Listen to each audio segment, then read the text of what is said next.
get their input on the budget. Great. Thank you very much. Excellent. And yeah, Director Paul will be joining us a little bit later, I believe. So we'll just move right along in our agenda onto financial services. So we have a report regarding CCRD signing authorities. We have recommendation included in the report. Does anyone have any questions? So this is kind of housekeeping stuff, but I'm looking for a resolution that pursuant to policy F3, signatories that the Board of Directors of the Central Coast Regional District designate Director Leslie Harstead as an authorized signatory of the Central Coast Regional District and CCRD CCR Hospital District. The accounts are listed in the agenda there. I'm looking for a mover. I'll move. Director Emery and a seconder. Aye. Director Northeast. Any discussion here? All in favor? Aye. Do I? Yeah, Sorry. I think it's fine. Yeah. Sure, folks love to. Yeah, perfect. Next, we have administrative update. Mr. Slingerland, can you walk us through that? This is always my favorite part of the floor. I get so excited. Sadly, I don't have a ton of pictures this time. It's nice when you complete things and throw fun pictures up, but unfortunately not this one this time, but maybe next time. The staff have been busy at work. We've done everything from following through on the board's direction to update certain bylaws and certain policies and modify the budget. We've held some advisory committee meetings, both in the Valley, including the Water Committee, as well as the Centennial Pool Committee. Staff have also secured UBCM rooms for 2025 and completed the fall newsletter, which people should see shortly.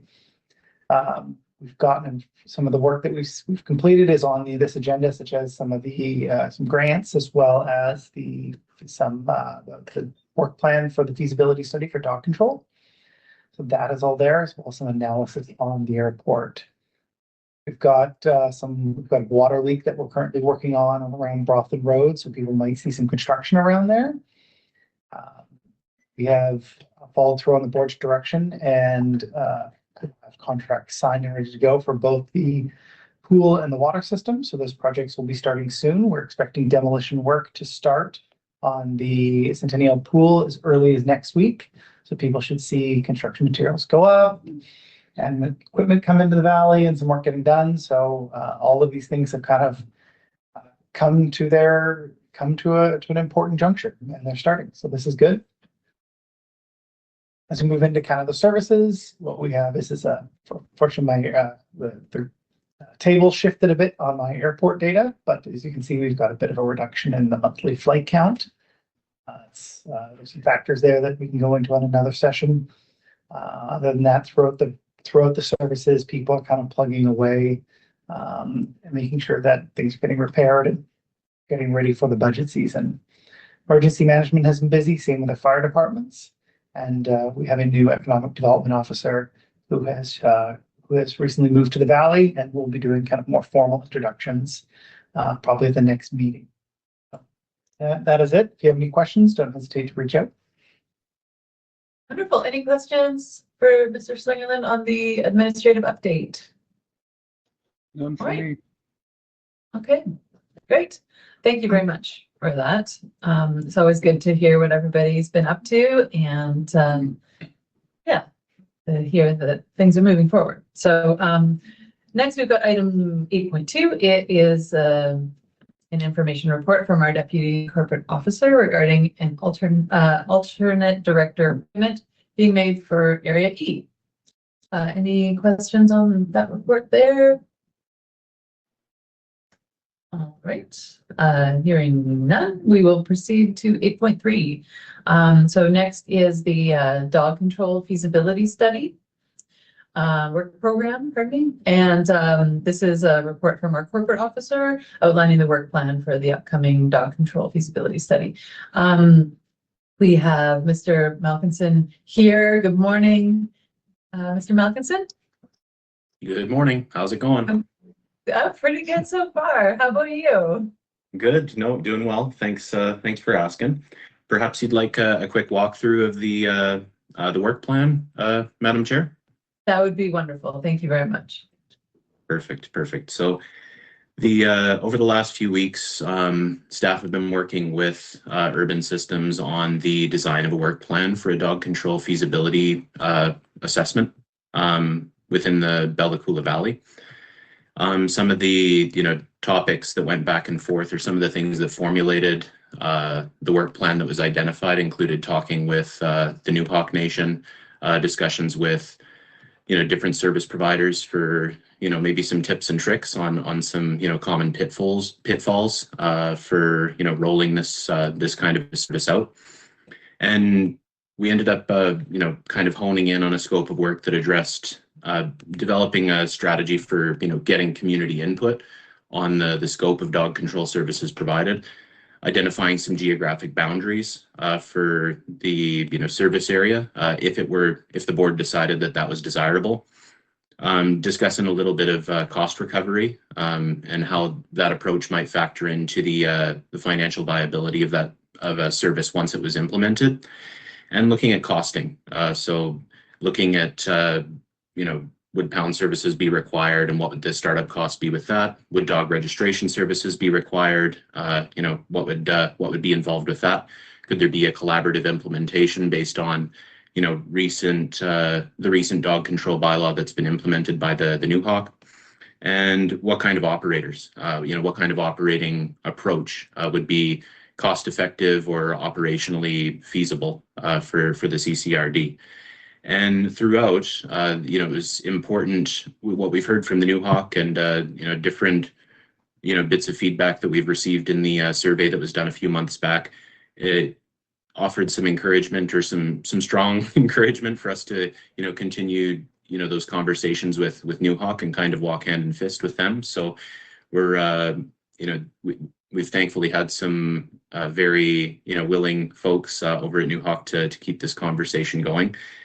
And at the end of the scope of work, once those assessments are complete, then there'll be a final report to the board of directors with a few different cost options that are included, so that the board can say, okay, well, we can afford this, we might not be able to afford this level of service, and maybe just make the final decision on whether or not the board would like to proceed with the service. So that's the timelines range from the startup meeting probably in the next couple of weeks here. If once we get we do have the contract moved ahead, and we have the work plan agreed to, so it'll be the next couple of weeks that we meet up with Urban, and we're projecting some engagements and some studying over Christmas and into the new year, with a final report to the board of directors in April of next year.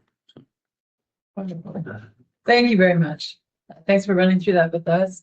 Any questions from the board? All right, wonderful. Okay, well, we look forward to that, to hearing about that in April. Thank you very much. Next is a report regarding the correspondence recently received from the from ABICC, from the AGM and convention coming up in April. Does anyone have any questions about that report? Hearing none. So with this one, do we have any directors that are interested, or should we kind of come back to that? What, it's in attending the convention, or I think being on the board? being on the executive, and maybe I misunderstood If I can- may, Madam Chair, the report goes through some different options. ABICC has different options for the directors that they want to, serve on ABICC. They're also opening up for if they want to request sessions, that if you're like, hey, we'd really like a topic on, let's say housing or rural services, you can request that they do a topic. As well as if you want to do a submission, a resolution. And then they've also got what looks to be a student sponsorship program. If somebody if there's a intrepid young student in the area that you know that you want to sponsor to see what it's like at these sort of things, they've got a bit of a student program as well. So this is really just checking with the board if you want to, if you want to fight on any of these. If you do not, then you don't have to do anything. You can take no action and move on to the next item. Right. Well, I'd be interested in attending the conference, but not on, being nominated. Yeah. Yeah. I hear you. Director Northeast, go ahead. Yeah, I was just wondering if our chair would be interested in being nominated for an executive position with AVICC. Well, thank you for thinking of me. I feel like my plate might be a little full at the moment. But thank you for considering me. What Yeah, is Travis on that board somewhere? he is on that board. Yeah.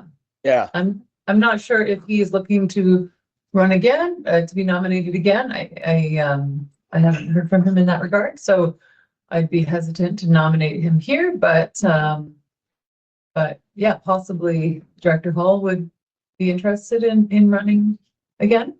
Well, maybe we should table this discussion for a little later in the meeting when he shows up then, and maybe he's interested or what have you. Okay. I would I would support that. Okay. So is that a motion, Director Emery? Yes, that's the motion. I'll make a motion that we table this till later on in the meeting when Travis shows up. Okay. And Director Northeast, did you second that motion? Yes? Yeah. Oh, okay, wonderful. Any discussion here? Mr. Malkinson, is that okay as a motion? Have we got that one?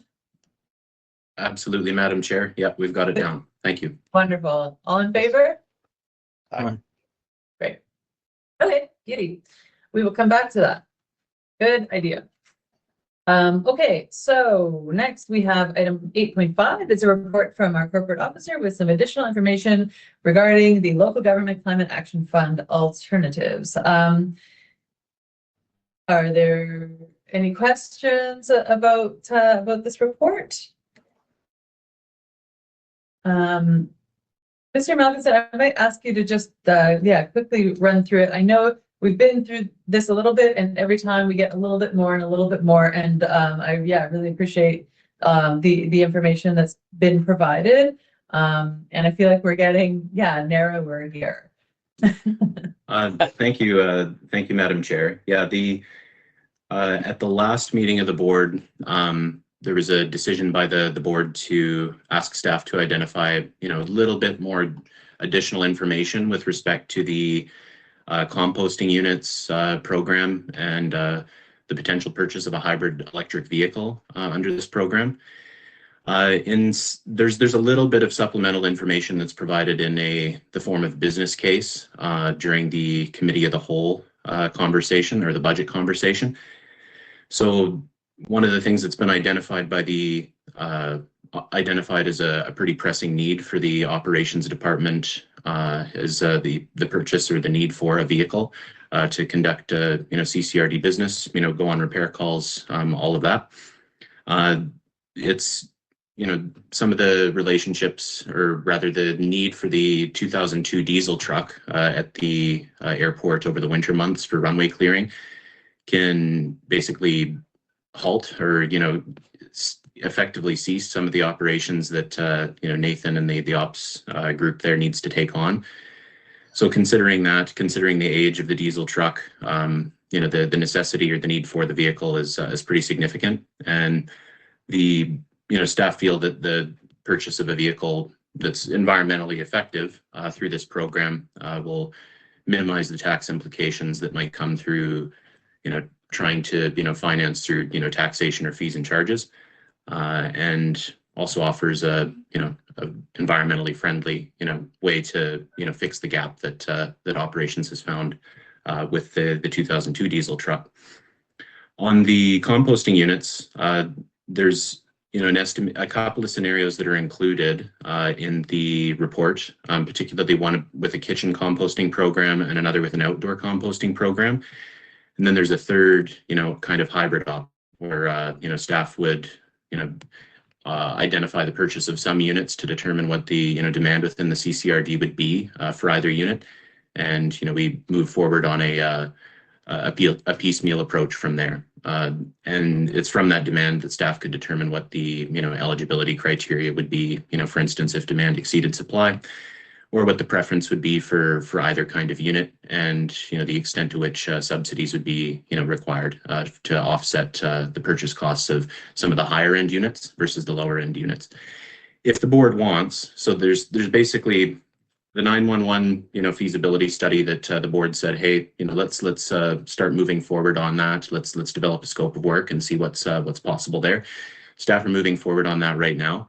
With the hybrid electric vehicle, you know, staff would appreciate the board's, you know, go ahead on that, so that we can begin the purchasing process and find the, you know, the cost-effective option to move forward with that, acknowledging perhaps that there's a little bit of context within you know, the budget conversations that are going to be happening at the committee of the whole, you know, later on in this meeting.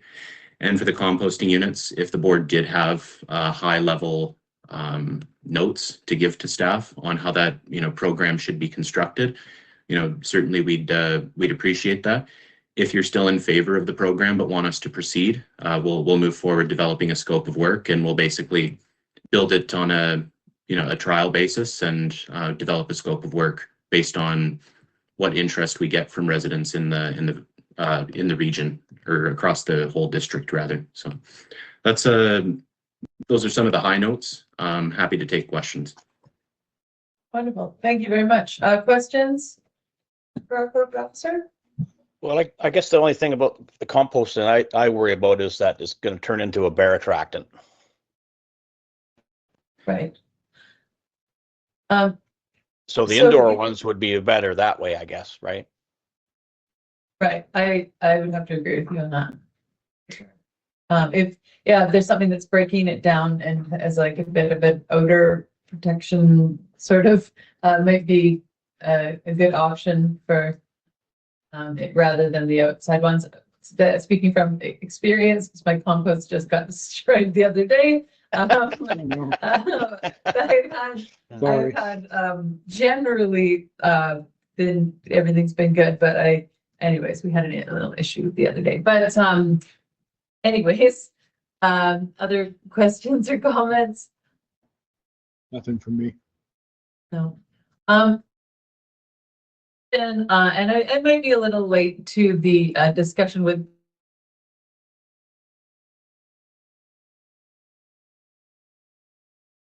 at some point, if an education campaign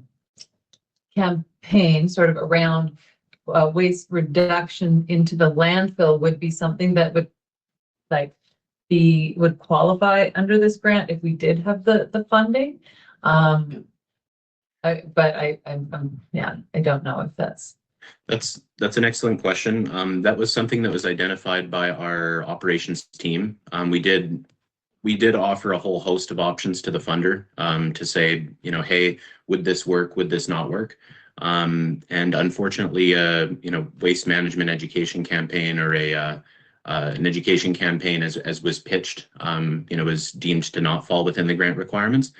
But, you know, sometimes with these things, it's a matter of, you know, it's a matter of scope definition and, you know, further communication to see whether or not that would work. So if that is something that the board would like us to take a closer look at, we certainly can go back to the funder and say, hey, you know, what would be with respect to education or, you know, engagement, what would be permitted. We could provide a report back on that if the board would like. okay. If that appeals to other board members, yeah.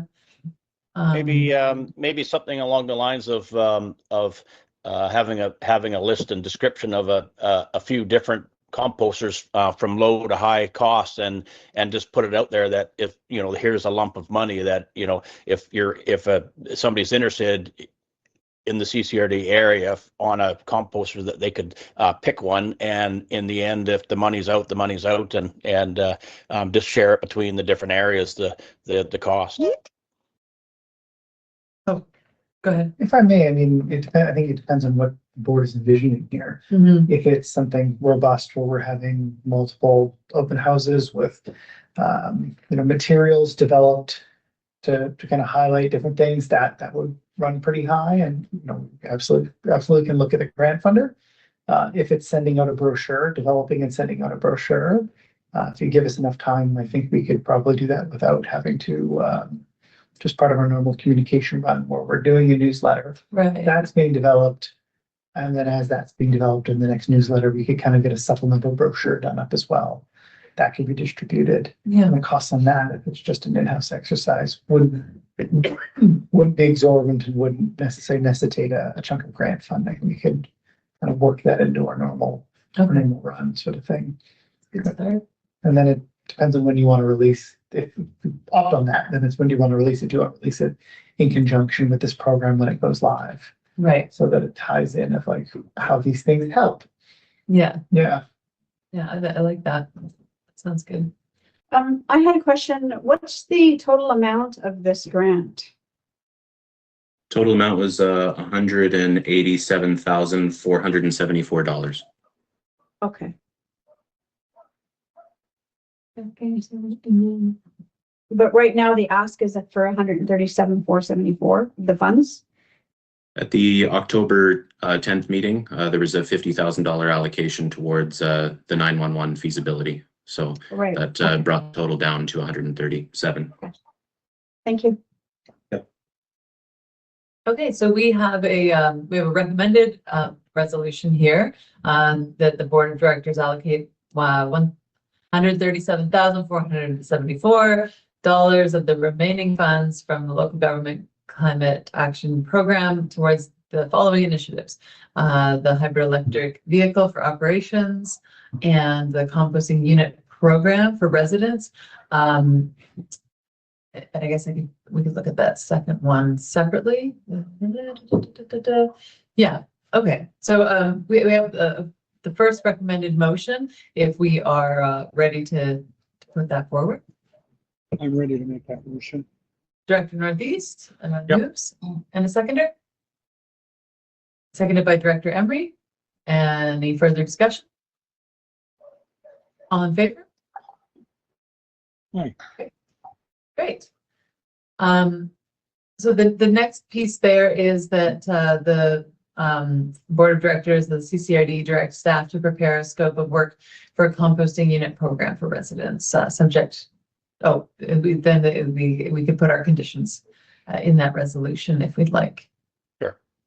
So if you want a blended program if you wanted just outdoor units, Right.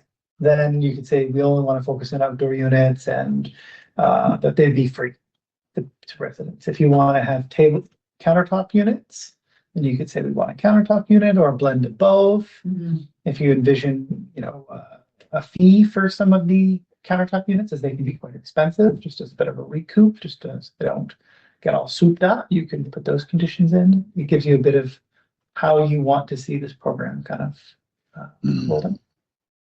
I guess that's what I was thinking of, where you could have a list of different composting units, and the resident could decide which one they want. And like Travis Curtis says, if if you want the no stink fancier electric composter, then you could pay a little extra, and we would subsidize that. Right. So there'd be a few options there. What do you think, directors, about outdoor units? Do you think that there would be an appetite for that, or should we focus on indoor unit or do a hybrid kind of program? I think we should keep away from the outdoor units. Yeah. Okay. Seems wise. Okay. Well, I was actually thinking of a combination, but because I feel like, well, it's up to the residents to be responsible with what they're doing with these composting units. Right. Ultimately, we're not responsible. You know what I mean? Hopefully, people will be responsible and not Yeah, but we grew the afraid apple of tree. their attracting. We grew the apple tree. We didn't bring the bears there, but because you had the bait. Yeah, Right. Okay, but whatever. I'm happy, okay, whichever way. okay. Was someone kind of willing to make that resolution, with the conditions that? Yeah, Sure, I would. okay, and so, And- Director, I would make a motion that we direct the staff to come up with a composting unit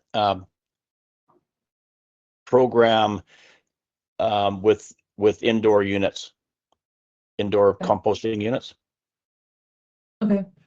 And, would the residents pay like a kind of nominal fee and the rest be subsidized by this?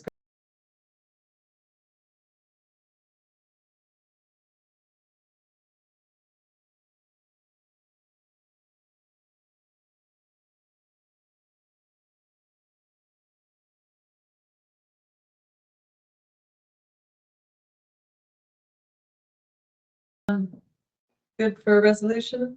Can you, Uh, if I may, can you give us maybe a range of the subsidy that we, because we Oh, can't, I don't want to arbitrarily make up numbers. Didn't we say $100? You could do $100, Yeah. do 50, you could do a percentage that would subsidize up to 80% of the unit. Yeah, I like the idea you mentioned, like charge a nominal fee of $100, and then when you make, when we have $600, buy a new one for someone, you know what I mean, to keep it going. So if people, Mhm. if there's more interest and people want, more people want to buy them, then we have a way of acquiring more of them. Yeah. okay. Well, That's great. I guess it's also that we don't know the interest yet, and maybe Right. maybe we only have 50 people that want it, so that could make that money go a little bit further. Okay. Do we have a resolution? If Duncan can figure it out. Are you content? Do you all agree on the $100 fee? Like, I think that's, Yeah. Okay. Yeah. Okay. And, seconder? Yeah. Director Northeast, any further discussion? All in favor? Aye. Great. Okay. Thank you very much. Wonderful. It feels really good to be moving forward on this. It's coming together. Okay, so, Oh, sorry. Go ahead. go ahead. No, go ahead, Director. I'm just wasting your time. Just go ahead. I'll keep my mouth shut. Okay. Oh, there we go. Okay. So item 9.1 is a report regarding the Bellaquilla Airport financial model. I understand we have Melanie Helmer joining the meeting today. Is Melanie Helmer here? She's here? Okay. Wonderful. So yeah, maybe I will ask her to give us a brief overview of that report.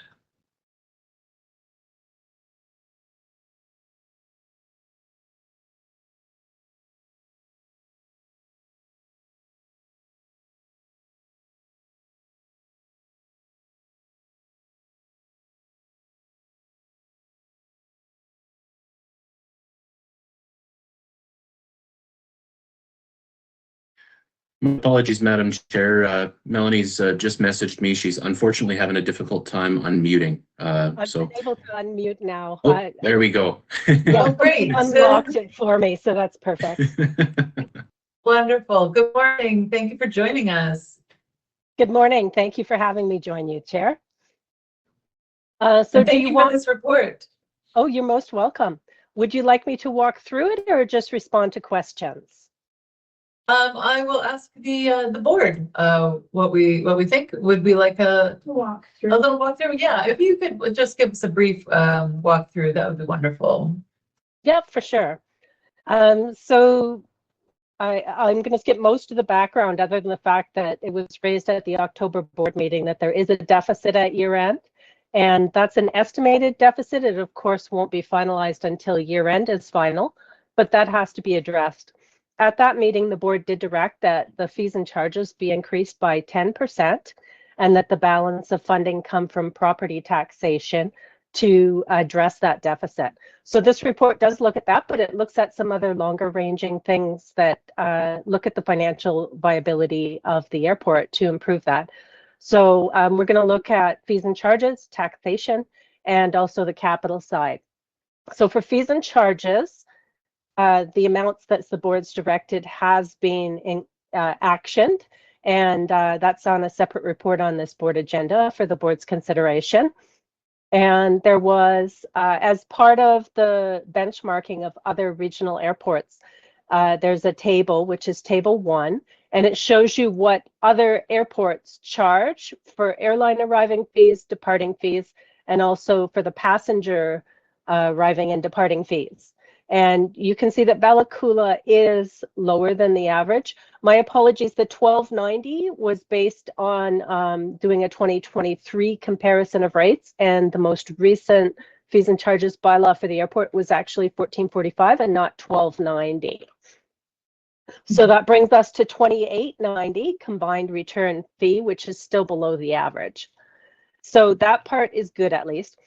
The thing about the airline arriving fee at Bella Coola Airport, it's only the unscheduled landing, because otherwise it's either passenger fee or by the weight of the airplane. So it depends which of those fees. It's only one of those that would be applicable. So an increase of 10% to the passenger fees would yield about $18,000. And there's an option that the board could consider of expanding that 216.90 is what it works out to, that airline arriving fee, to include scheduled landings, which would yield an estimated $43,000, or add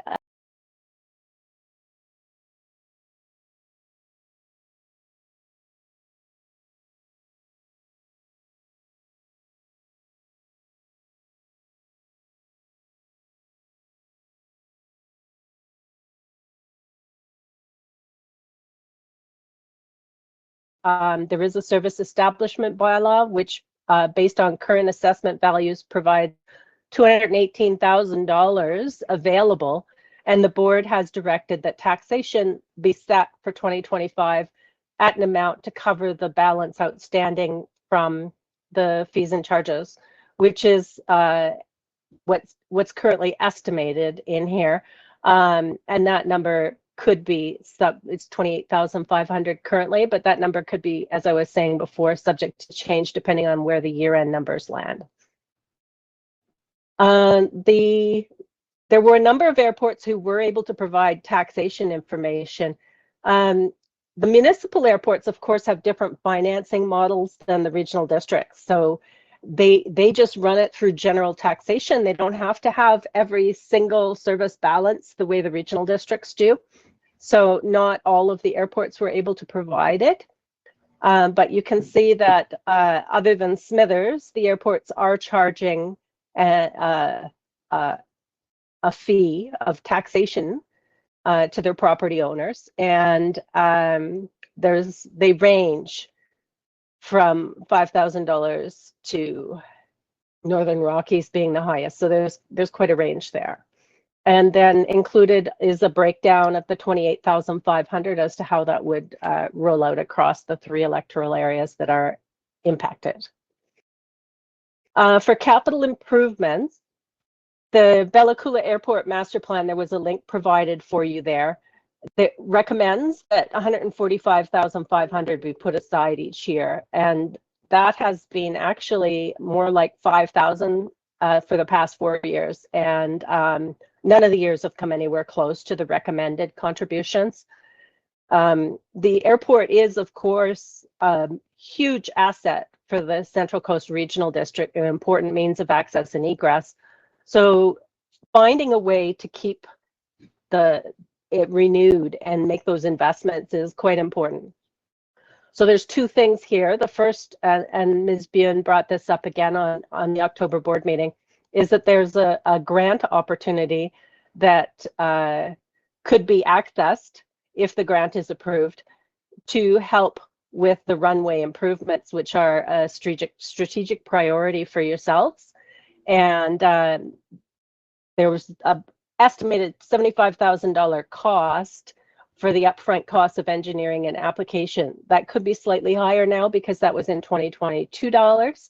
There is $82,000 sitting in the reserve fund. So those funds could be accessed to cover that cost. And then that would deplete the reserve unless or until the grant would be successful, because that could then be recovered from the grant. There's another thing, which is called an airport improvement fee. And for those of you who've been flying, I'm sure you've seen it. It's often the case for many airports that this airport improvement fee is charged. It can only be used for capital items at the airport. And many airports do it because it does give them the funds they need to ensure that they make those investments back into such an important asset. So that's something that could be looked at. And in the example, it could be set at any rate. There's a range of different rates across the country, and the lowest being $3 a passenger in Cranbrook. And in Prince Rupert, it was $46, which was the federal high. And using $15 a passenger, it's an enplaning fee. So when they get on the airplane, that's what it would be applicable to, and it would be collected on their ticket. $15 would result in $75,000 a year. $30 would result in $150,000 a year. And if you were to direct that this process commence, there would be a dialogue with Pacific Coastal to look at how that would roll out. And all of this will be brought back further for the board's consideration, with a plan to implement for mid-2025. So it wouldn't be a part of our current planning process. So then coming down to the wrap up of options, the aircraft landing fee could be increased so that it includes scheduled flights, and that would bring in additional money. It would require a bylaw amendment. The airline departing fee, there could be one added. Again, that would be an amendment to the fees and charges bylaw, and could be set at any level at the board's discretion. And there's an example of $50, which would bring in $20,000 a year. The taxation option is simply to do what the board has previously directed, and that be used to balance the budget. And then for the capital improvements, the recommendation is to proceed with that FCAP application for the airport runway project using the funds that are currently sitting in the asset replacement fund, and then put it back or use it for other capital projects should the grant be approved. And then also to look at the airport improvement fee being set up so that there's a sustainable source of funding for all of those important capital projects that need to be completed at the airport, and for which there just never seems to be enough money to do that. So that's my presentation. Thank you, Chair. Thank you very much, Ms. Helmer, for your presentation. I will now ask the board for questions.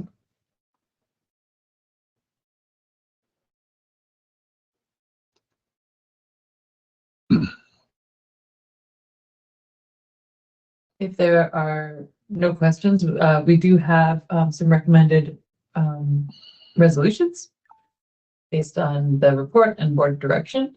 Oh, I had, sorry. yes, no, that's okay. Yeah, I was just trying to reread it. Yeah, so this is just a thought, but in wondering what the tax base would prefer, it might, the option to charge a per passenger fee might be more looked at more favorably than putting it through the taxation base, because it's sort of like a user pay. Like maybe some people don't ever go to the airport that pay taxes, you know what I mean? So I just thought maybe that If we increase the fees rather, and to, instead of the. Yeah, instead of the taxation part. Right. Yeah. Yeah. The, yeah,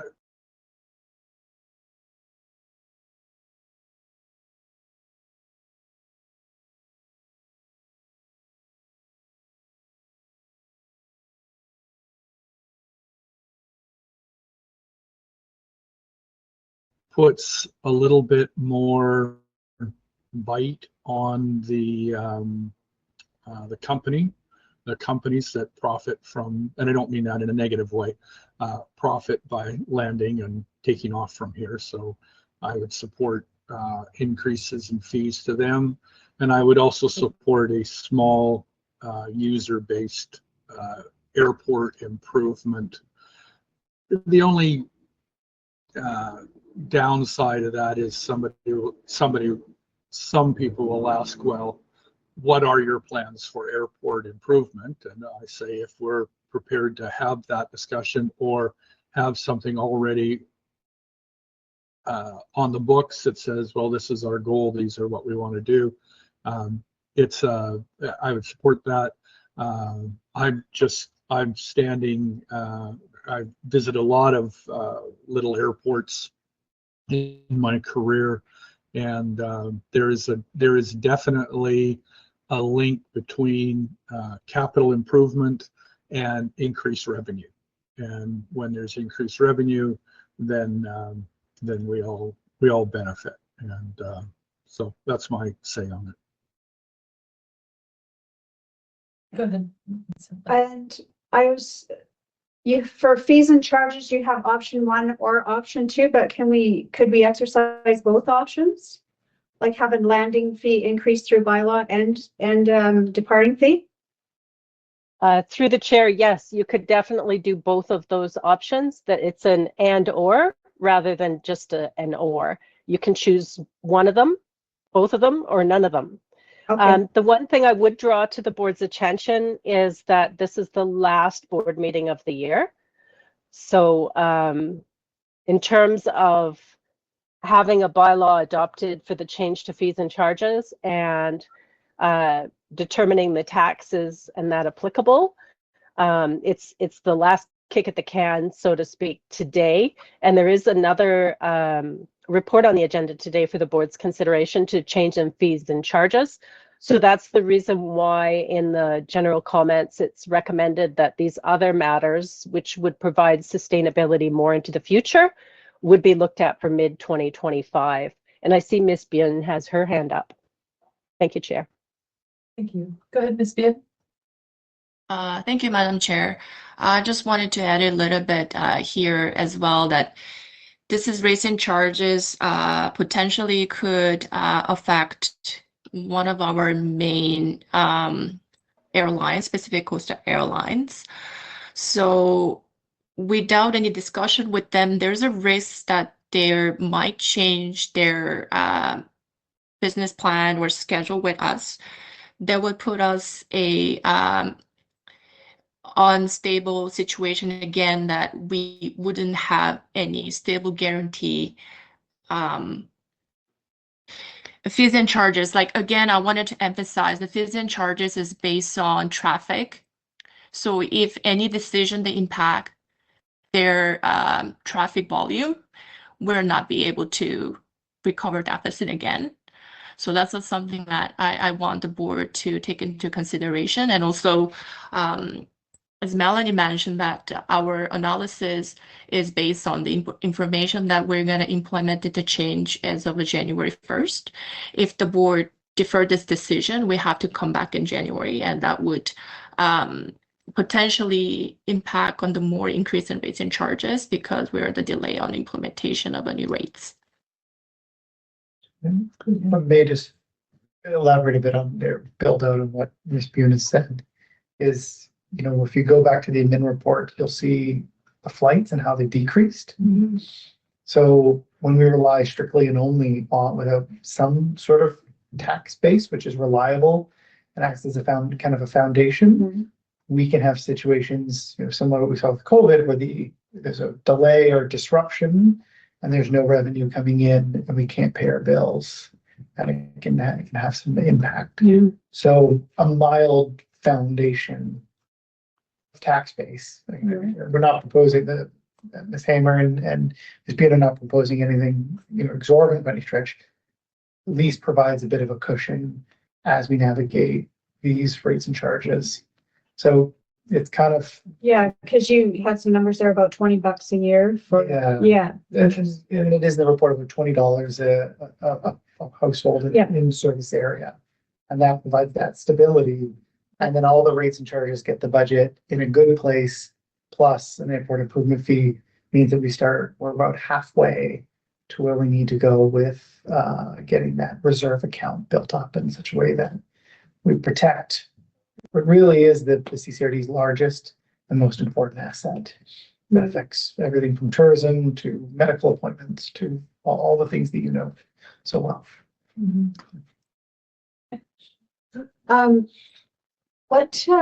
So in negotiating an increase in fees with Vancouver Coast, Pacific Coastal, what is your experience, Melanie? Or do you have any, is this something the Pacific Coastal Airlines might be open to? I just don't know how the fees get negotiated or increased or airport to airport. So Pacific Coastal does collect airport improvement fees for other airports, as do most of the major airlines.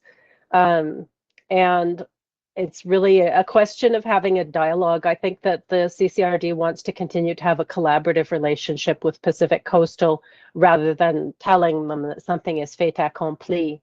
And that's just going to take a little bit of lead up time to have those conversations before it could be brought back to the board. I just have a question when it comes to, we're talking a lot about stability of the service. And when it comes to landing and departure fees, though if a plane doesn't land in Bella Coola, but they land in Anaheim Lake, then those fees do not go to the Bella Coola airport.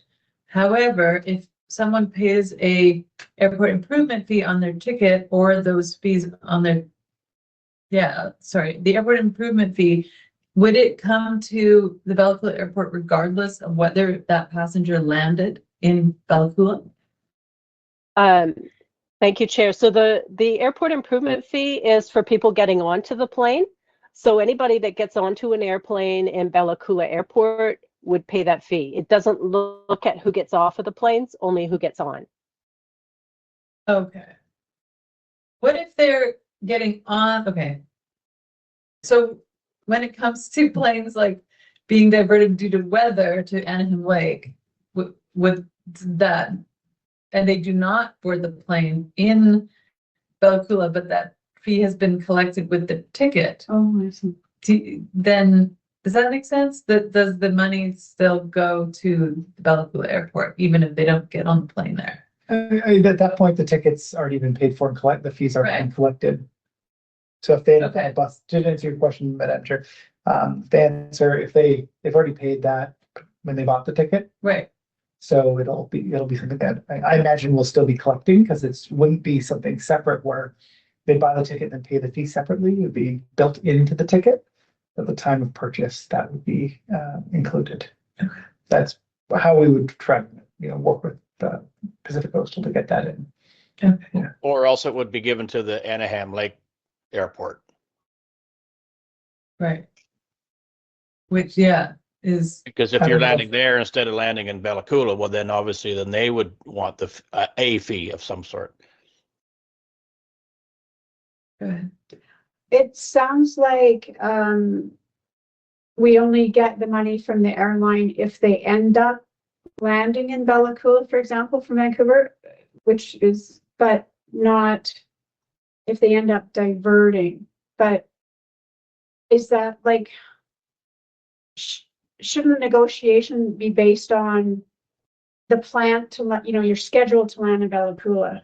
So we should still, that should, like, in my mind, that should still be considered a land in Bellacula, even if they get diverted to Anaheim. You know what I mean? Yeah. I know what you mean. It's something we, you know, there's a Makes more sense than. there's a relationship with Pacific Coastal that, you know, and I appreciate this Hallmark really flagging that.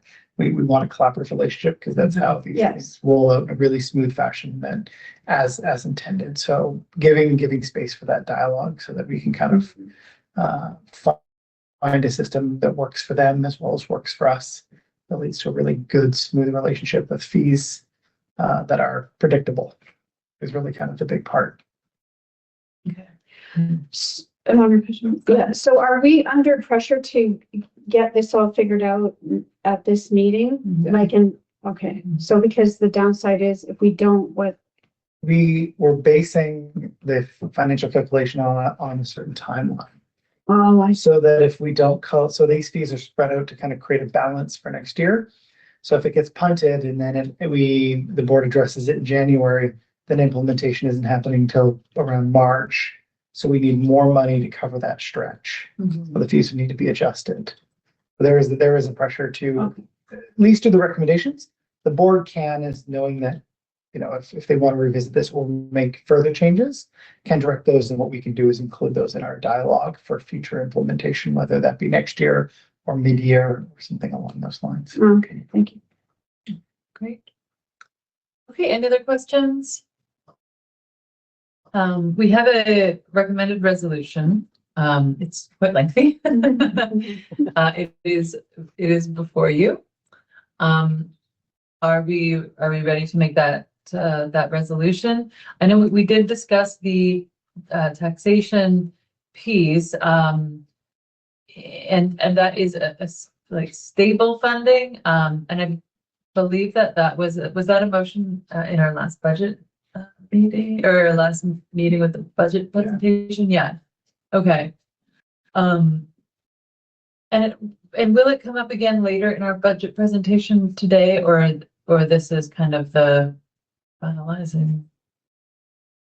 I imagine it will come up again, but if, you know, the decision's made, then we could skip that slide later on. Okay, for sure. Mhm. Okay, so are we ready to make the recommended motion, or are we looking to possibly change it?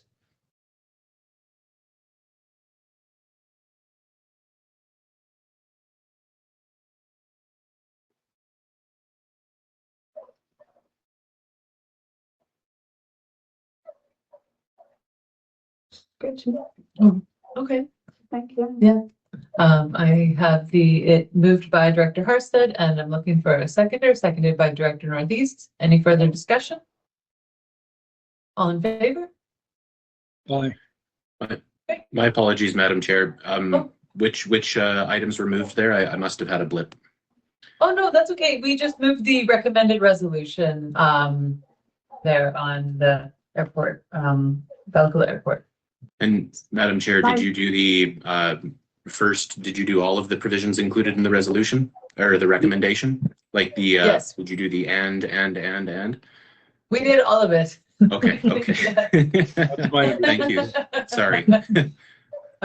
Yes, all of the recommended resolution. I didn't read it out though, for sake of time, but we did move it as a whole. Oh, that's perfect. Thank you. Okay, great, wonderful. Thank you. Okay, so we will move right along. And thank you again, Ms. Helmer, for the presentation and walking us through it, and and the report. So next we have item 9.2. It is a landfill design, operations, and closure plan presented for board consideration. I think we have a short presentation from Natalie Marble of Morrison Hirschfield on this item. Is she here with us today? There's Exactly. Okay, no problem. Yeah, no, that's okay.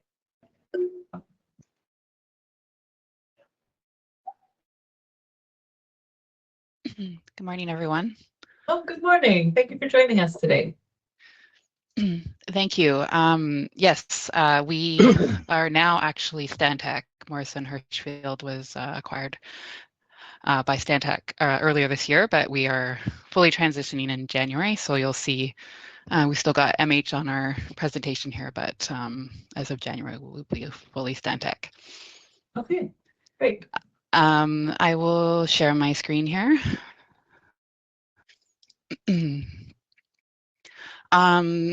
So I've been involved with the landfill project for quite a number of years.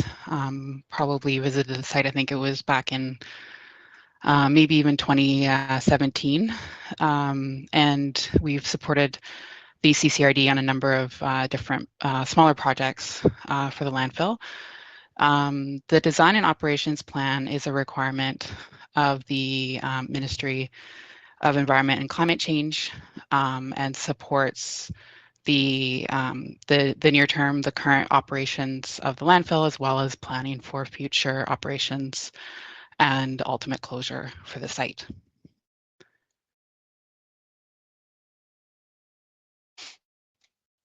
The plan includes the site location, background of the site, including the site features, geology, hydrogeology. We outline the existing facilities, and as well as the current and proposed water quality monitoring programs. It includes a final design and closure design, the operations plan, so the day-to-day operations at the site, environmental controls, which includes landfill gas, surface water, and leachate management, the proposed environmental monitoring plan, and then there's some additional sections within the report that I'll highlight in this presentation. And we aren't getting into the capital and operating cost estimates today. It's not, the details are not required to be included in the DOCP, but acknowledgement that financial planning is being done. We have provided the CCRD with a memo highlighting capital and operating costs, which I believe will be presented in the new year.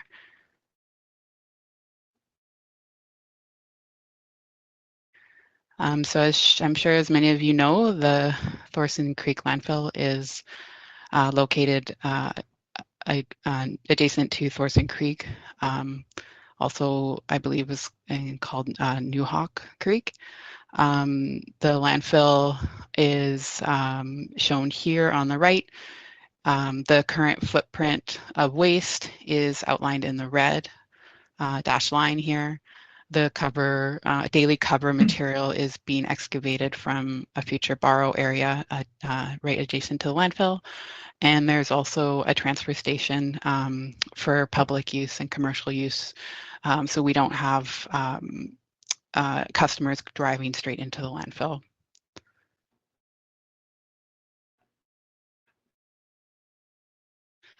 So just some background on various reports that have been completed for the site.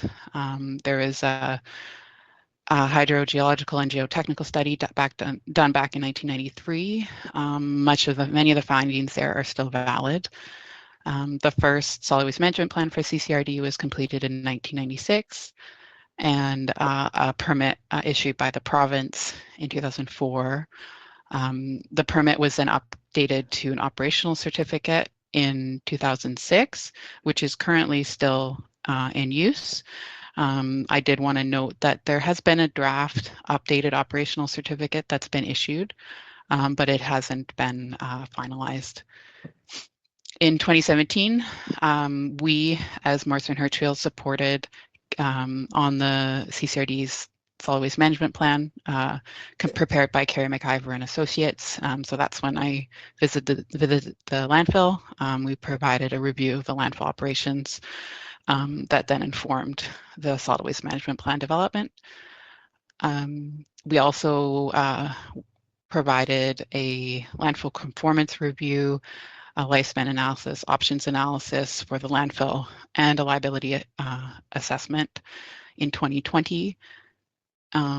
And then in 2022, we also developed a environmental monitoring summary report and a draft operations infill plan. Those previous reports fed into the development of the design and operations plan, which was completed in draft in 2023 and still sits in draft at this moment, waiting for board approval.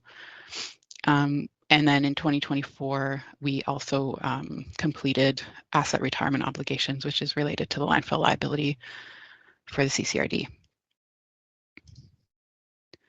Here's just a photo of the site. You can see just the edge of the transfer station down at the bottom and the main landfill, and with, I believe, the active area, at least when I was back on site, was down at the toe of the slope here.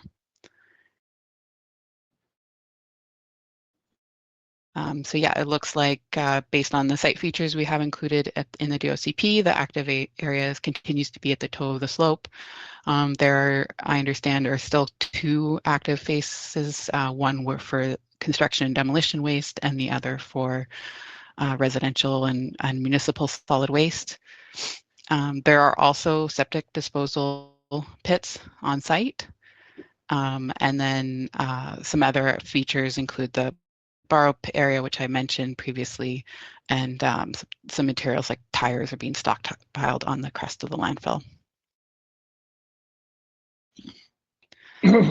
So the site is underlain by about 15 meters of sand and gravel sediments and bedrock below that. The groundwater flows generally to the northeast and is recharged by Thorson Creek, and it discharges into Springs wetlands, New Hawk Creek, and the Bella Coola River. There are 2 up gradient or cross gradient wells, as well as 4 down gradient wells. These wells were installed as part of some of our work for environmental monitoring. Here's just a couple of photos of the site entrance. So we estimated that there are about 900 tons per year landfilled, and this is based on the population of the community. There is no containment. It's considered a natural attenuation site. Materials that are accepted are MSW and construction and demolition waste. Materials being diverted are managed at the site, but then ultimately transported for processing. And then you'll see here, this is, you'll see a range for landfill lifespan remaining. So there's, on the worst case scenario, there would be just 10 years left landfill. And then if some improvements can be made with operations, we estimate that the landfill could be operational on the current footprint for 30 years. The main operational improvements we recommend in the DOCP are related to the use of the cover material. So currently it's quite a bulky gravel that's being excavated from the borrow pit area, and it creates basically for every cubic meter of waste that's being landfilled, another cubic meter of soil is being used to cover that. So if we can see improvements in that, we have some recommendations within the report that can improve the waste to cover ratio and extend the landfill's lifespan. Here's the borrow area. So as I mentioned, there's some bulkier rocks and materials that are being used to cover the waste. This is just a metal stockpile. So as I mentioned, as part of some of the work we did previously, we installed some new, there actually hadn't been any kind of down gradient ground monitoring wells. So those are shown in the orange.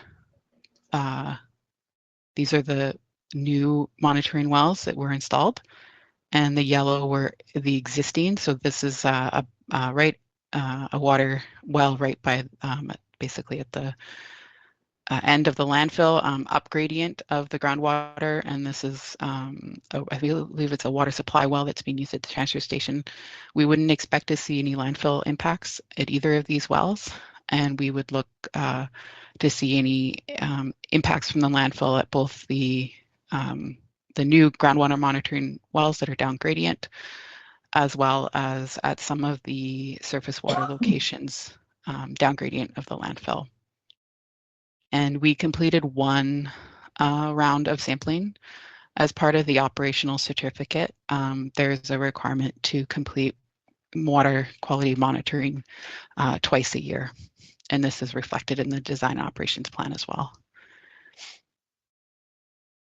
This shows the ultimate landfill design if we maintain the existing footprint of the landfill, so no lateral expansion. We do show potentially a future expansion area. And then as part of the landfill closure, there's a barrier layer required to prevent any more infiltration of rainwater and precipitation.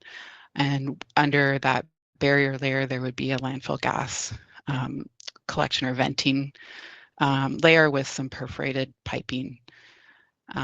We also recommend progressive closure and capping to spread out those capital costs associated with closure. And the ultimate geometry of the landfill meets recommendations at a 3-to-1 side slope and a 10-to-1 crest.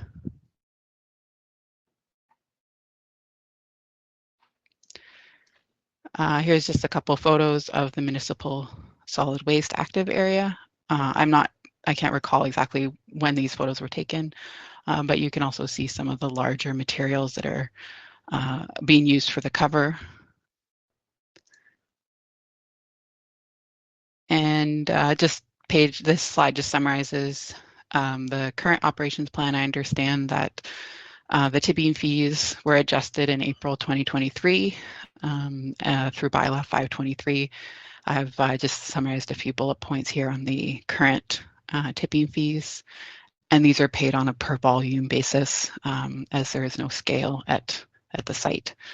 The facility is open 2 days per week, and also as part of the operationals, the new draft, our operational certificate cover is required at the end of each operating day. We've summarized in the report, we've also summarized active face operations, recommendations around cover placement and routine inspections and maintenance, as well as recommended safety and training for all staff at the landfill.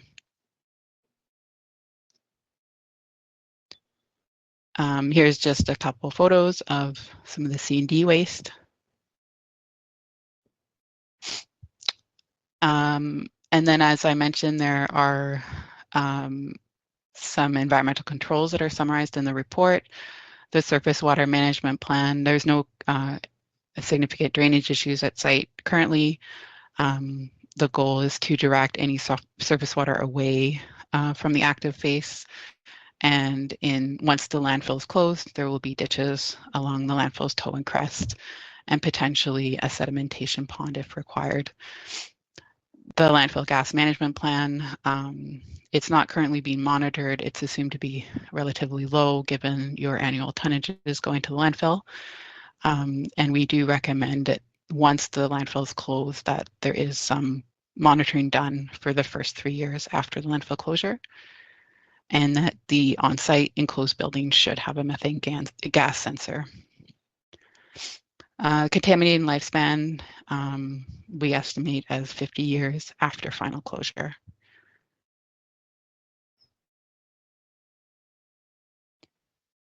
So we are recommending some modifications to the environmental monitoring plan. Recommended that the groundwater is sampled twice per year, given that there has been historically very little sampling done at the site, and then to discontinue the sampling at New Hawk Creek, but to complete a conductivity survey. So that is to check if there are any leachate impacts at some of the spring locations that are just to the northeast of the landfill. And that we actually, once we locate some spring locations with high conductivities, that those locations are sampled for any impacts from the landfill.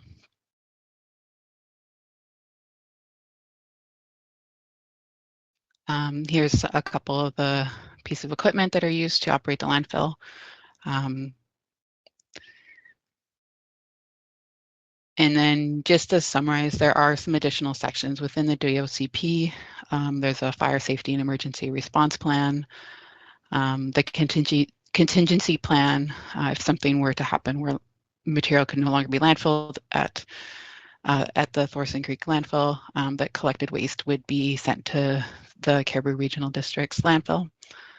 And the financial security plan is being summarized in detail, or has been summarized in detail in a separate memo, but it basically focus on if there's a need to close the site for an emergency or to plan for the closure costs, whichever is greater, as well as summarizing and planning for post-closure operation and maintenance and monitoring reporting for the duration of the contaminating lifespan, and implementing contingency measures costs.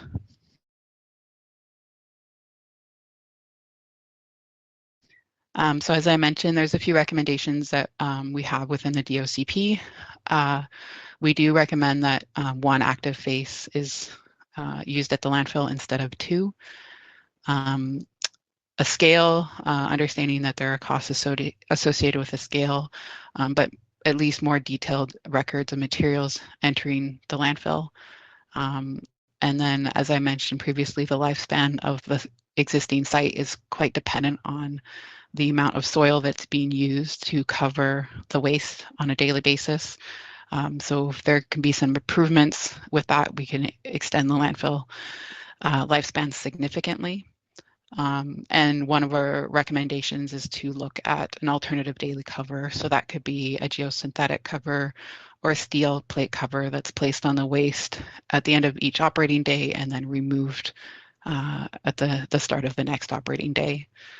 We want to ensure that staff are receiving the appropriate training and have the current landfill operator review and provide feedback on the current DOCP. And as I mentioned, the groundwater sampling should be completed twice annually, and some improvements to the surface water sampling as well.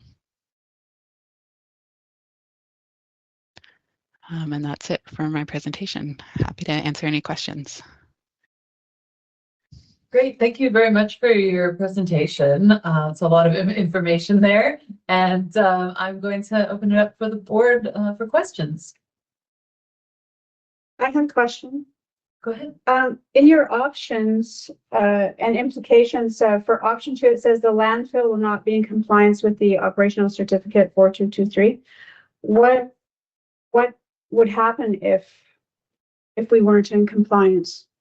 Like, what would happen? What would the government do? Yeah, they don't have a lot of leverage. I mean, there is obviously fines or penalties that could be in place. I don't have any experience with them ever taking those types of steps, but certainly they would be providing a letter to start and potentially come visit the site to talk about why that might be the case that you're not in compliance. But yes, I don't have any experience with them actually having like a financial charge at any site. I understand. I think that would be pretty heavy-handed on their part, but hopefully there's much more discussion that would happen before anything like that. Thanks. Other questions here?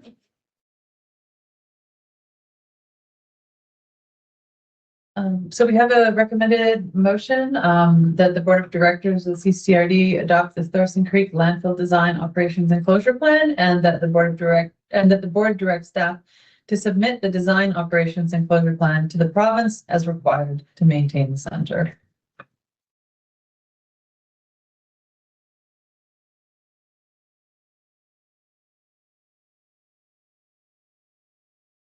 Is Director Northeast still on? Do you want me to stop sharing? Would that help? Oh, Sorry. Okay, oh, no problem. So for this vote, it's a CP and E, I believe, and, so we just, I think, need a motion from, I guess, those directors. Director Hurst, is that a motion? Yep. And I can second that then in, Director Northeast's absence, I believe. Is that okay? Yes. Yeah, okay. Any further discussion here? All in favor? All right, great. Yeah, thank you. Thanks again. Thanks for walking us through that and the report. Not the most glamorous, topic of conversation, but very important to the community. So thank you so much. No problem. Thanks. Thank you. So next, we have a request for authorization for the CCRD landfill contract. We have Nicola Koroluk with us, our Works and Service Coordinator, and our Corporate Officer is also here. If there are any questions, I guess we'll just pull up that report. Sorry, my computer went to sleep. Ms. Koroluk, would you like to give us a brief kind of overview of this one?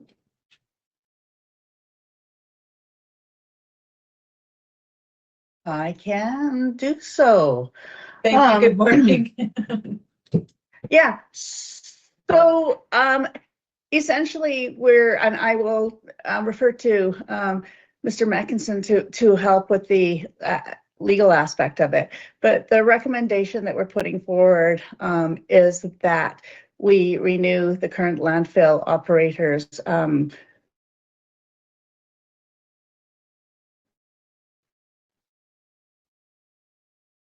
contract for 1 more year. We are in a situation where we are coming into new directions. You guys just approved our DOCP, so we are going to have a lot of changes. He is very familiar with the operations of the landfill, and we're going to have to rely on the current operators' direction on how to continue trying to meet the recommendations that are coming out for the ministry. To undergo through another process. Right now, we don't think that there is anybody within the community that has the ability to operate it. Hence the reason we're asking for 1 more year of operation from the current operator until we find out what we have to do. And that is about it. Thank you very much. Yeah. Wonderful. Any questions about the report? Director Northeast is back with us. Perfect. Okay, so I'm just looking for the motion then that the CCRD waive all applicable requirements of the CCRD purchasing policy 826 to permit the execution of the contract modification agreement for the operation of the Thorson Creek Waste and Recycling Center at a 4% increase to Don Nygaard and Son Limited for the 2025 calendar year. Yep. Moved by Director Northeast. Thank you. And a Correct. seconder? Did somebody second? No, Oh, okay. thank you, Director Hurstead, for seconding that. And any further discussion here? If I may, I will note it is a full board vote on that. Oh, okay. Pardon me. Beyond just the participants. Okay, great. Any discussion from the board? All in favor? Aye. Any opposed? Hearing none. Wonderful. Thank you very much. So our next item is a report from the CCRD grant writer regarding a grant application to the Business Facade Improvement Grant Program with NDIT. We have our CAO to answer questions if required. And yeah, does anyone have any questions about? This is 10.1, the business facade. Yes. Am I wrong? That's right. Correct. Yeah, That's right.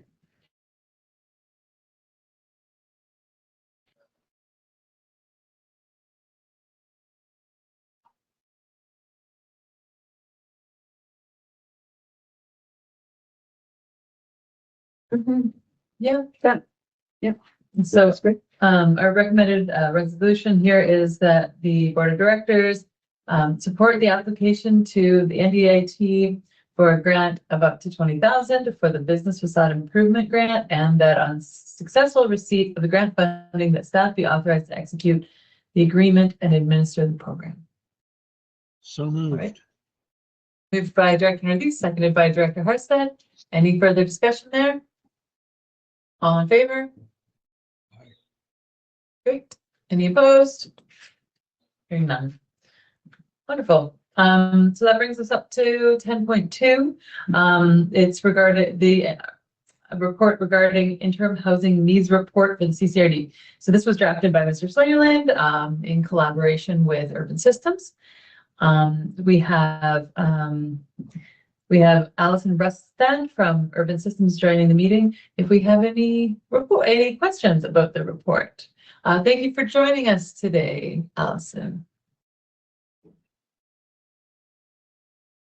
Thank you for having me here. I'll just on the line if you have any questions. So Wonderful. Thank you so much.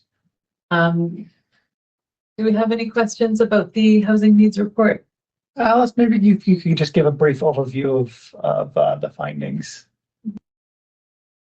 sure, yeah. Okay. I imagine some of you have kind of breezed through it.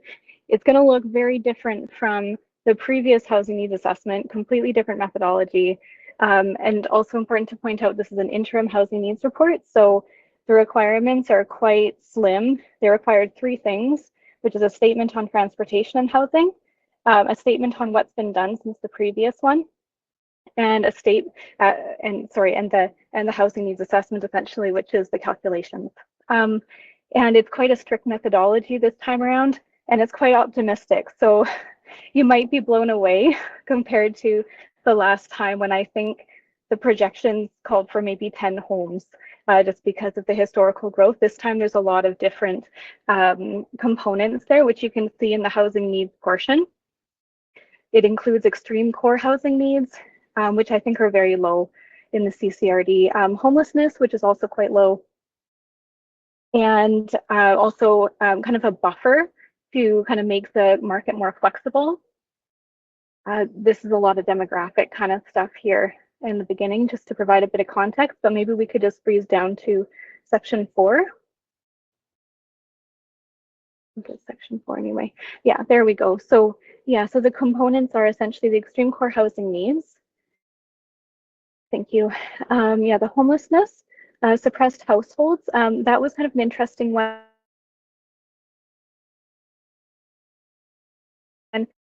They're trying to get, they're trying to encapsulate the kind of latent demand, which is experienced when, say, younger people who would like to move out of their parents' homes, for example, and start their own households, they really can't find any suitable housing or housing that they can afford.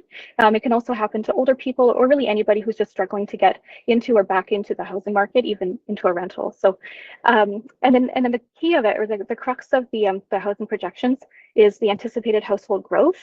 And this, they're also trying to make this a little bit more optimistic by combining a regional growth projection with a local growth projection. And to kind of explain why that makes it a bit different is that the projections are done for each electoral area. However, the regional projections, I believe, is just for the CCRD as a whole, which also includes, say, Bella Coola 1 as well as Bella Bella. And so I think this is really just to take into account that there is going to be movement between the different areas. Of course there is, right, for work or education, what have you. So essentially you need to take into account the fact that the whole region is potentially growing at a slightly different rate than the local area. And so it ends up kind of making it look like it's a little bit more optimistic than it is. And then the last component, it's actually not something that needs to be, there's the rental vacancy rate adjustment as well, just to make sure that there's a bit of a buffer in the rental market. And then the last component, F there, that you see is additional local housing demand, and this is kind of to make the market more flexible. It's actually not required for electoral areas, but we wanted to include it just because it's part of the components, and we just explained that nothing is required there. They focus on the local housing market. And I think that data just isn't available for electoral areas. So maybe we can just go all the way down to the end of the document, and I'll just show you the summary. Oh, sorry, too far. I forgot it. There we go. There's just the yeah. So the 5 and 20-year housing needs. There we go. So this is the last requirement for the interim housing needs report, and we've got areas A through E excluding B. The reserve areas were not required, and the methodology doesn't really match the data that's available for them, so they are excluded.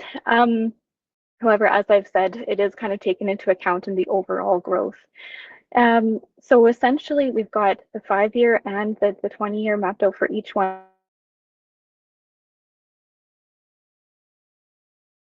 And then we've got a total here at the end. The total for 5-year being 144 homes, and the total for 20-year being 445. So as I said, it's quite a bit different because of these different methodological factors.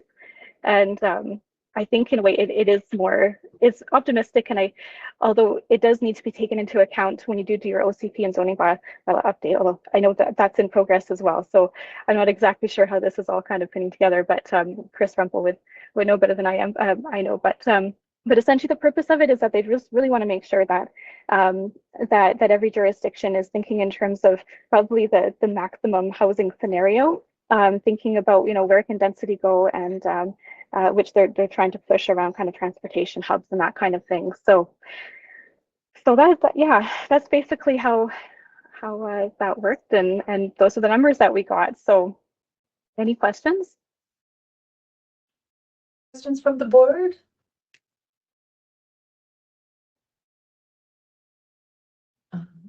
I don't have a question. Yeah, only a comment that I do feel like this is a more, I mean, perhaps optimistic, but perhaps like a little bit scary as well, but like a more accurate, representation of what the housing needs are here. And I think it's actually captured a lot more of, like, as you mentioned, what was kind of missing previously. So, I feel like it's hard to capture the folks that don't end up moving here, or don't, end up. But what if they do, right?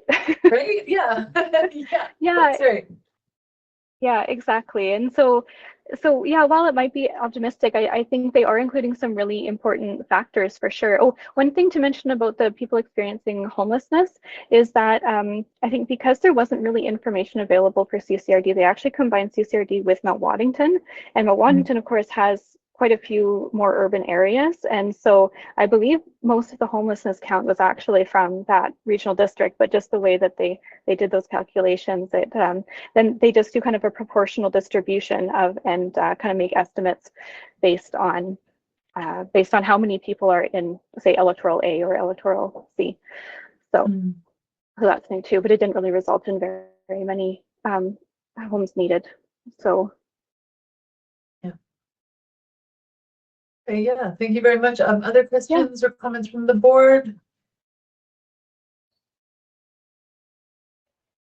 All right, so hearing none, I am looking for the resolution that the Board of Directors approve the interim housing needs report, and that the board authorize the publication of the report to the CCRD website. Yeah. Moved by Director Northeast, seconded by Director. Yep, Yeah. Seconded by Director. Oh, I saw Dr. Emery as well with his perhaps. Okay. Any further discussion? All in favor? Fine. Great. Yes, thank you. Thank you very much for running through this report, and for the work on this report as well. And thank you for joining us today. All right, thank you. All right, have a nice day. Bye. You too. Take care. Now I'm wondering if we should take a break. What do you think? Okay, well, I was hoping you'd say that. Oh, good. We are moving along quite well today. We're going to take a break. Let's say 15 minutes. Does that work for everybody? Like a 15-minute break. So right now it is 10:38. We'll come back just before 11. All right. Thank you very much. Thank you.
that then we can then go pursue grants for the construction and operation of a wharf on Denny Island.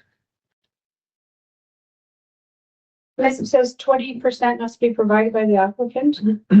Yes. Yeah, we put some money toward that already, so. Do you have any questions or comments, Director Emery? Some people have been mentioning that maybe they think it should be somewhere else. So I don't know if that's part of that could be part of the study. Not that we want to. I can't see anywhere else to really to put it. You know, that's on that would be public property. The other question would be, can we make this so it also includes, making some upland properties available? In regards to the land assessment, we could definitely put in place a bit of an assessment of some different lots to explore what is the most viable as well. For the upland area, I would need to take that away and see if that's something that have to have a conversation with Urban Systems and see if that's something that they can incorporate into this in its current function, or if they can squeeze it in as an add-on. Sure, because it makes, in my mind, it makes more sense that if there's, you're not trying to make access there just for one use, but if we can get some more properties out of the deal to go towards our 58 houses we need in 20 years, so that would help, and people, I think, would be more on board to have a few more properties for sale. At the other end of it, people are worried that if more properties are for sale, then it's just going to get bought up by rich American fishermen that don't ever show up here. Whereas we desperately need some more people living here on the island. For sure. I would encourage, if you know of any enterprising locals, to create a nonprofit housing society. Those things pair well with Crown land grants and grants to build community housing. Sure. And I guess that's something that the Denny Island Development Association could take on as well. Absolutely. Great. So I'm looking for a motion that the Board of Directors of CCRD support an application to the Rural Economic Diversification and Infrastructure Program to undertake a feasibility study for Marina Wharf on Denny Island, and that on successful receipt of the grant, the staff be authorized to enter into a grant agreement for the dispersible amount. I'd like to move that, but I think Steve probably wants to jump in there. So I just want to say one thing. It's a public wharf, but yeah. The other concept or the other component to that is the barge brow, which is important. Okay. They sort of go hand in hand, but sometimes the barge brow part gets missed on the description. Okay, so do you want that added into the recommended motion there for a marina / wharf and barge brow? That's right. Yes. On Denny Island. Okay. Yeah. And other than that, then it's all good. Then and Lawrence can make the motion. That's good. I'll second. Yeah. Moved by Director Northeast, seconded by Director Emery. Any further discussion? All in favor? Yeah. Great. Thank you very much. Awesome. Okay. So next we are moving on to 11.1, the Fire Services Assessment Report. This was drafted by Melanie Helmer and Charles Lister. I understand we have Melanie Helmer again. Thank you very much. That's been providing project support for this CCRD to answer questions, but I'm feeling like we should probably have a quick overview of this one as well. This is quite a big report. Melanie, I see that you're there with us. Thank you for your support here and for maybe running through this report with us. Certainly, Chair Kennedy, thank you. Yes, I know it's a long report. I tried to make it as short as possible, but at the same time, there was a lot of material that had to go into the report. So first of all, I've heard from everybody I've talked to how appreciative everyone is of the fire departments, both of them, and what a great job those people do. I did want to highlight that before we go into the number of things that we have to look at today. So there has been some legislative changes that have been occurring actually for a number of years now. The most recent being in August this year, the Fire Safety Act came in and replaced the Fire Services Act. The regulations are not yet out on that, but we are expecting regulations to come out as well in relation to that. And in July, there was also an update to the training standards that the province of British Columbia has in place. And those things do have an impact on our fire departments. So the first part in the report is regarding an authority having jurisdiction, which is what the CCRD is. So any local government that has a fire service is the authority having jurisdiction. It used to be back in the day that fire departments could kind of run their own little thing, but now the province has put a lot more pressure down onto the local governments to be more actively involved and to have the responsibility for ensuring that the department is fully compliant with all of the legislation and regulations that are applicable to fire departments. So as the authority having jurisdiction, the CCRD has to declare the service level, which in the case of Haggensburg and Bella Coola is exterior. And once that's been declared, there's a list that the training standard has of all of the training that every one of the members has to have in order to be able to respond to a fire. And those records have to have a detailed by member listing of everything that they've done. So that training flows from the service level. And then the next piece is the fire service area. So Haggensburg and Bella Coola have each got maps attached to them that define what the service area is. One of the things that's really important is that in the regional district model, a service area is the area of people who provide the tax dollars and the area that the same people who benefit from the service. So there needs to be an alignment in terms of the area that the actual fire departments respond to that matches that service area. So as we get further into the report, one of the recommendations is that there be some communication with the community, and that would be a component to that, is to define to them what the service area is, and the people who are within the service area would be responded to. And if they would like to have a response and they're outside that area, then they should be asking the CCRD to add them into the service area to make sure that if a fire occurs, they will receive a response, and to also be sure that the people who benefit from the service are the same ones that are paying for it.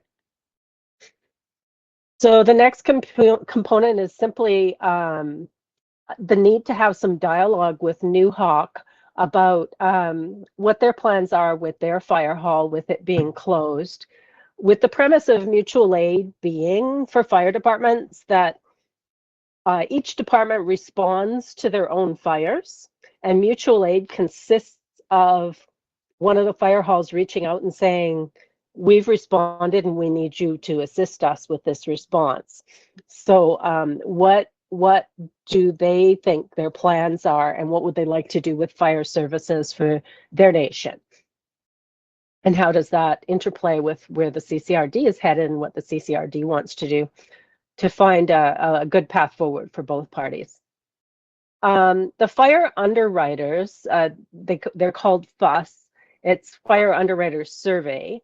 They are an organization that assesses the level of protection that is available or could be available for particular communities based on the fire services that they have. And what happens with them, I've seen some of the local governments really delve into this in great detail. Excuse me. And what happens with FUS if you have a good rating, it can actually reduce the insurance rates for both the private homeowners as well as for the businesses. And if your rating is deteriorated or you go below the level that they recognize, you can then receive an increase in your rates. Now, insurance companies are always increasing rates, maybe inflationary factors or whatever the factors are that feed into that. They certainly do go up. But overall, in comparison, an improvement in rating will reduce your rates, and it goes the other way too. So in terms of the financial analysis, the board did pass a couple of resolutions, which are basically to reduce the asset replacement funds to address potential shortfalls in the two budgets. There was some benchmarking completed with other fire departments across the province, quite a few fire departments I reached out to, and particularly with a focus on regional district fire departments being more comparable to the CCRD, and especially the ones that had smaller, let's say, rural departments and that kind of thing. And generally speaking, the average taxation was higher. The average annual cost of those services was higher than what is currently going into either Bella Coola or Haggensburg Fire Services. And one of the components, the honorarium, quite a few people that I actually spoke with said that they either already have or are in the process of reviewing their honorarium, because it's just so hard to get volunteers now. And if in order to have a sufficient number of members to properly man the trucks and respond to the fires that are occurring in their communities, they've had to modify that and go to a different form of compensation, a broader form of compensation, usually an hourly rate, to compensate people. And it also made it easier to direct those people in terms of the requirements that the legislation places on these firefighters now. The record keeping and compliance piece is really an important component. Those records have to be available and they have to meet a certain standard. And the CCRD, as the authority having jurisdiction, is the party responsible to ensure that that occurs. Okay, so there have been reserve contributions being made, and the typical amount that other fire departments made are, they came to approximately $52,000 a year. But some of them also had debt servicing in addition to that because they didn't have sufficient reserves to buy their fire apparatus when the needs arose. So some of them have that in addition to their reserve contributions. Looking at the CCRD, there is a need for a contribution to reserves to occur on a regular basis in order to ensure that the fire apparatus can be replaced when they need to, but there's also turnout gear and other equipment and things like that that need to be replaced on a regular basis. So turning to table 1, that's really just to give you some summary information about how the CCRD looks for Bella Coola, for Haggensburg, if the two were put together, and the average of the other fire services that were looked at, keeping it to the exterior service level as being more comparable. And the total cost of the service at the current levels of funding, so what under combined is basically just adding the two together. It's a fictitious what it would be if the two were added together to give you a combined total. And even with that, it's below the average. Yeah, as I mentioned, many of the departments are shifting to an hourly versus a per call out type of compensation honorarium. The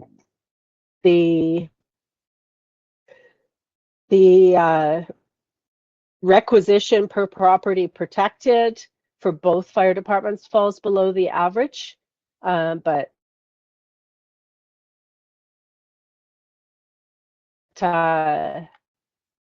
Bella Coola does come closer. Regensburg is fairly low.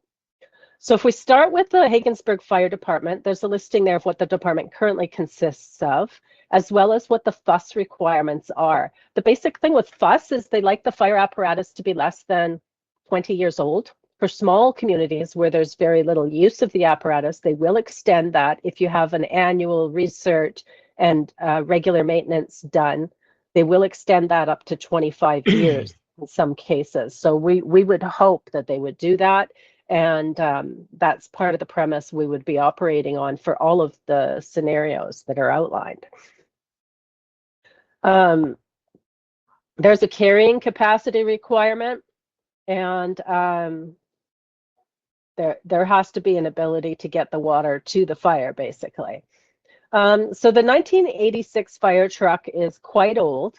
Even if a piece of apparatus is used very little, the expectation of a fire apparatus is that, of course, if there's a fire, you want the thing to work. And the older the pieces of equipment get, even if they have been maintained, from the fire underwriter's perspective, that there's that increased risk element, which is why they don't recognize those older pieces of equipment.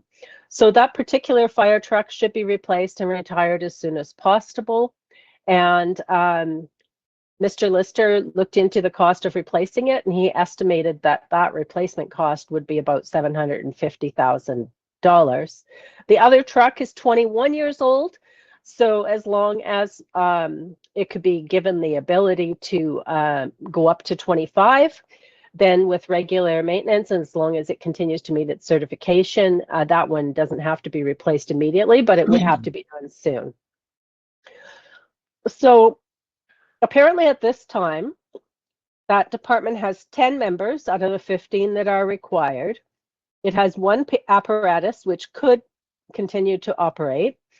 And the fire chief is providing the training, but there are certain training record requirements. He is keeping a log of all training, but there's certain requirements in addition that would need to be met.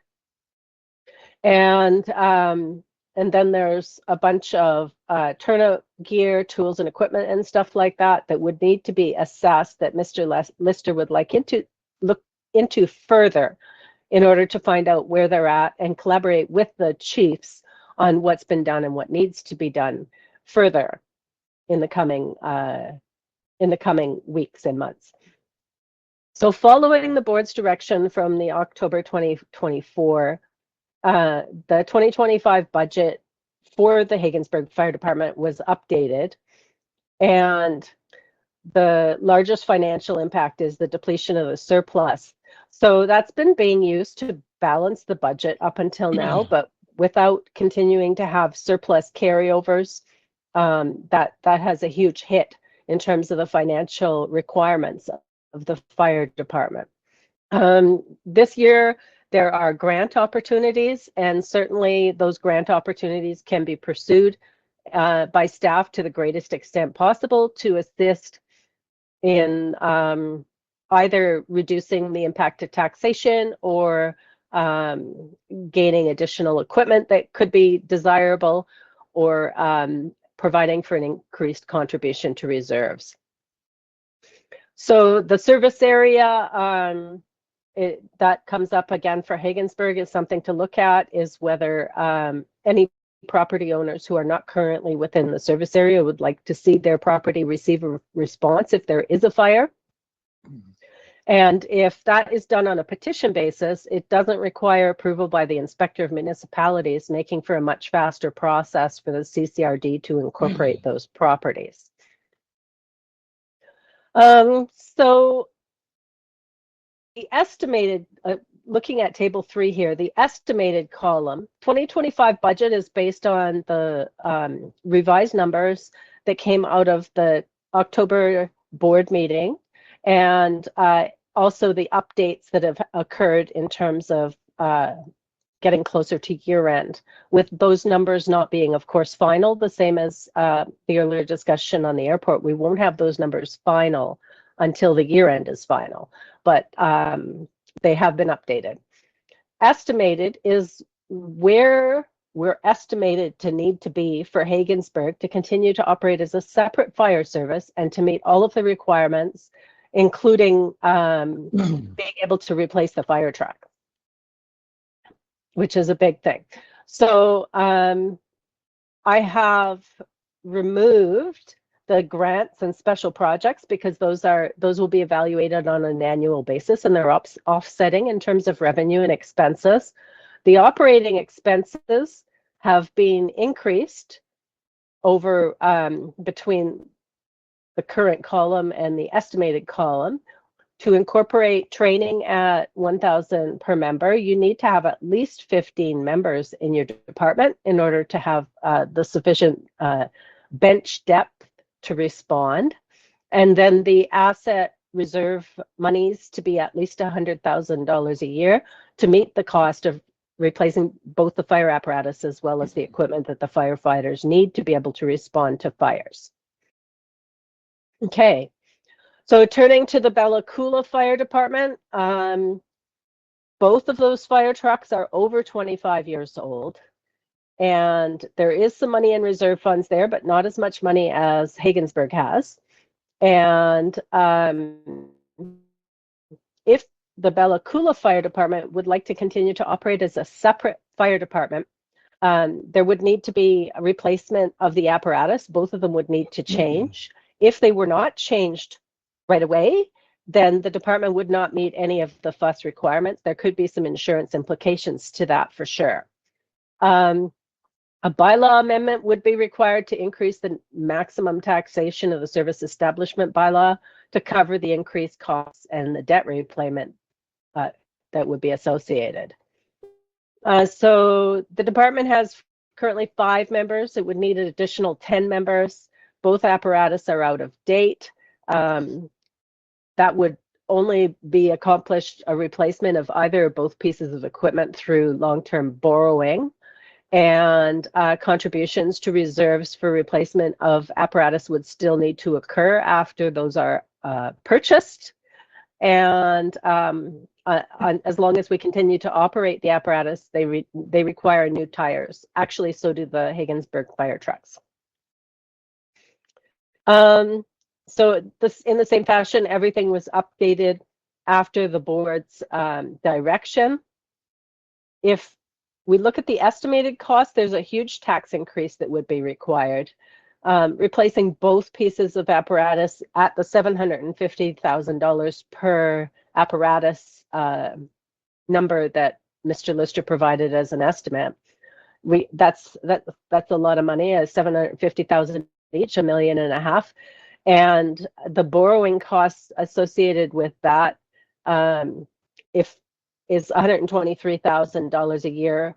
That's based on the currently posted Municipal Finance Authority rates. Those rates do change, and they would use the rate that's applicable at the time of the actual borrowing. So it wouldn't necessarily be at the same borrowing rate that it's at now, but it gives you an idea of what the ballpark is of where it would land.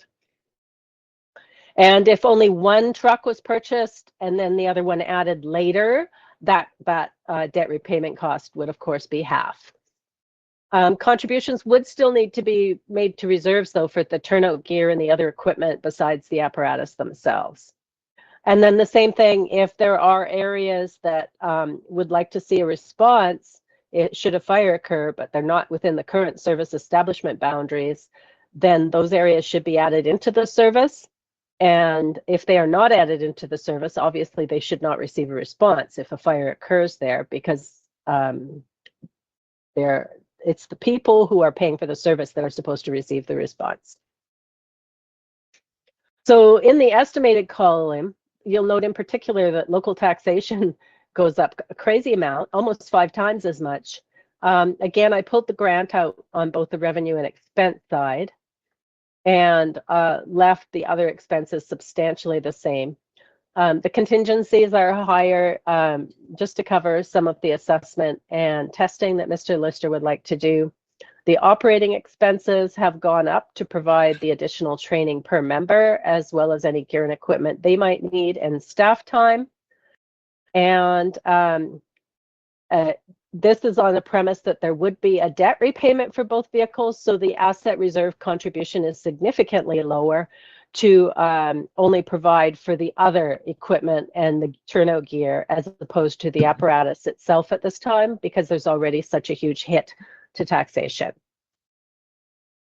So the third option, which is in here, is that there could be one combined fire service while still maintaining both fire halls. Under that option, because the Haggensburg Fire Protection Service has a bigger reserve balance under it, and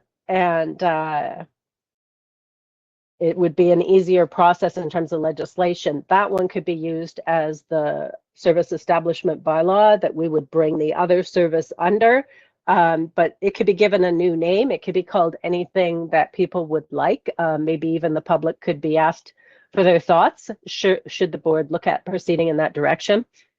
But either way, it would now consist of 2 fire halls under one service establishment bylaw. The way that FUT looks at it is the apparatus and the members become merged because it's all part of the same service. So now you could have 2 older pieces of equipment that would be able to respond to fires, but you would have your frontline vehicles less than 25 years old, and the 1986 one would be dropped out with a new one in at the top. The combined reserve funds would be $762,000, which would be enough to cover the cost of the new fire truck without needing to borrow any money. And the FUS requirements being the same, the 15-member requirement would now be met. And everything that the 2 departments have would be put together. The combined tax requisitions, the thought would be to try to take the 2 of them, and we'd have to go according to whatever the assessment values come out to be. But if you look at the maximum requisition for the one service is $200,000, and the maximum requisition for the other services is a dollar rate that comes up to $97,000 and change in 2024. The combined total is about $300,000.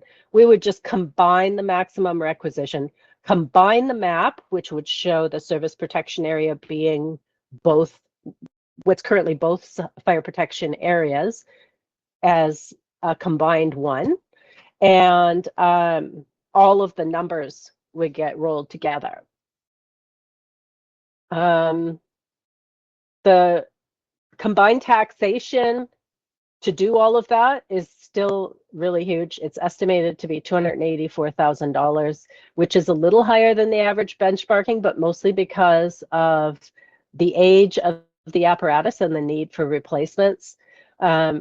It's a large tax increase, but the biggest part of that is actually the not being able to use surplus to balance the budget, which was $132,000 out of the $193,000 increase.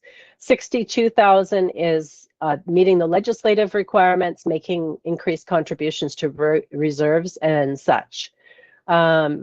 It's really a critical element of financial viability to continue to make those contributions to reserves. So when the time comes, you have the money on hand, or at least some of the money, so that you eliminate or reduce the need to borrow money in order to meet the requirements of the particular service. The increase in the contribution to reserves could be phased in to smooth out tax increases, but it's going to mean there would be a shortfall in reserve funds in 4 years when the 21-year-old piece of apparatus would need to be replaced, and would likely result in borrowing, and may require long-term borrowing rather than short-term borrowing, which involves an elector approval process, and would obviously then have to go up to the electorate to see if they would like to replace the apparatus. And if the piece of apparatus was not replaced, then it would no longer meet the FUS requirements.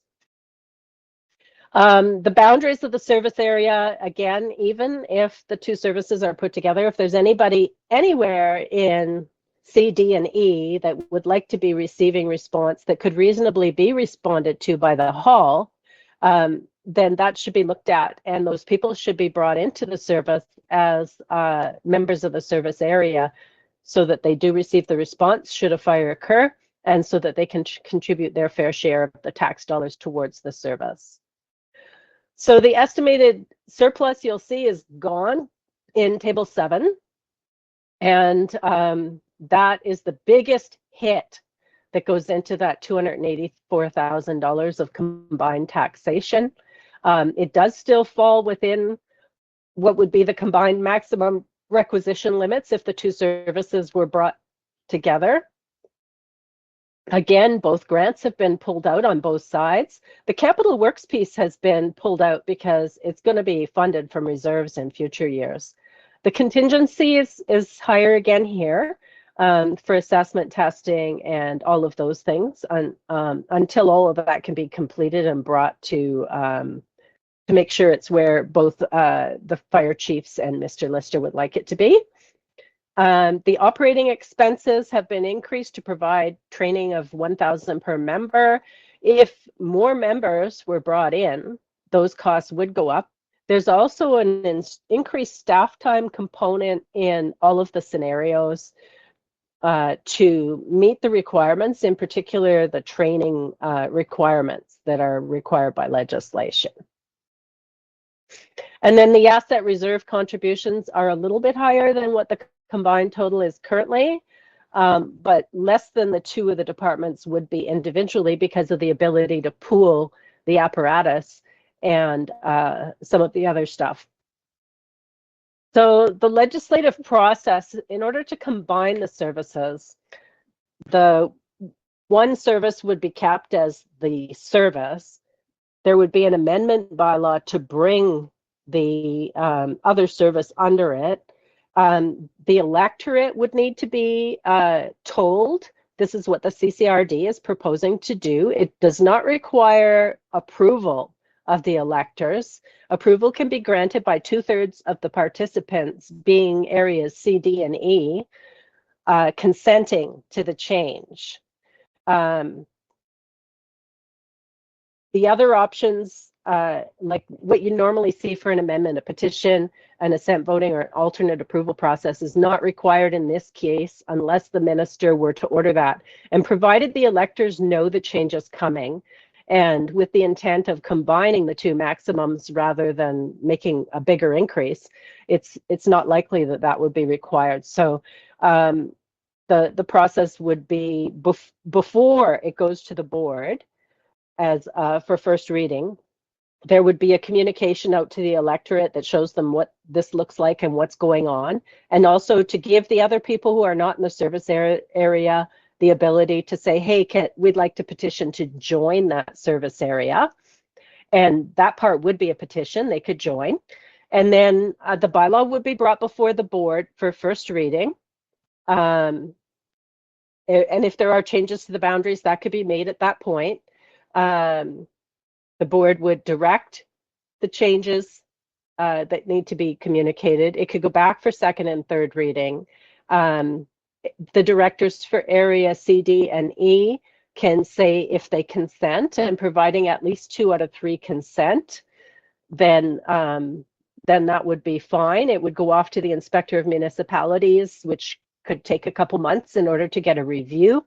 And then after that, it would be presented to the board for final reading and adoption. After it's adopted, the fire services would continue to be provided by both halls for all the properties in the fire protection area that are in the service area, and potentially an expanded area should the board so direct, or should people petition to so join. And then the costs would not need to increase as much as they would for the two services continuing to operate separately. So it would still be a huge increase for residents and businesses, but not as much as it would be otherwise.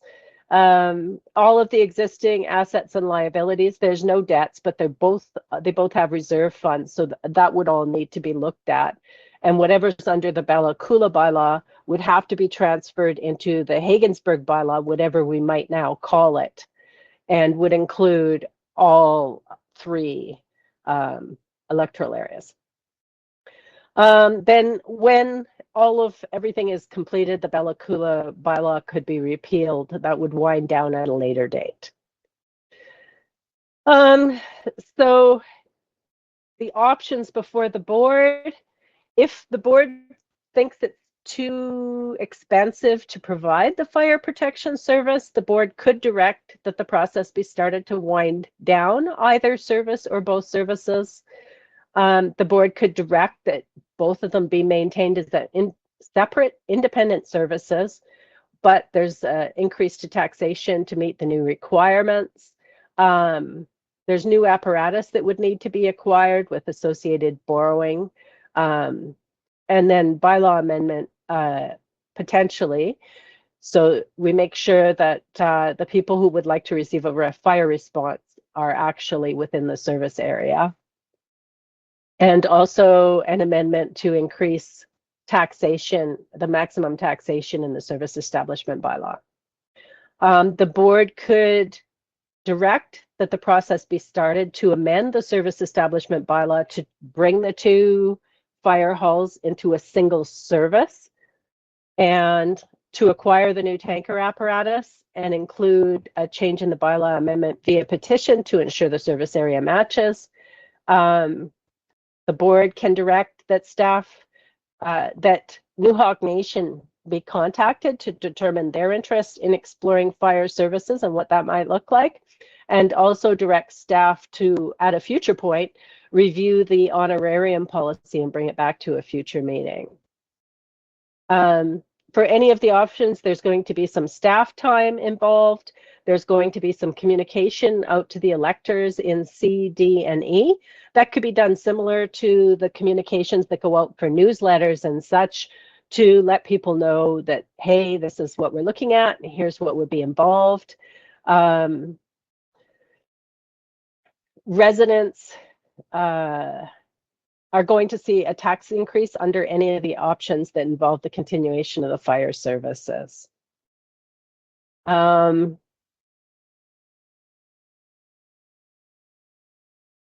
think I've covered the highlights there. I'd be happy to take any questions, Chair Kennedy. Thank you.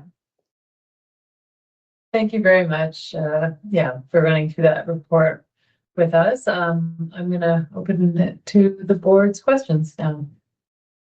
Well, I guess it's not in my area, but it would make total sense to me to, before anything happens, that option 4 is explored. Like the New Hawk, they don't have a proper fire department, but they have very good gear and they have access to finesse training and that kind of stuff. That maybe that equipment should be transferred to another hall. And since you guys are covering 4 Mile and Bella Coola, anyhow, that it would make sense for them to, but maybe not their wish, but to supply some the equipment straight across. Then we wouldn't necessarily have to buy another piece of equipment because they have some already. That's good. And same with, they have access to training, and at the same time, maybe if it's a bigger department, that there would be some members of the band that would feel better to be able to join up. Then after that, after there's an established fire department already, that might be more appealing to them to join, as well as the money end of it. Mm-hmm. Yeah. I hear you. Yes. It sounds simple, I know, but it's I know it's not. I would just note on that is for me that discussions with the nation, put it in there because it is such a critical component. Mm-hmm. But discussions with the nation do take time, and as we've known for some of the discussions around other areas, it can take significant periods of time. So they may not align. It may be something that comes in later and provides a bit of relief, or maybe something where they want to maintain their own service. Mm-hmm. If they maintain their own service, then we still have to meet those the equipment requirements. It's only if they transfer, if we end up in some relationship where they transfer those assets into our care and control, that we can classify them as our own to meet those requirements. So Right. or just put on that thing if it is an idealized thing, we definitely should do that. But it takes a significant amount of time Mm-hmm. to get those agreements in place. Yes. I just look at the cost and if you could save, buying a couple pieces of equipment, then, that's quite a bit of tax savings that it won't be passed on to the service areas. Absolutely. Absolutely. Go ahead. Yeah, so it sounds like from this report that there's quite a few upsides to combining the two fire departments and helping to meet cost requirements, etc. Yeah, I'd just be interested to see what the constituents say about that idea. Yeah.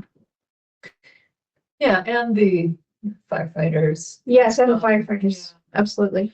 Yeah, I'm with you. I feel like there's a lot of positive or benefits to combining, but I would be hesitant to make those motions today without that input necessarily. Yeah,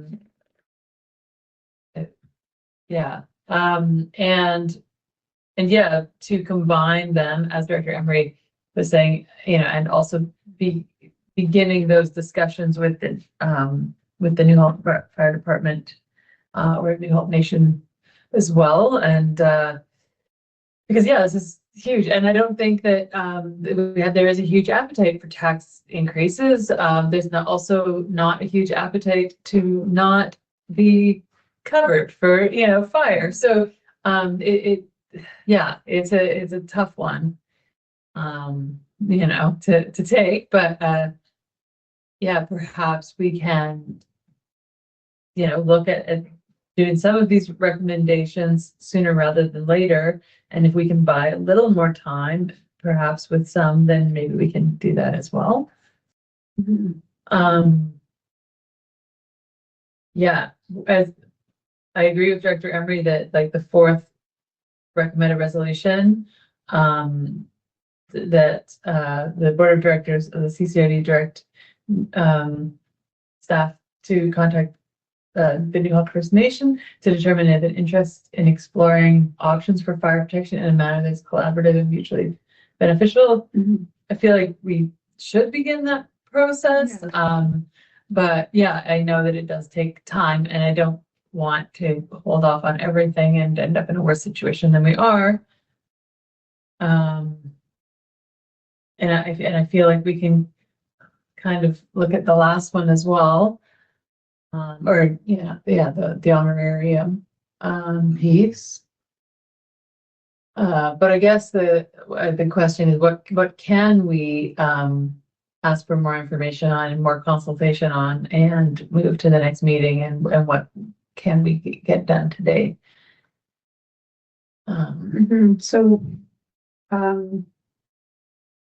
So perhaps before we start to amend the service establishment bylaw, can we do ask the staff to commence communication with the public, with the fire departments and with the public?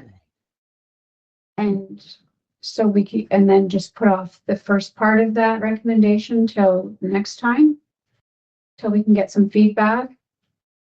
And then, but I think those other ones could go ahead.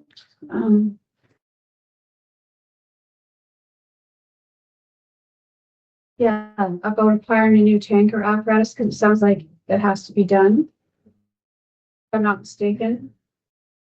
And that we also contact New Hope First Nations to determine their interest in exploring the options. That's kind of what people think.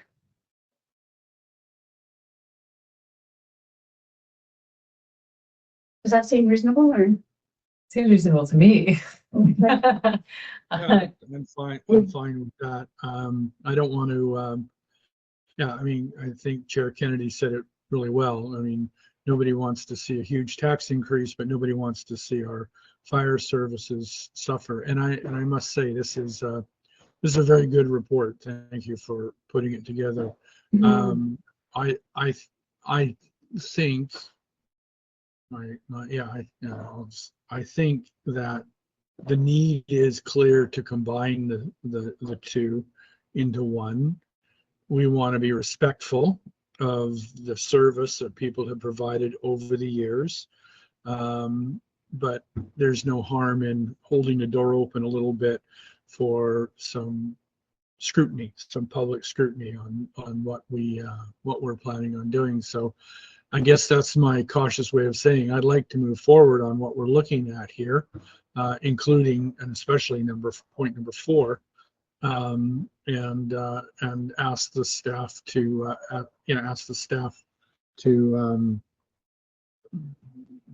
gauge not public support, acquire some public input on this issue. Yeah, with it, maybe especially with input from firefighters and volunteers and okay. So can we put the first couple of resolutions on hold till January? Is our next meeting? Let me ask Miss Hamer, Miss Bion, is there some challenges with delaying this decision into the new year?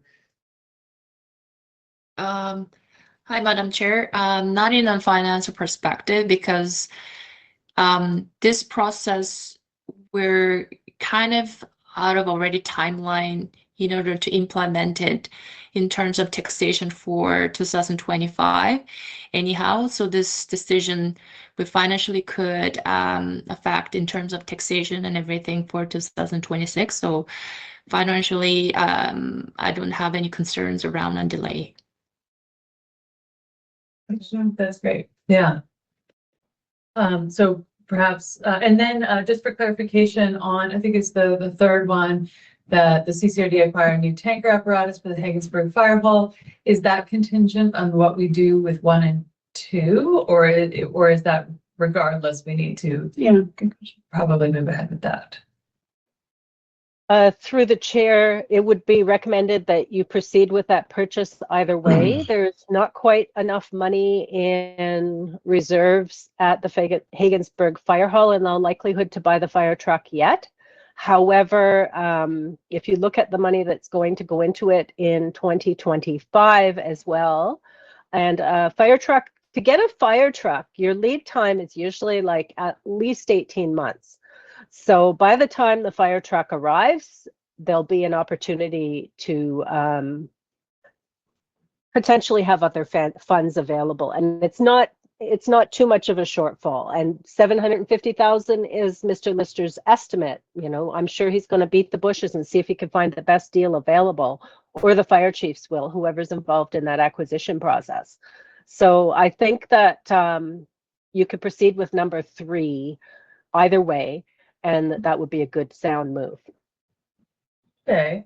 Well, unless the new Hawk had equipment that would replace that we wouldn't even need it in the first place. But and also the fact that you don't necessarily need a new piece of apparatus, you could find a fairly new secondhand for quite a bit cheaper.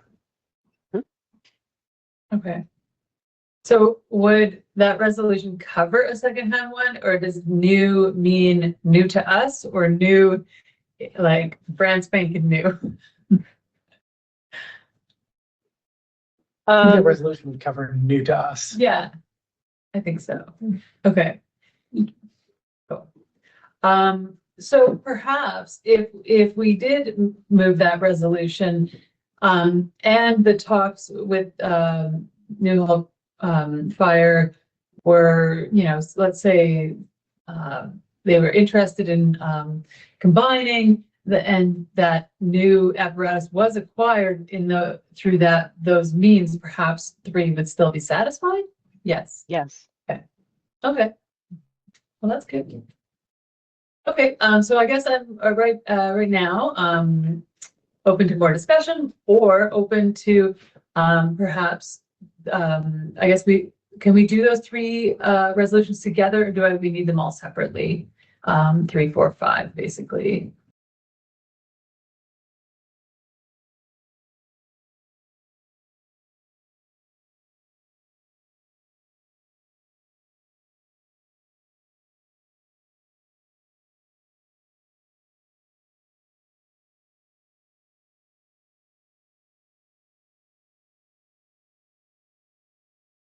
Haggensburg Fire Hall. Okay. Moved by Director Northeast and a seconder, seconded by Director Harstead. Any further discussion? All in favor? Aye. Any opposed? Nay. Okay. Okay, and next we have an all directors. So this is also, oh, wait, sorry. Yeah. Yes, okay, so this one is that the Board of Directors of CCRD direct that New Hope First Nation be contacted to determine an interest in exploring options for fire protection in a manner that is collaborative and mutually beneficial. Yep. Moved by Director Harstead, seconded by Director Northeast. All in favor? Aye. Great. Any opposed? Hearing none. And I'm looking for the resolution that the Board of Directors of the CCRD direct that F21 volunteer firefighter honorarium policy be reviewed with a report including recommendations to be submitted for the board's consideration to a future board meeting. Did I miss something there? Did I read it? Okay. Okay, moved by Director Hurstead, a second, and a seconder. Seconded by Director Emery. Any further discussion? All in favor? Great. Aye. Thank you very much. Now, do we also need a resolution that that the communication take place or? Yeah, that's what I was wondering. Okay. Yeah. I've got some Oh, yes. proposed wording here, unless Curtis has something on the go. Am I No, getting let's ahead of see you? what you've got. I've got that the Board of Directors of the Central Coast Regional District direct staff to initiate communication with the public as well as the Haggensburg and Bella Coola Fire Departments regarding the potential integration of the Haggensburg Fire Service into the Bella Coola Fire Department, resulting in a unified service with 2 fire halls. Great. Yes. Moved by Director Northeast and seconded by Director Hurstead. All in favor? Aye. Any opposed? Hearing none. Okay, wonderful. Do you want to refer the decision on the other matters to a different meeting? Yes, please. January? Yes, please. Do you need a motion for that? Yes. please. Okay, I'm looking for a motion that those first 2 matters be deferred or referred. Either one. Deferred to the January meeting. Moved by Director Hurstead and seconded by, did I see a seconder? Oh, yeah, sure. Yeah, Director Northeast. Thank Yeah. you. All in favor? Aye. Great. Okay. Getting a little punchy. I know, okay. Okay, wonderful. Thank you very much. Okay, so that was a big one. Thanks, everybody, and Ms. Hamer for for that report and for sticking with us through it. Thank you for your support there. Okay, so next we're moving on to 11.2. It's a report from the CCRD grant writer regarding a grant application to the UBCM Community Emergency Preparedness Fund. We have Mr. Slangerland here to answer any questions. Okay, so this one is basically just to apply for this. Yeah, firefighting equipment training and grant. Yes. Okay, I feel like we can. Does anyone have any questions about it? Is this for both fire departments? Yeah, $40,000 each with. Oh, the okay, grant. beautiful.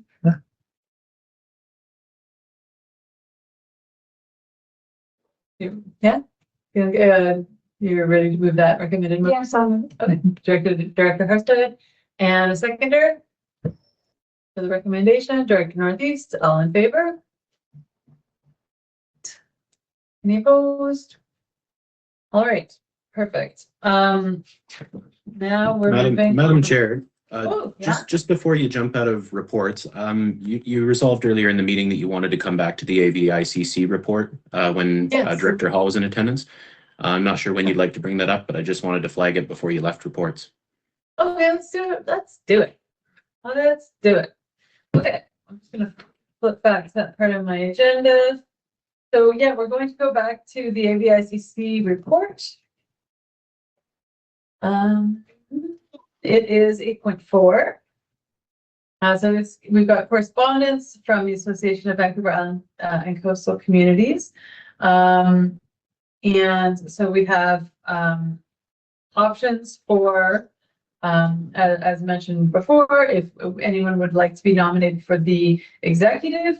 And then we also have options for putting forth resolutions and options for putting for the student if we are, if there's a student that might be interested in a program there. Director Hall, before you joined us, we were talking about that you may be interested in being nominated for the executive. Would you like us to put you down there? Yes, please. I would enjoy that. Thankfully, there's a big movement right now with this aquaculture and how it could benefit all the nations as well as create opportunities for everybody across the board. And just it'll just have to be trying to get people to work together. But they've got some great information there through the panels as well as going ahead with. Sorry, I was just going to butt in. I think you're talking about something separate than this thing here. I know, but it comes through AVICC, so it is is related. I'm just trying to say that I would like to be nominated. Thank you. I don't know why you keep interrupting me. Well, I just thought you were off on the wrong track because you have that listed elsewhere in the agenda. Yeah, you assume I'm off track quite often, but thank you. Yeah. Okay. Perfect. Okay, so I'm looking for a resolution that the Board of Directors and the CCRD nominate Director Travis Hall to the Association of Vancouver Island and Coastal Communities Executive Community for the position of Director Hall. Would you like Director at Large, or would you like to be nominated for a different position? Director at Large is the kind of the one I like to go for because it's not as involved, but it still has kind of the same level of voice as the other positions. Okay, perfect. Thank you. Yeah, appreciate the question. Thank you.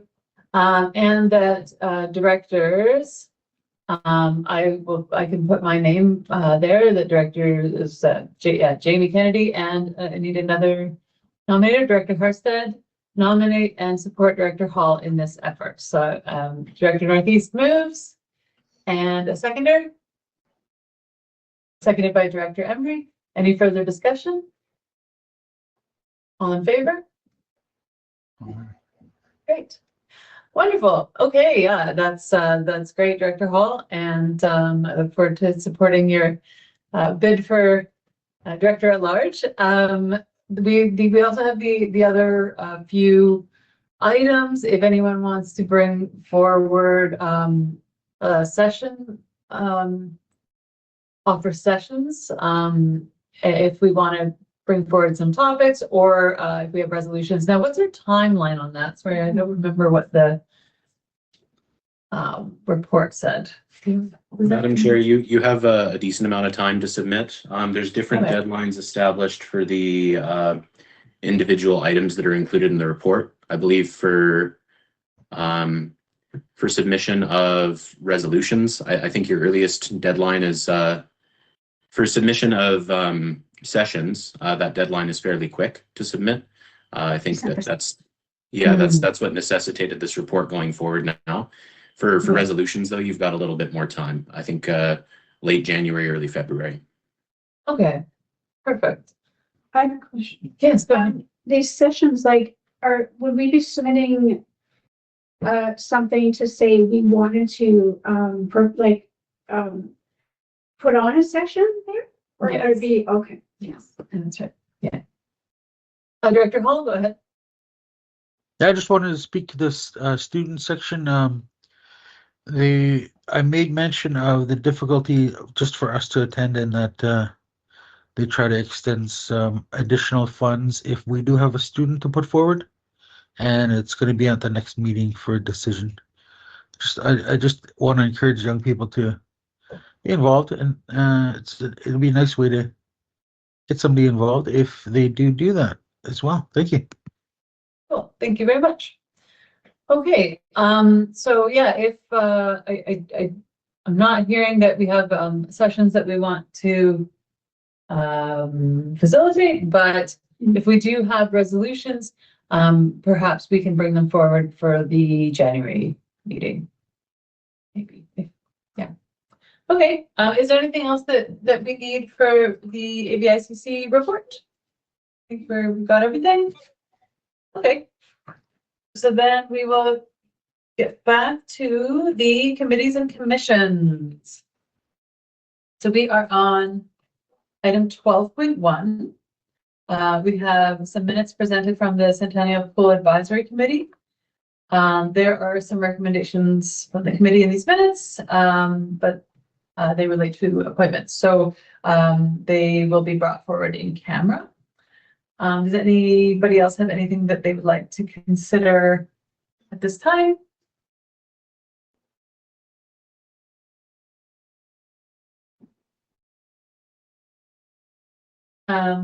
Next, we have minutes from the Danny Island Airport Commission. There are there are recommendations included from the CFO. Maybe we can defer the recommendations until then for this piece. Yeah, if I may, through the chair, when there's been recommendations that affect the budget, the CFO has included those as options in the budget presentation. So you don't necessarily need to deal with them now. They'll be there, but you should take note that of the minutes and what was conveyed. Okay. Anything that doesn't relate to budget that we want to consider right now? Nope. Okay. And Denny Island Rec Commission, we have minutes here, and these will also be included later. Anything that doesn't pertain to budget that anyone would like to bring up now? Hearing none. Haggensburg Water Service Advisory Committee, we have minutes from them as well. And there will be recommendations included in the budget presentation. Anything else anyone would like to add about these minutes? All right, perfect. Well, we can continue right along. I do see that it is noon-ish. Are we okay to continue to 12:30? Is there anyone with any pressing matters that we'd like that they need to take a break, or is 12:30 okay for lunch for everybody? For me. Yeah. I'll look around the room. Yeah, Yeah. yeah. Okay, great. Okay, well, we'll just carry on. So the next item is bylaws and policies. We have a Calvert Island zoning repeal bylaw presented for consideration of adoption from our corporate officer. Yeah, I guess we'll bring that one forward. Any questions or comments here? Director Emery, is there anything that I don't know, being in area A, if there's anything you want to ask or comment? No, I think it's just it's something to get off the table. It had a use years and years ago, which didn't really have a use years and years ago. It's just something that we could probably get rid of. Okay. And Mr. Gutherson, is there anything you wanted to bring to our attention with this one? Not too much, Madam Chair. I think the main thing is this is a recommendation that stemmed from a board conversation earlier this year. The recommendations that staff are putting forward at this time is for first and second reading of the bylaw and authorization of Director Emery to conduct a public hearing on the repeal of the bylaw. Okay, great. So I'm looking for the motion that bylaw number 538, cited as Calvert Island zoning repeal bylaw number 538, 2025, be now introduced and read a first time. Okay. Moved by Director Northeast and a seconder. Seconded by Director Emery. Any discussion? All in favor? Great. Any opposed? I'm looking for a resolution that bylaw number 538, cited as Calvert Island zoning repeal bylaw number 538, 2025, having been given due and detailed consideration by the board, be now read a second time. Moved by Director Emery, the seconder. Seconded by Director Northeast. All in favor? Great. Any opposed? Hearing none. And the third resolution, that a public hearing be held pursuant to section 464 of the Local Government Act, delegated to the Director of Electoral Area A, and that the public notification be authorized pursuant to section 466 of the Local Government Act. Moved by Director Emery and a seconder. Seconded by Director Harstead. Any further discussion? All in favor? Wonderful. Thank you, guys. Great. I'll just note that Director Emery will be in touch and get you some support for that. Sure. This sunshine is amazing. We have sunshine, everybody. It's crazy. I heard it rains here. I don't think it's true. Okay. So next is a procedural bylaw amendment and public input and delegation policy amendment from our corporate officer. So here we are. Okay, so we've asked for this to be updated. Sir Munson, can you just walk us through this one? Absolutely. Yeah. So September 12th, 2024 board meeting, there was a report brought forward that stemmed from an earlier decision of the board about, how to move forward with public input and delegations for the CCRD. At that meeting, the board of directors said that they wanted to reinstate delegations and wanted to consider the extension of public input period 3 months from that time. And they also directed that staff prepare amendments to the public input and delegation period policy and the procedure bylaw to make the process a little bit more clear and just basically enhance the structure for each of those processes. So staff did prepare some amendments to the bylaws, to the bylaw and to the policy, which basically, getting into the procedure bylaw recommendations itself, there's requirements for a standardized delegation application form established by myself that outline the conduct expectations and outlines, kind of a code of conduct for, persons that are taking part in CCRD board meetings, either as delegations or as public input period participants. And it outlines the process for where a delegation request might be declined or referred to another meeting, or perhaps encouraged, in a different way, perhaps towards correspondence or what have you. There's also a deadline recommended to be imposed for submissions to the agenda for public input period and for delegations themselves, which will be 4 p.m. 7 days prior to the meeting. And there's a little bit of discretion that's encouraged towards my position to make sure that the items or that the topics that folks wish to speak to are either relevant to the CCRD's jurisdiction or are relevant to the consideration of the matters that are going to be under consideration at that board meeting.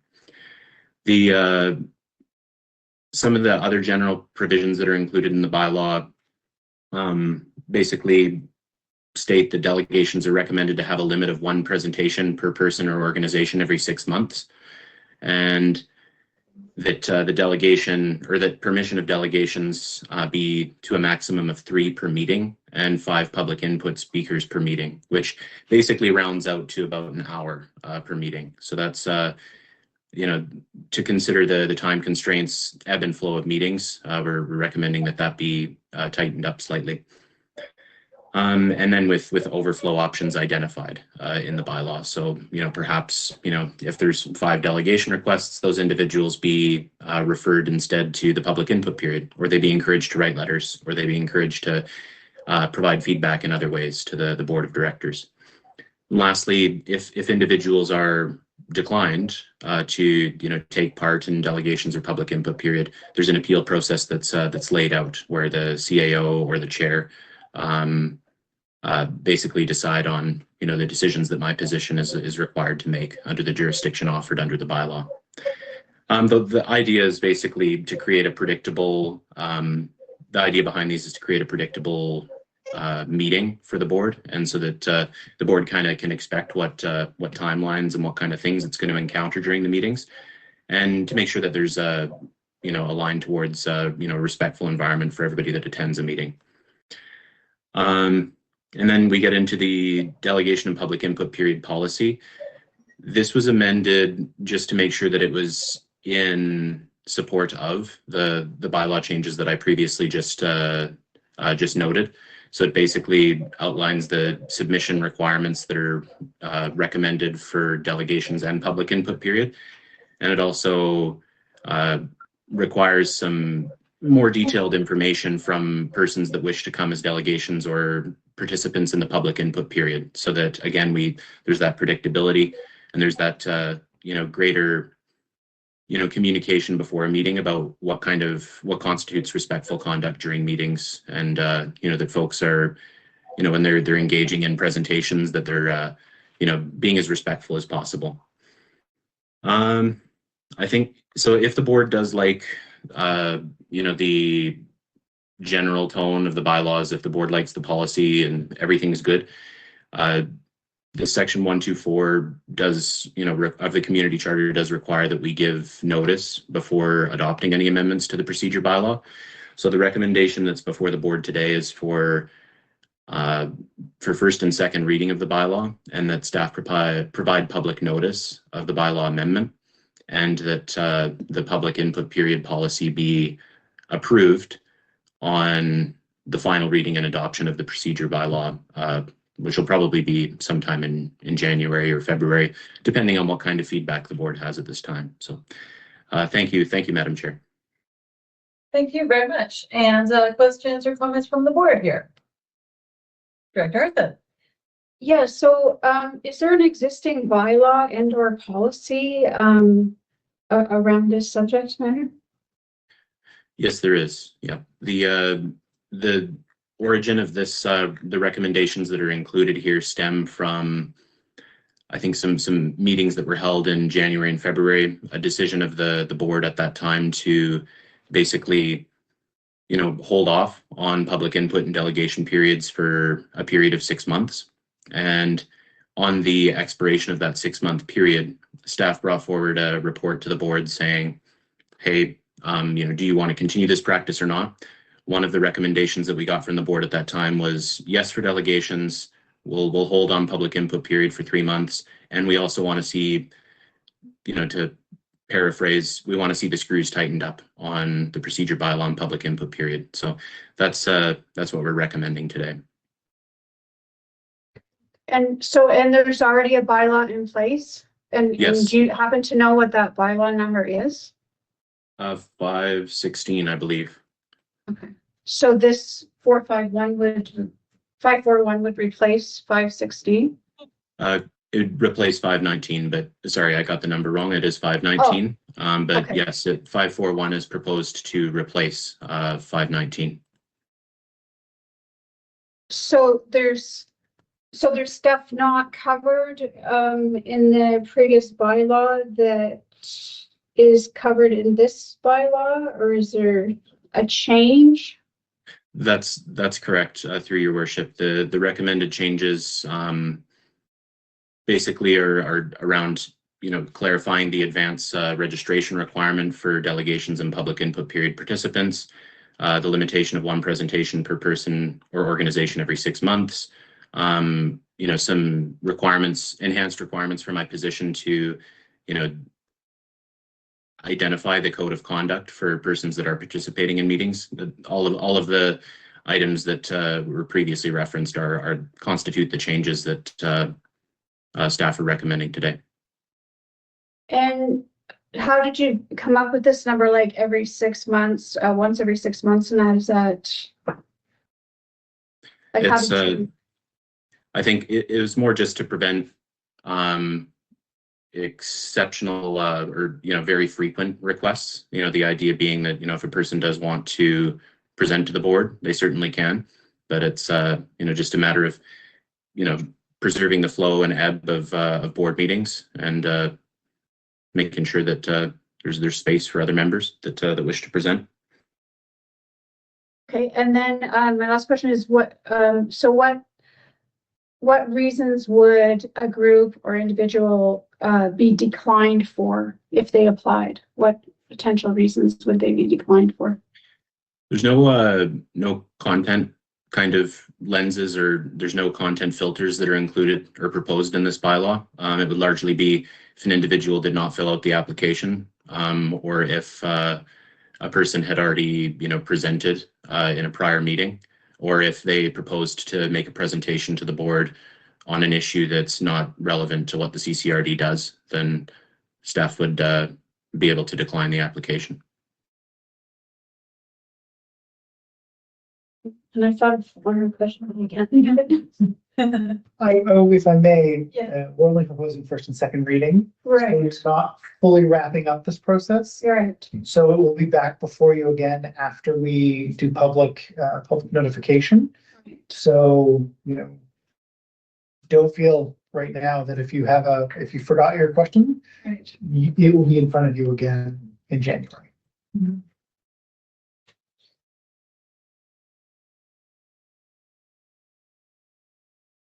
Any questions or comments here? If not, I'm looking for a motion that the Board of Directors of the CCRD give first and second reading to bylaw number 541, 2024, cited as the board meeting procedure bylaw number 541, 2024, and that staff be directed to provide public notice of the proposed bylaw amendment. Moved by Director Emery and the seconder.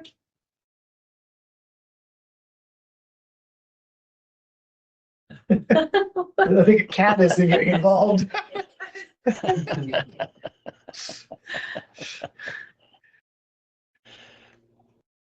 There's a delicate balance that exists in my office when the cats are here. Okay. Everything's fine until it's not. Okay. Okay, so yeah, I'm just looking for a seconder for the first vote here on the first and second readings of bylaw number 541. Seconded by Director Northeast. Thank you very much. All in favor? Great. Any opposed? None? Okay, and then so I can still do the second one. Yeah. Yeah. Okay, so the next resolution is that the Board of Directors of CCRD approve the amended delegation and public input period policy 837 as presented to the board on November 15th, 2024, effective on final reading and adoption of the board meeting procedure bylaw number 541, 2024. It would only say that would be the November as an error, November 14th. Ah, yes, Yes. good one. Perfect. Moved by Director Emery and a seconder. Seconded by Director Northeast. Any further discussion? All in favor? Oh, pardon me. Yeah, go ahead. Nope. My apologies, Madam Chair. I just had one accessory thing to flag after this vote was concluded. My apologies. Okay, yep, no worries. It looked like, I think we had everybody, all in favor, yes, yes, yes, yes. Any opposed? No. Okay, great. Go ahead. Madam Chair, one final beat on this question, just for the sake of being explicit. The board did say in September that it wished to consider whether or not to reinstate public input period after a period of 3 months. We're currently in month 2. Our next meeting, or rather the board's next meeting, will be, I think, in month 4 afterwards. So I'm not sure if the board wishes to make a decision on that right now, or if they had any direction to provide to staff on that.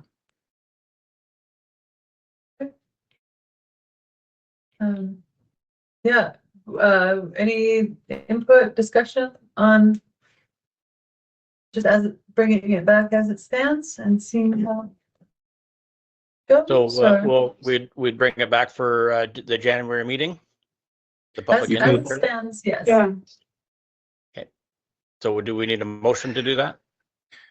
It might make things somewhat clearer to staff here, because as stands right now, we're under the rules of the old procedure bylaw, the old public input period policy.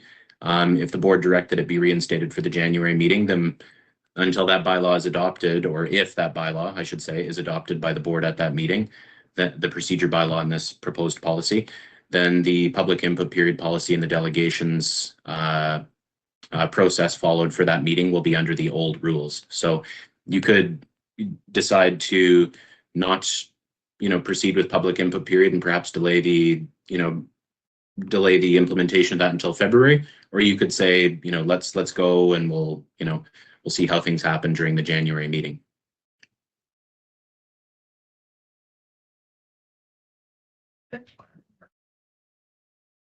Director Hall, did you have your hand up there?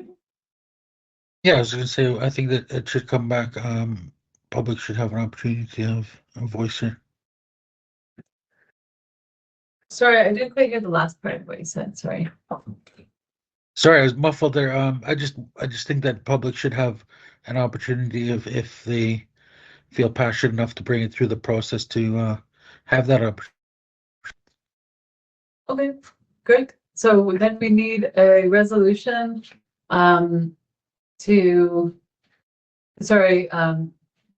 reinstate Uh, the public hearing.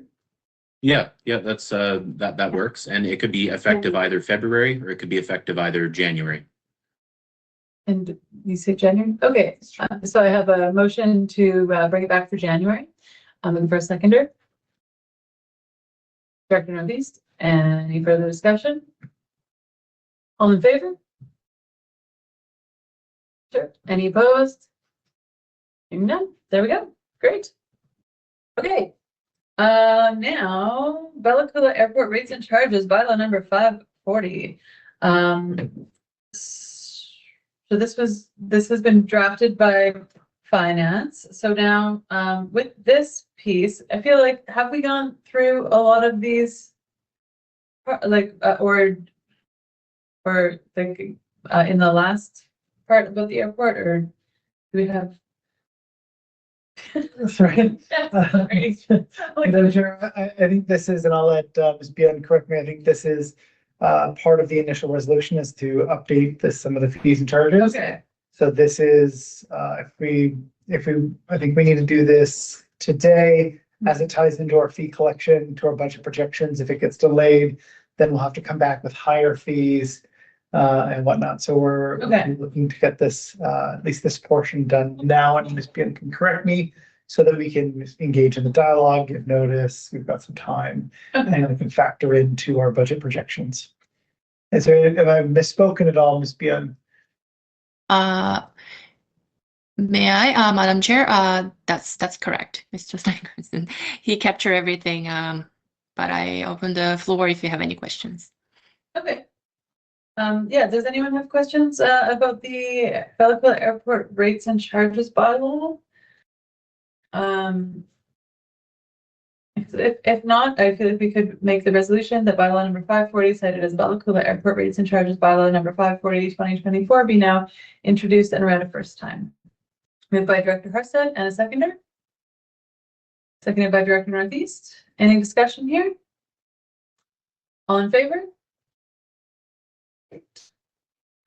And now I'm looking for a resolution that bylaw number 540, cited as Bella Coola Airport rates and charges bylaw 540, 2024, having been given due and detailed consideration by the board, be now read a second and third time. Moved by Director Harstead, and seconder.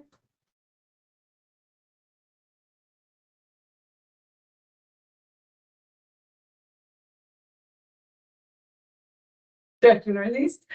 Any further discussion there? All in favor? Any opposed? Hearing none.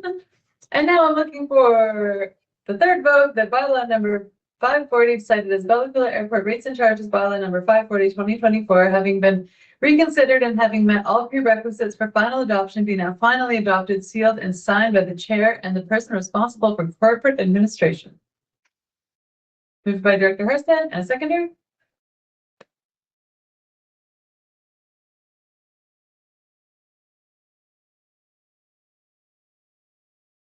Okay. Did I miss? Second. Seconded by Director Northeast. All in favor? Yep. Okay, Right. great. Okay, next, volunteer fire department operation bylaw updates. The reports and bylaws are attached. We have Mr. Malkinson on hand if there are questions. So this is service participants. So we kind of, we kind of discussed this part a little earlier, right? Yes. Mhm. Yeah, so we just have to, okay. So I'm looking for a resolution that bylaw number 542 cited as Bella Volunteer Fire Department Operation Bylaw number 542, 2024 be now introduced and read a first time. Okay, sorry, can I have a reminder about what this bylaws about? Yes, so this is the Bella Volunteer Fire Department Operation Bylaw 542. So it's sorry, go ahead. Sorry, Madam Chair. I'm happy. I didn't want to get ahead of you. No. Yes, the reason this is on the agenda relates to a recent review of CCRD bylaws, and on that review we found that some of the provisions of the volunteer fire department operation bylaws for both fire departments were incredibly out of date and didn't configure within the CCRD's organizational structure. So we made a quick amend to both bylaws to basically clarify what the reporting relationships were within the CCRD structure and to update some of the legislative references to Fire Services Act, exterior attack, minimum service standards, that kind of stuff. Yeah, sorry, everybody, if I'm pushing, I will take a step back. Yeah, questions or comments for this report for the bylaw? So it's just formalizing that relationship that Yes, CCRD, right? and as well as it declares that we are an exterior service, and just kind of an updated terminology and whatnot. It's more of a housekeeping thing. It doesn't make any fundamental changes. Thank you. Okay, so I'm looking for the resolution that the bylaw 542 be now introduced at the first time. Moved by Director Harsted and a seconder.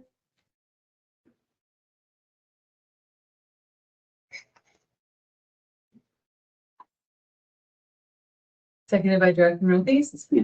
Any further discussion? All in favor? Great. And the Fire Department Operation Bylaw number 542, 2024, having been given due and detailed consideration by the board, be now read a second and third time. Moved by Director Harsted and seconder. I think this needs to be done by Director Northeast as the other area participant. That's correct. Yep.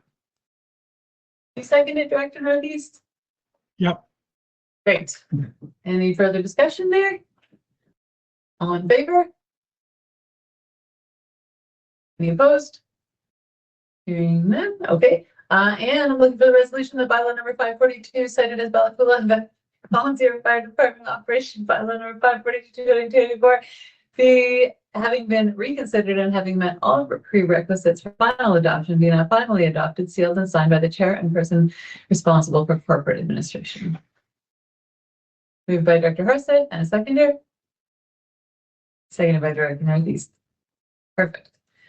All right, thank you very much. Next is the Haggensburg Volunteer Fire Department Operation Bylaw number 543, 2024. So this is you and Lawrence, so Lawrence, don't go far. Okay, don't go far, Lawrence. Okay, so so this is like similar going through like the last one. Okay, Exactly the same, but exactly the same. Director Harsted, it's you too. But Haggensburg in place of Bella Club. The bylaw number 543 cited as Haggensburg Volunteer Fire Department Operation Bylaw number 543, 2024 be now introduced and read a first time. Moved by. Yeah. So yes, Director Northeast, and I'll second. That bylaw number 543 cited as Haggensburg Volunteer Fire Department Operation Bylaw number 543, 2024, having been given due and detailed consideration by the board, be now read a second and third time. Moved by Director Northeast. I'll second. All in favor? Great. That bylaw 543 cited as Haggensburg Volunteer Fire Department Operation Bylaw number 543, 2024 having been reconsidered and having met all prerequisites for final adoption, be now finally adopted, sealed and signed by the chair and the person responsible for corporate administration. Moved by Director Northeast. I'll second. All in favor? Aye. Great. Okay. Good stuff. Okay, swimming pool. Okay, you know what? We can take a break. Yeah. This is 12:28. Yes, I feel like it was time for lunch. We don't, we'll take a recess. Is 45 okay? Yeah. Yeah, 45 minutes. Yeah, okay. So we will come back at 1:15, everybody. We are taking a lunch break until 1:15 and we will see you Okay. back here then. Okay, thank you. Good job, everyone. Good job.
All right, welcome back, everybody.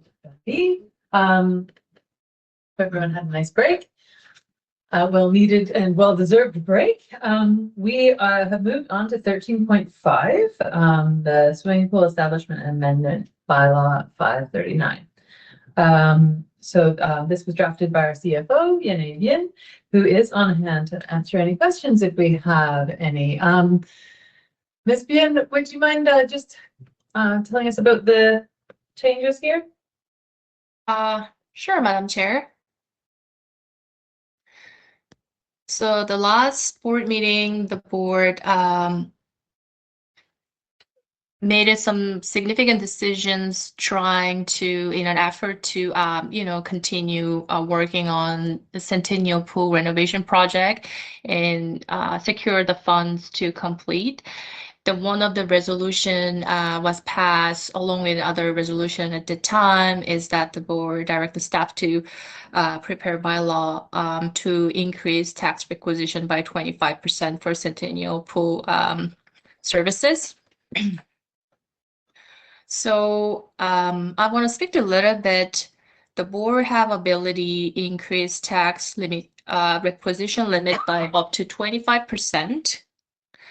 Without requiring an approval by inspector municipalities if if they have not already increased the maximum tax ceiling in the last 5 years. So this is the case that the board have ability increase by 25%. However, this does not mean that CCRD will increase taxation accordingly. Just wanted to flag it for the board and then for the public, this is just increased tax liquidation limit. The board will visit and make a decision around the tax requisition actual amount during the financial plan development process.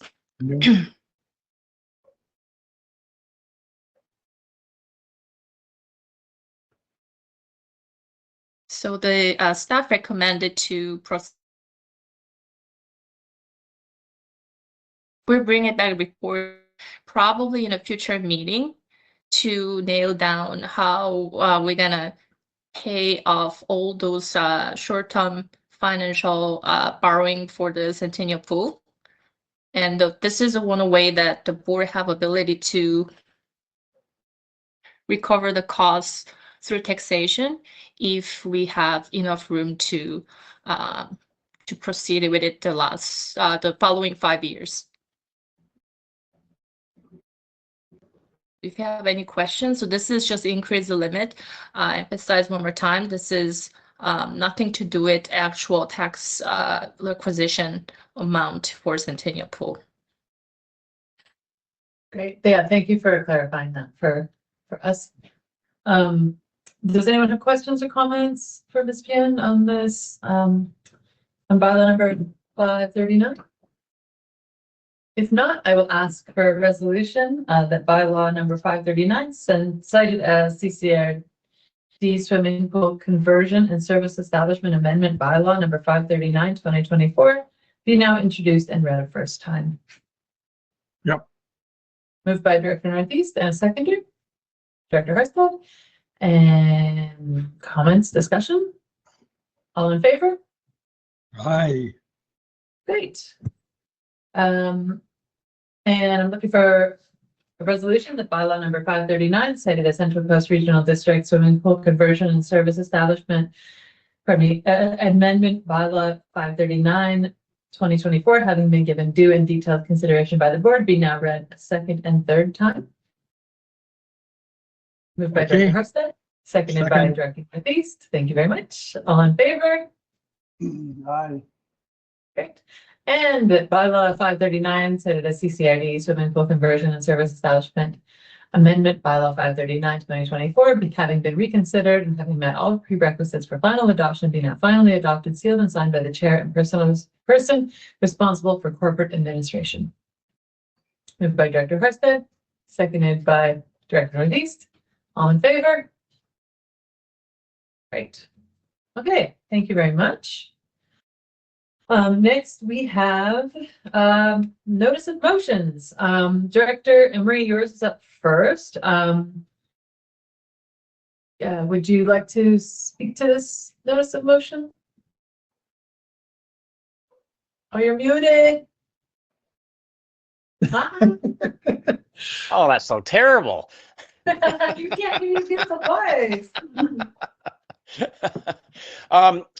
Yeah, so more or less what it says there is that Bellacoola Valley and Haida Gwaii have nothing but issues with the submarine cable. It was built in a I was going to say haphazard and I was going to say unprofessional, but it's a substandard way that they went about doing to cut costs, and it's coming back to kind of bite everyone in the butt. So I feel that we should write a letter to the funders to ask them to maybe look at their, and I'm sure they must have already looked at their construction techniques, and if possible, improve on what they've put in as the lines keep failing. I know in Bellacoola they've had to replace a whole section of line from where to where, I don't know, but they've had to do this already before out towards Ocean Falls and over to Jenny Inlet because the cable's been broken a number of times there as well. So Haida Gwaii, they finally fixed the one outage, and then an hour later or something, it failed again because of substandard again materials and construction practices that aren't industry norm. Okay. So we are looking, I see here that there's a recommended, or do they don't have any questions or anything to add here to Director Emery's notice of motion?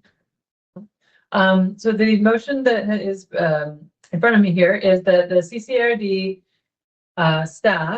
direct staff to prepare correspondence for the Government of Canada's Connect to Innovate program, Indigenous Services Canada, and the Province of British Columbia's Connecting British Columbia program concerning the challenges with City West Connected Coast Systems reliability, construction quality, and long-term sustainability. Does that sound right to you, Director Emery?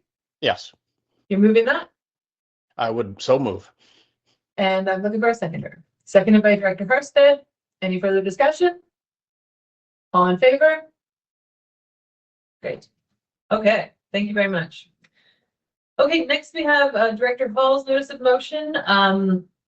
Director Hall, would you like to speak to this?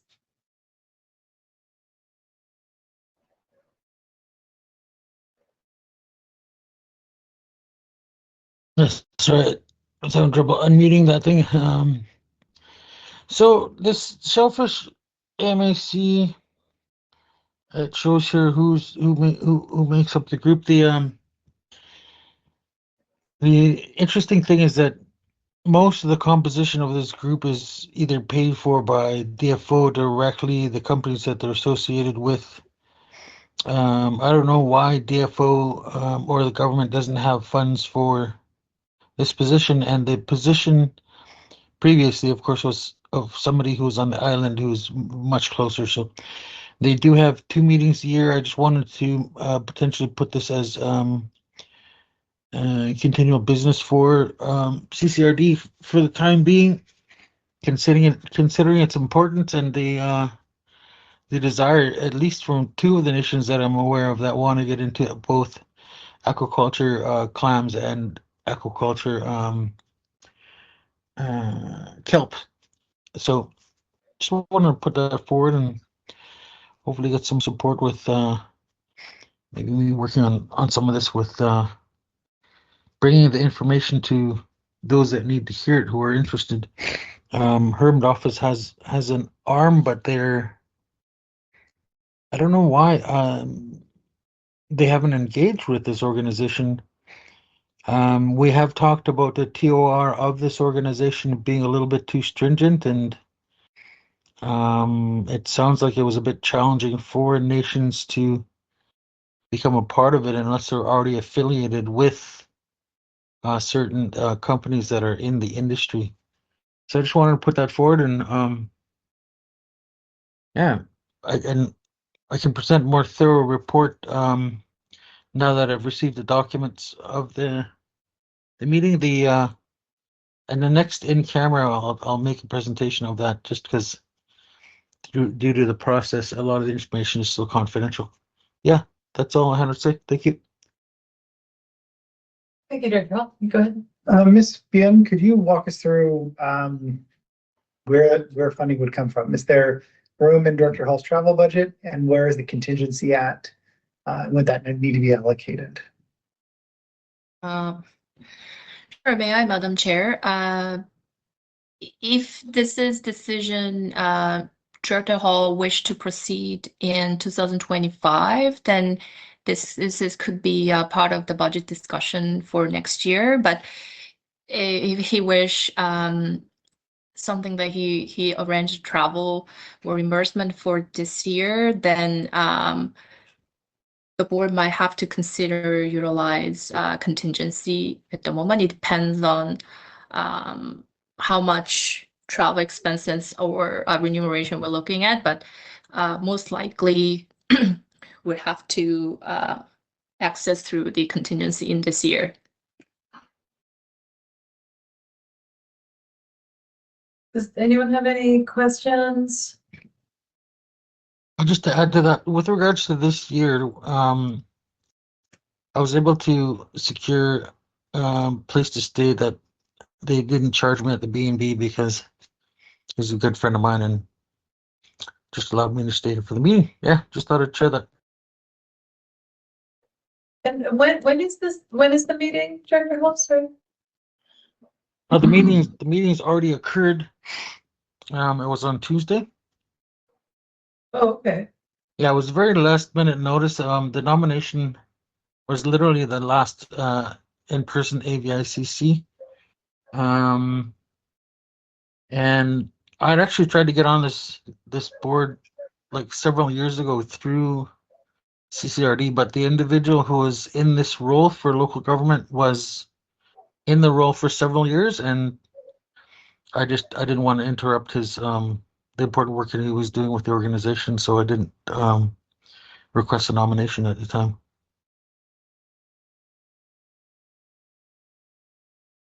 So is this meeting is strictly in-person meeting? No, currently they only have potentially two in-person meetings a year, and the other two they have 4 meetings a year. The other two are virtual. And where do they take place? The in-person ones? This is the first one I've been to, so it basically is Courtney, but I don't know if it was Courtney last time. They said that the facility they were at wasn't up to par, so I think this is the first time they were in Courtney. Okay. I don't have much background information on that, other than most of the presentation is like science and what's it called now?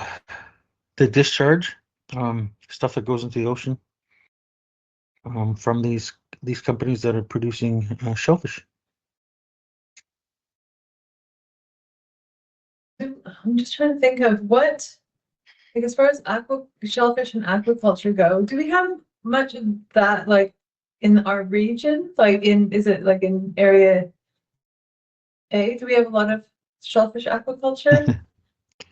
This is what I brought up to them too. The shellfish aquaculture is actually very island centric. It hasn't reached farther north simply because of geography. It's been easier to work with local indigenous groups, as well as having access to the beaches right in here. The difficulty that they're finding, though, is that the ocean acidification and ocean warmth, or whatever, warming up, is causing it more difficulties with producing a dominant species inside the islands, and it's been brought up with regards to the amount of food that comes in from the outer, like the Pacific Ocean, and washes on to our beaches in the Central Coast and North Coast. So there's some potential for interest there moving forward.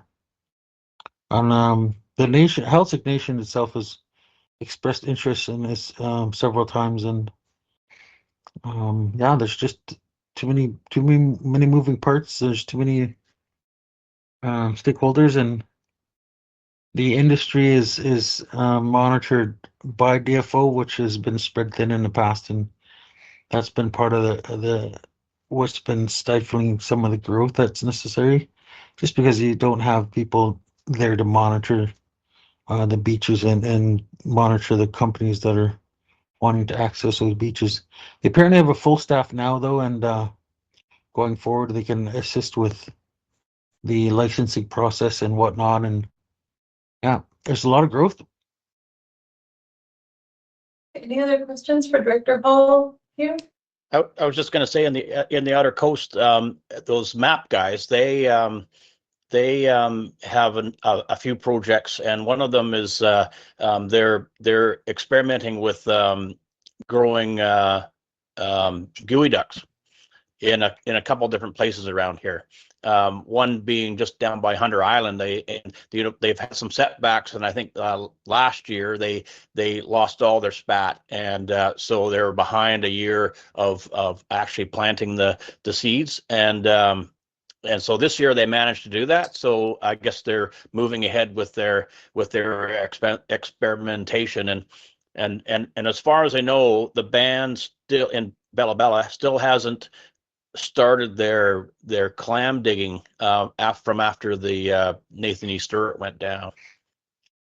Certain beaches around Gale Creek certainly have not been dug again. They are currently doing a clam dig, Manila clam dig right now. Various beaches have opened. Again, the ocean warming up has caused for a lot of the beaches to be shut down with PSP. The counts are too high right now. Yeah, and definitely the nation wanted to get involved with that. They had some clash with one of the organizations, and some of the comments were quite negative about Indigenous people being involved. So that's been addressed, and hopefully everyone can work together and get some economy going and creating some jobs in the Central Coast. I'm also wondering, because you're representing AVICC, if they have any travel funding for you to attend. Like, our funding is so limited, as you know. So I'm just wondering if AVICC would, like, if we've asked them to fund you representing them instead of the regional district. I did ask them, and they don't have any as well. So, But you'd be representing AVICC. I'll be representing a position of local government on the Central Coast. Okay. It all ties together. Like the opportunity is growing north. So, that's why I'm just putting this out there. I don't personally have an issue as long as we can stay within our established travel budgets. Is there any money left in your travel budget for 2024? Travis? I've asked Jenny to create some. I haven't reviewed what I was provided yet. Okay. Go ahead, Ms. Bean. Yes, Madam Chair. At the moment, the Director Hall still have a fund $994 available in his travel budget in 2024. Okay. And then what is the, like, seeing as this has already happened, I guess, yeah, do we have the amount that, like, perhaps the amount that's left could be allocated to this? I don't know what the board would. Did we submit receipts or? I haven't yet Yeah, seen this. I'm still on the island, so Through we wanted to bring to this table as well too before I go and start submitting those. Yeah. Go ahead, Mr. Malkinson. Thank you, Madam Chair. In discussion with Director Hall about this notice of motion over the last couple of weeks, initially there was, I think, a retro claim that was included in the recommendation when we realized that the budget for 2024 was somewhat tight at this point. The notice of motion for Director Hall was amended to reference reimbursement eligibility for 2025 rather than 2024. So the recommendation that's before you is only for next year. It's not for a retro. If Director Hall does want to do that, certainly don't want to get ahead of the board making its decision on that. But the recommendation that he does have there is for this to be considered official CCRD business so that it would be eligible for reimbursement under the policy. And that for travel and attendance that he does in 2025, that he be eligible for reimbursement. And that's to reflect that budget for 2024 as it is right now. I just also want to add to that too with regards to our conversation. It was the fact that we're close to my budget being maxed out, and the fact that I just didn't feel I was going to get the support anyway. So I was just thought I'd add that to this conversation too.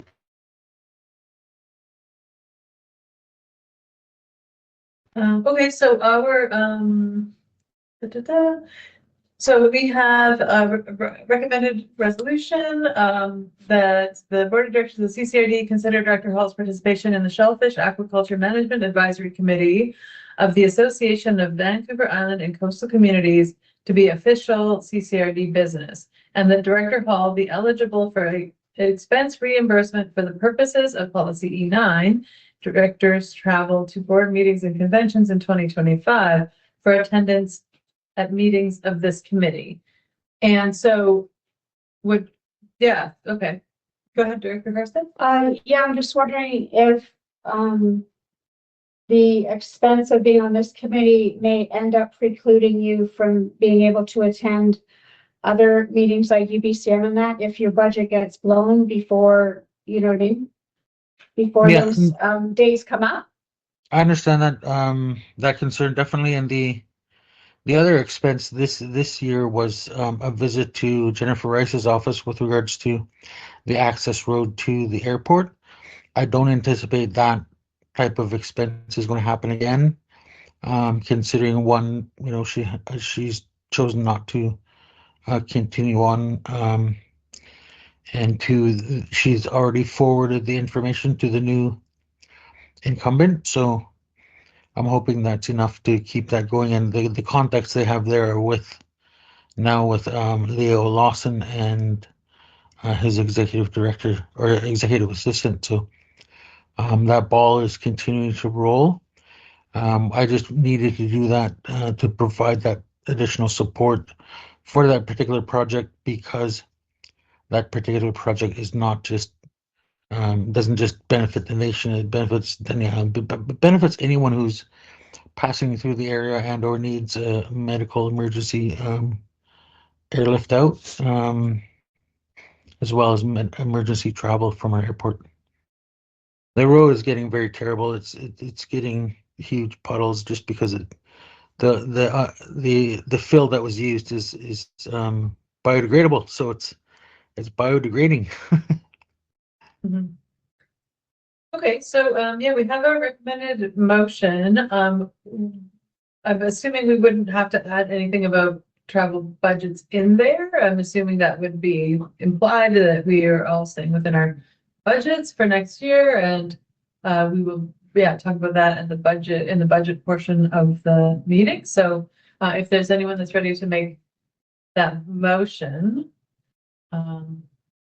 then Madam Chair, if I'm not mistaken, Director Hall has made the motion. oh yeah, sorry. So in light of that and our implied understanding about budget and budget caps, then I'll second his motion. Okay, seconded by Director Northeast. Any further discussion? Yes. I just wanted to mention again that it had been said that I went over budget last year, and it wasn't due to anything that I had done.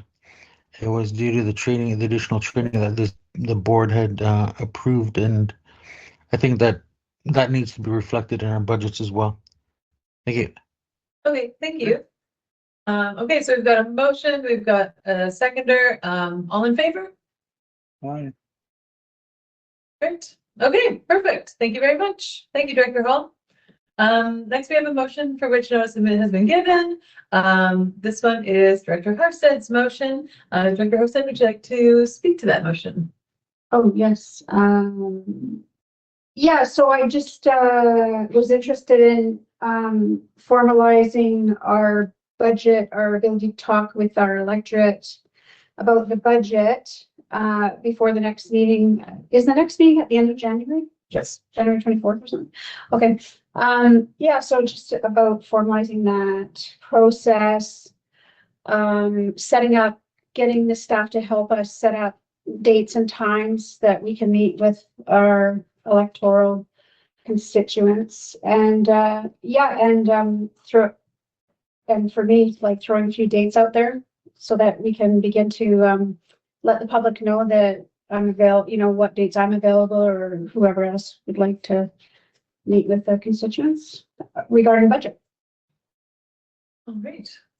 Now, we usually do some public consultation on the budget, and some of it we do online and some of it we do in person. But we don't have dates for that yet, I'm guessing. No, we don't have dates yet. There is a formal public consultation that is required in the legislation. The board has also elaborated on how they want to see that done through our board budget preparation and public consultation policy. And that has us doing one presentation of the budget where it gets kind of near finalized to the public. That'll be done online. And then we do an open house, similar to what we did last year, sort of thing. So dates are not finalized. That's usually in mid to late February for the board meeting, so that we have the public consultation, gives the electorate some time to like get their feedback to the directors, and the directors engage in the final budget meeting. Mm-hmm. And then it gets passed on for adoption. Sort of thing. So this would be a layer on top of that. Right. Yeah, just an opportunity for the directors to, you know, maybe use this conference room and have some dates where people can come and chat and ask questions. Happy to arrange that for you. If that is what you're looking for as well. And yeah, and again, we can arrange as well if people are interested in doing virtual sessions and again, right. Yeah. ways that we can kind of play around with it. So yeah, like Lawrence might want to do some virtual sessions or whatever. Yeah. Actually, with that in mind, could I just ask a question for clarification, Director Harstad? Yes. Is this envisioned that we as directors would meet twice with constituents as a collective, or are we talking about 2 meetings per director to meet with their individual? Yes. Sorry. The latter. Really? Wow. Oh no, Yeah. sorry. Before, yeah, the last one you said.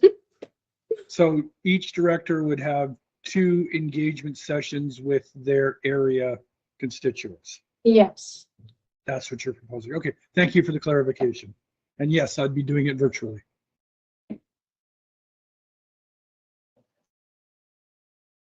Okay. Any other questions or comments there? Go ahead, Director Northeast.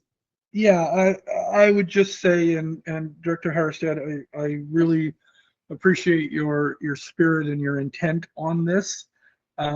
We did go through a rather interesting period where with the last budget, and so if you notice any hesitation, I'm sure it's coming up from then. From back then. So I would second your motion. Again, asking, but not again, sorry, asking that when staff sit down to put this together, that there be due consideration for making sure that the experience is a good experience for everybody, not just directors, but also staff as well. So with that said, I can certainly second your motion. I just have a quick question about like budgeting for the staff time for this. Like if this if we'd have to allot like a budget because it's in addition to what we've already budgeted for budget engagement, or would it be just like, this is just support? Comes down to the scope of what is being envisioned.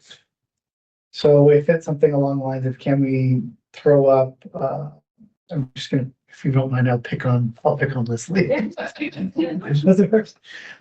Herson wanted to say, hey, I'm wanting to do, it's the 18th and 19th of November.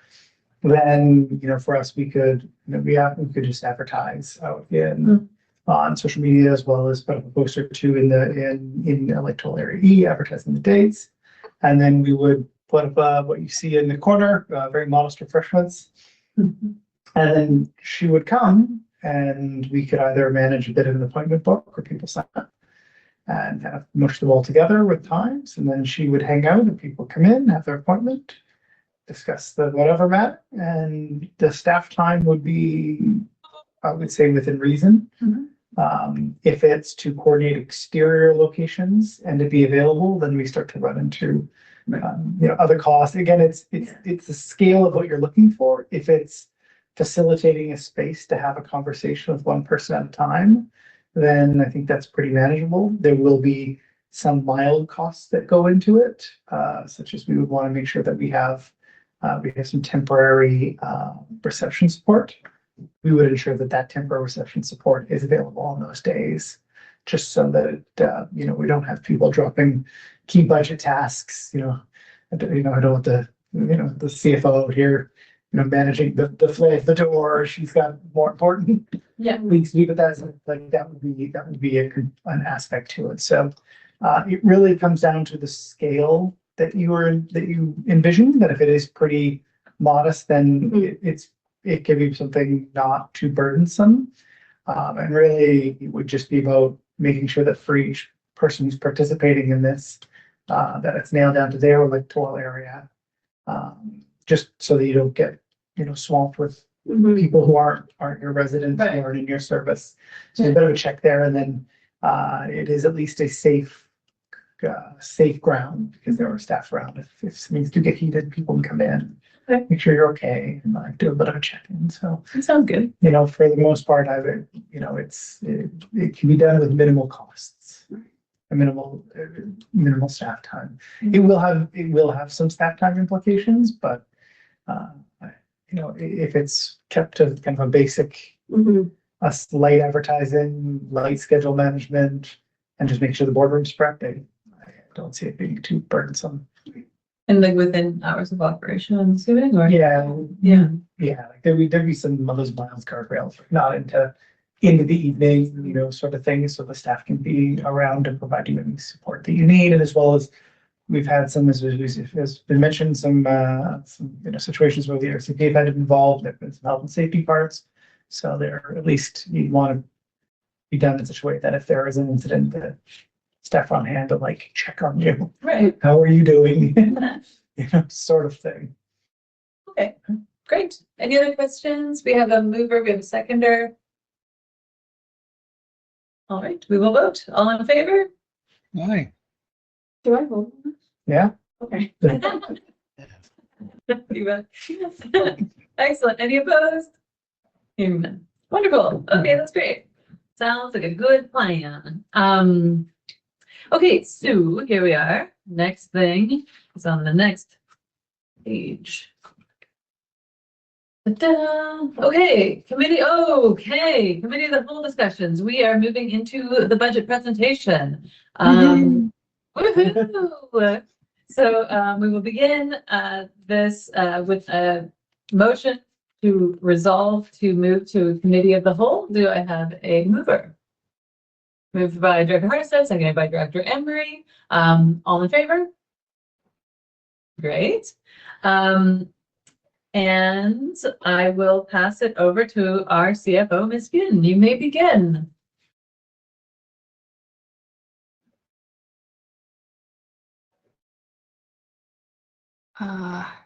Sorry, Madam Chair, let me just No problem. bring up a little bit of slide here. Sure, great. Okay, So we're getting into committee of the whole. And this is just a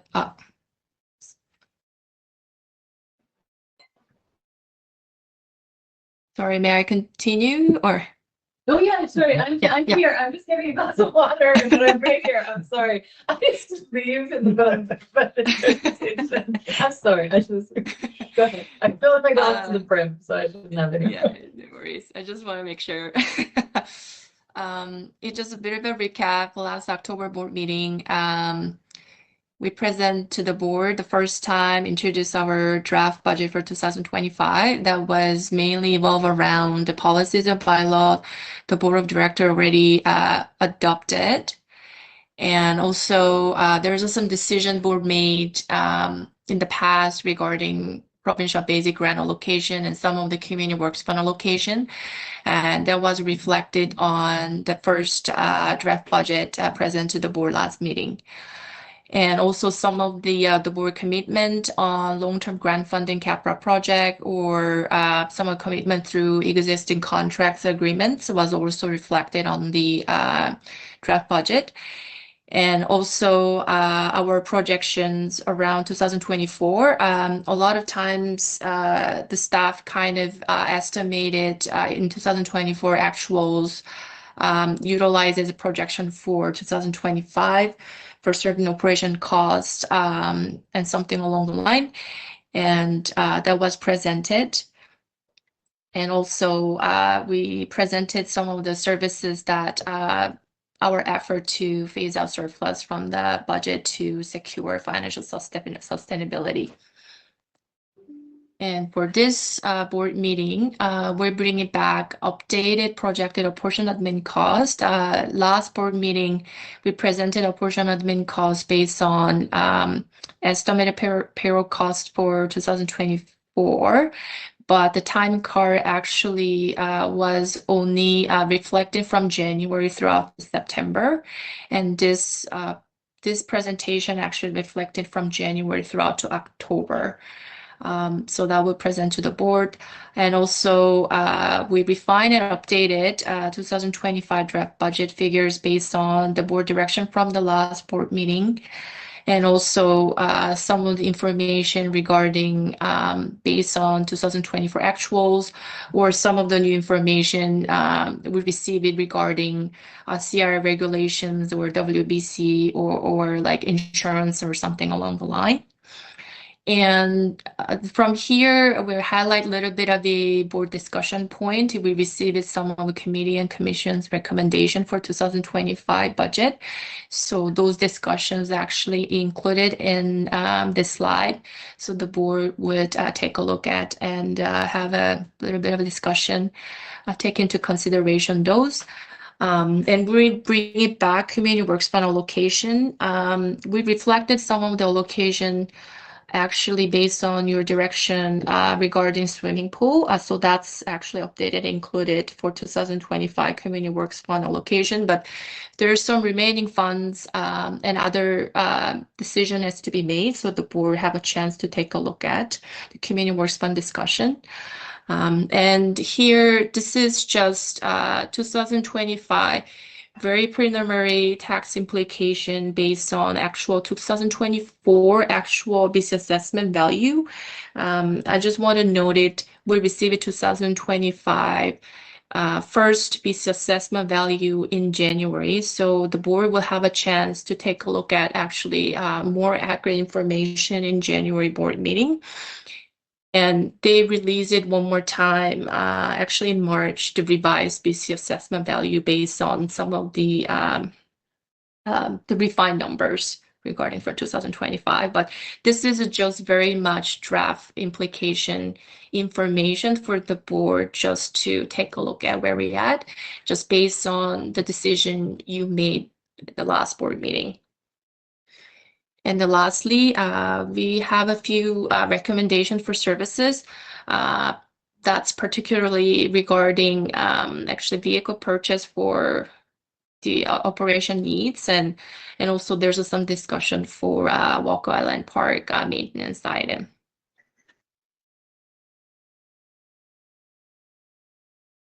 So this is a projected 2025 updated operation admin based on information from January throughout to October.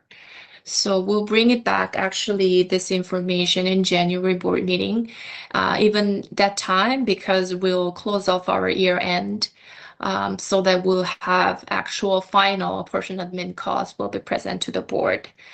At the moment, we projected 150,667 as a 2025 portion admin. That means is that the revenue for general operation from all other services support through general operation payroll cost. And actually, I will go to the next slide and then coming back. So this is a little bit of a comparison to projected last board meeting to this board meeting. So you can see there's a slight change. Those are mainly based on time card allocation, and as you're aware, some of the staff actually not on salary basis, they're on hourly wage base. So their monthly payroll costs sometimes fluctuated based on the time they spend on the month. So based on the actual data, this is updated information. So the slight change is not something that obviously the trend was shifted a lot since last board meeting, but this is for your information to just comparison to the last meeting we projected for 2025 portion of main cost.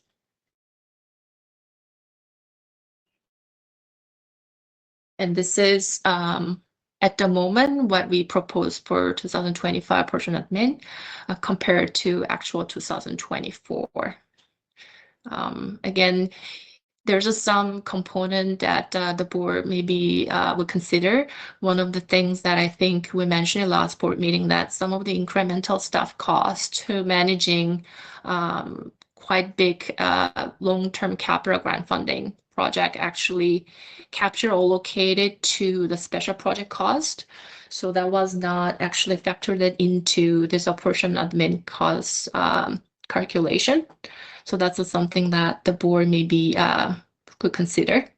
And also, as you're aware, there's some staff change in the operation department this year. So this trend might be could change next year if we have full staff and operating and operation department in 2025.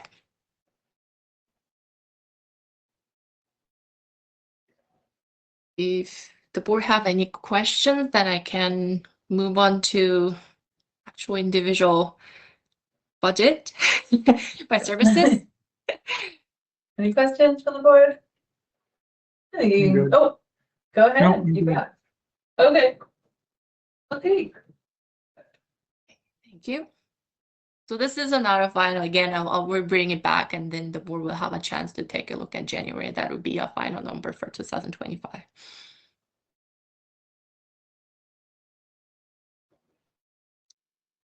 So this all tables actually built on all this board decision from last board meeting. So that election cost was actually down by a certain amount. Board allocated 16,500 for election costs in 2025.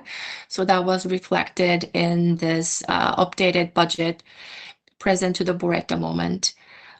Just for your information, this is a draft 2025 by election cost at the moment is 30,407 and 46 cents at the moment. Included almost $20,000 of legal fees. And also the board changed allocation for reserve fund regarding upgrading CCRD office facilities. So those allocation was removed in this updated budget as well. And based on all decision, the board actually reflected change the taxation to accommodate the changes around the board travel cost and also the election cost. So the board decision that approved in principle and draft general operation budget with taxation at 792,823. and that's included in this draft budget. So that's at the moment, the general operation draft budget taxation is set at this amount based on your direction from the last meeting.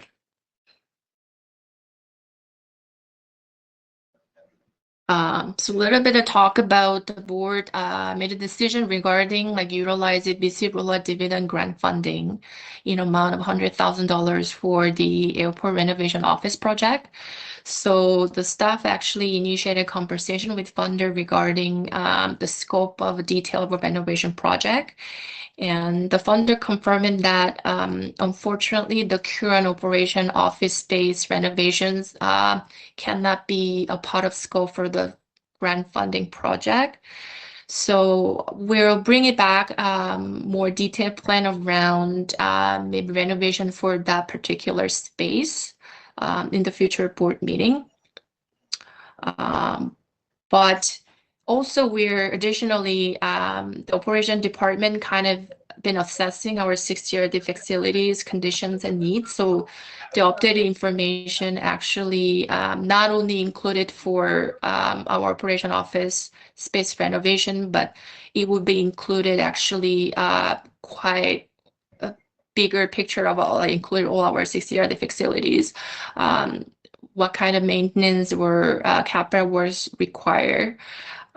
So we'll bring it back the plan to the board along with some kind of long-term options and recommendations around that. So this is just a heads up for the board that we prepare something in front of the board to take a look at what kind of condition or needs to maintain our CCRD facilities. But in meantime, based on the discussion with grant funder, that we're planning to undertake some renovation works in actually airport terminal, which is the funder confirmed that we can utilize the grant funding through the BC Rural Dividend grant stream. So that will provide us some opportunity to generate rental revenues for Bella Coola Airport. And some of them were thinking that created some kind of rental space for community meeting space. I just wanted to maybe defer to Curtis if anything you want to add it on here. Anything missing? Anything to the board? No, I mean, we will, when it comes to that, that grant, we'll be back in touch if there's, after we finish the renovation, to see other options. Sorry, Director Herstad is. Yeah, so this $100,000, would all of that money go for the renovation project? We currently have requests for quotes out now. So we don't, when that comes back in, we'll have a better idea of what it's going to cost. Is this the same funding that we talked about earlier for paving new paving for the airport runway? No. Okay, this is a totally different Totally thing. different thing. We had a grant, and this is the leftover, and we're figuring out the grant funder is getting pretty serious about us returning the funds. So we're trying to find some uses that benefit, benefit the region, benefit the airport service, so we don't have to return $100,000. It'd be nice to spend that locally. Yes, thank you. Yeah, this is one that kind of little bit legacy item. It's been our books for quite several years, so that the funder and also in our perspective, we wanted to really wrap it up and then move ahead. So we brainstorming a lot. We communicate with funder quite frequently to utilize the fund in a way that help out airport, but also as soon as possible. Yes. I wonder if we had leftover, if it could be used for the Denny Island Airport. Sadly, I don't think so. It was for a grant for the Bella Coola Valley Airport. So we've did all that work for. So being a different site location, I don't imagine they'd bite, but we can ask.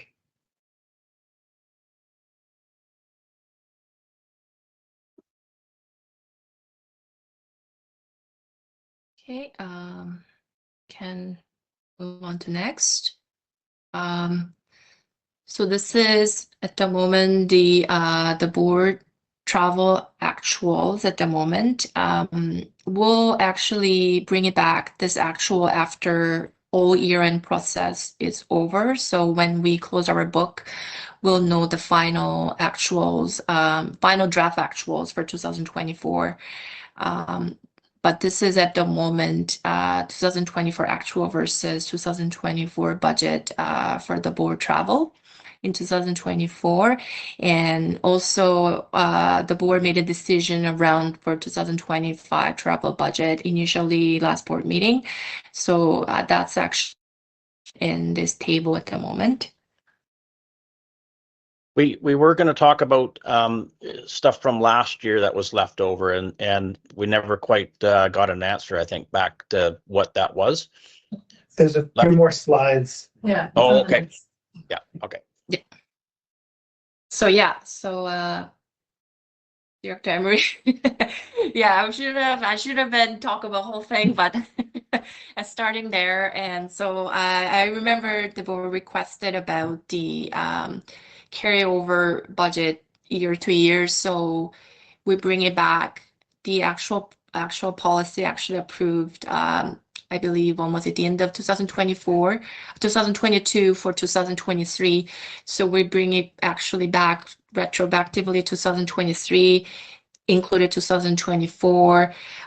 So this is kind of a little bit detailed. So this is a show 2023 budget, and this is a show a little bit detail of 2023.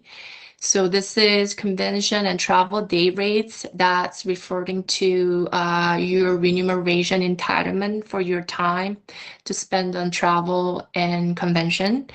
And this is actual your travel cost for convention travels.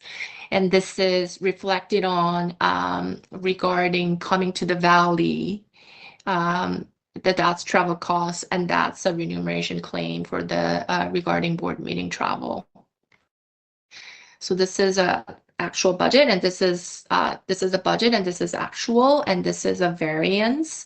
And then with that carry over here, and then we have a new 2024 budget the board approved, and then this is 2024 actual, a little bit breakdown. So this year there was no travel actually cost or claim regarding board meeting. At the moment, everything was just evolve around respect to convention travel. And based on that carryover from 2022, this is ending balance at the moment.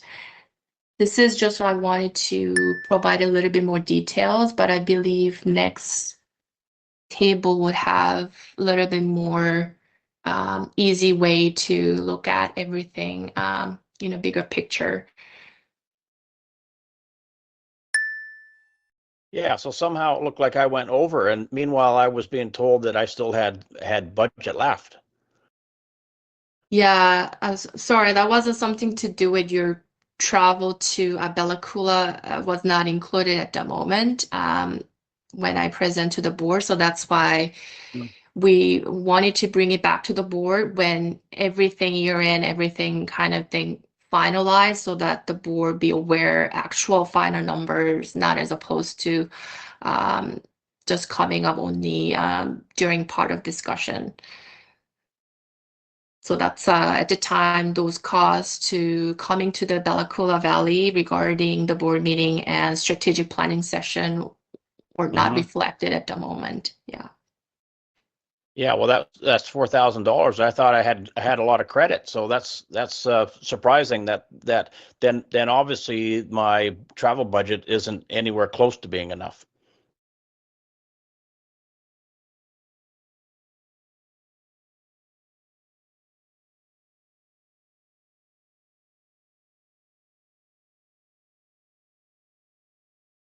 Yeah, so I think this is a good opportunity for the board.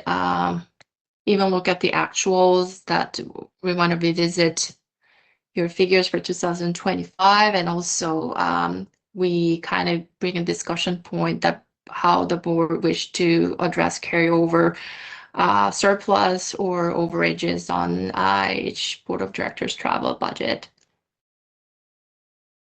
Yeah, still seems surprising. I might have to look over the receipts because I didn't submit anything that was anywhere close to that.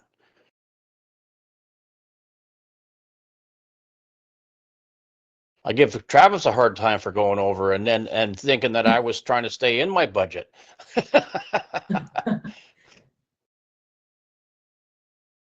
Okay, so yeah, maybe that's something that we can look at. Yeah, after something, I don't know. So there's kind of two questions that slide kind of brings up is one, is your travel budget sufficient? And then two, that question of, how do you want to handle overages and surpluses? Do you want that to continue to carry over? Do you want overages to lead to a limit in reimbursements? Do you want us to immediately, we're just kind of looking for direction there as we refine this process. Can you click back to that last one? Thank you.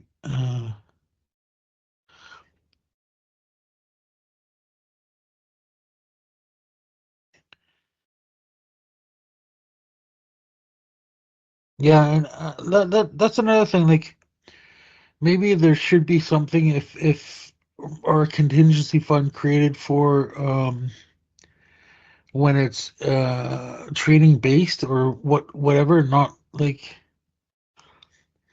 convention and whatnot. It's not enough for one, but I thought we implemented this new system to keep track of this more thoroughly, more up to date.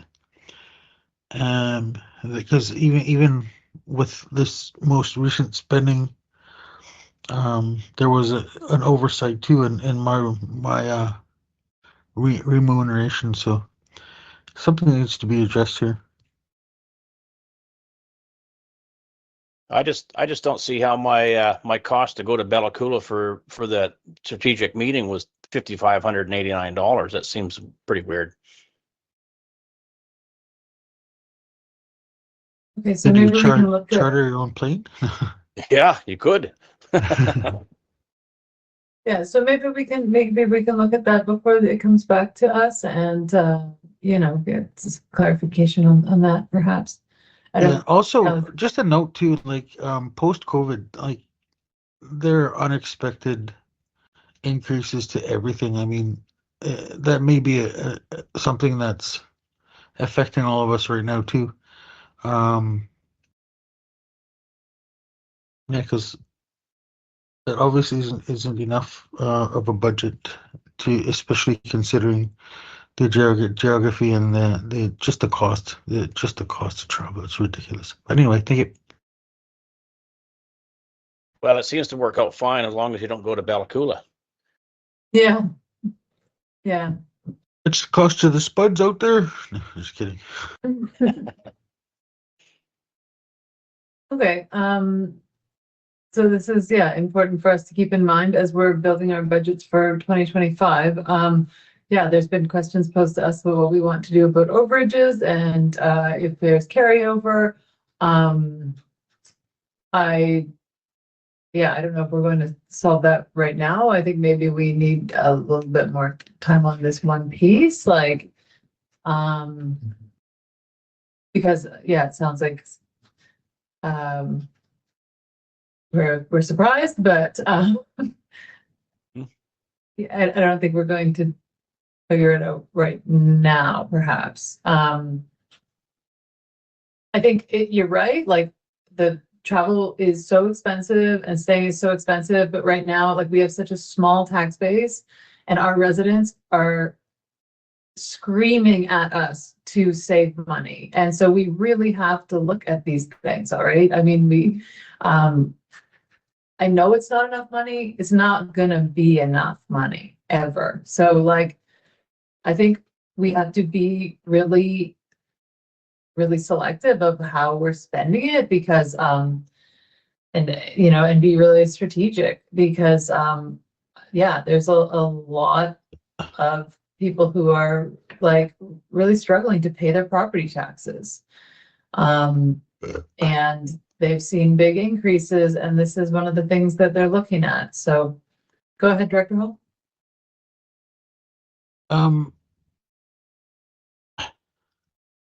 It's interesting when we're successful at getting these huge grants and none of that money is diverted back to refilling these pockets used to go and get those huge grants. I don't know. I don't even know how we could address something like that.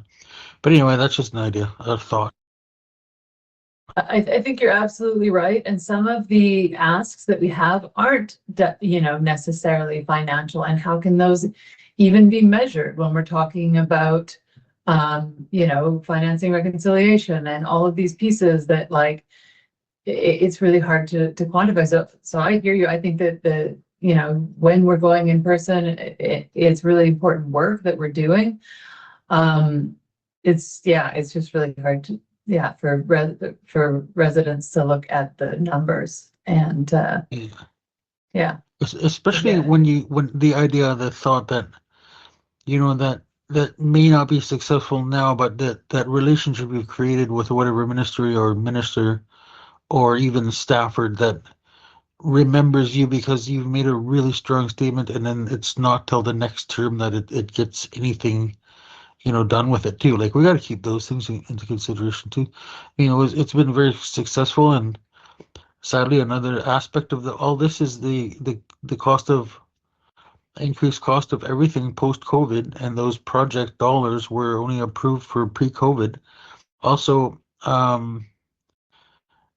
just everything's increased, and we don't anticipate those things when we initially asked for them at the time too. So there's more questions than answers now too, right?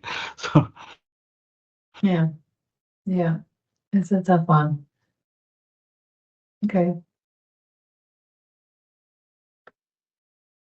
Okay, so I guess we can move forward a bit. I don't know if we're going to quite get a resolution here at this time with this one. If we want to increase budgets or keep them as they are and try to work within those budgets.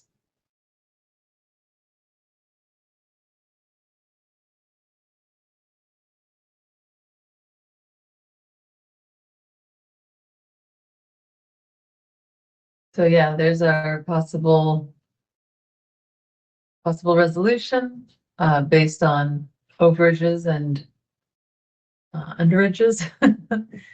Yeah, well, mine was based on the thinking that I had a surplus available, but obviously I don't. So right. So maybe we should go with the ones that we had proposed last meeting. Is that kind of what we're thinking in that regard? Like, probably. I think, yeah. It's possible resolution 2, where we get reset. Okay, that's another possibility. Yes, Madam Chair, the second resolution is only reflect the carryover surpluses. It doesn't draw back overages. So that's another option board can consider. Okay. And to pay my overage, maybe I can use that money that we have for visiting constituents in Area A. That's a separate part of funding we budgeted every year during January, so you're entitled for that. That should not reflect on your travel budget. I guess that's what I'm saying, is to cover the travel budget, maybe take it out of that instead, if we're allowed to. Because I haven't used any of that money yet. No, not that I'm aware of. No. Yeah, like maybe you could visit the residents of Area A that are just outside of Bellacoola, right at the. I have to travel all the way to Bella Bella from Old Town, so I should get some gas money back. Okay, so maybe resolution 2 might be more realistic for us. And I think that that isn't, yeah, taking monies away necessarily. And we've got a little bit of contingency in there as well. Yeah, and mine. I believe that mine would be fine as long as I don't go to Bella Coola. Right. Yeah, we'll have to have a bake sale to get you here. Okay, so do we want to make this motion then? Sure, I'll make the motion. Moved by Director Emery and a seconder, I'll second. seconded by Director Hall. Any further discussion? All in favor? Great. Okay. Thank you, Ms. Vian. Thanks for your patience. Oh, thank you. And we're trying to include it actually the board travel actuals as a part of variance report analysis. So the board would have a chance to take a look at more frequently quarterly in official report format. Yeah, just for your information.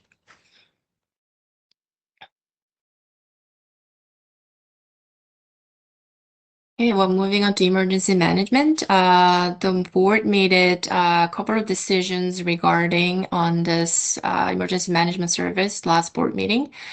One of the decision was to increase stipend for deputy emergency program coordinator from $100 monthly to $250. So that's actually included in this updated operating expense. And accordingly, so that the taxation reflected accordingly increased by $3,600 to accommodate those increased operating expenses in this 2025 draft budget.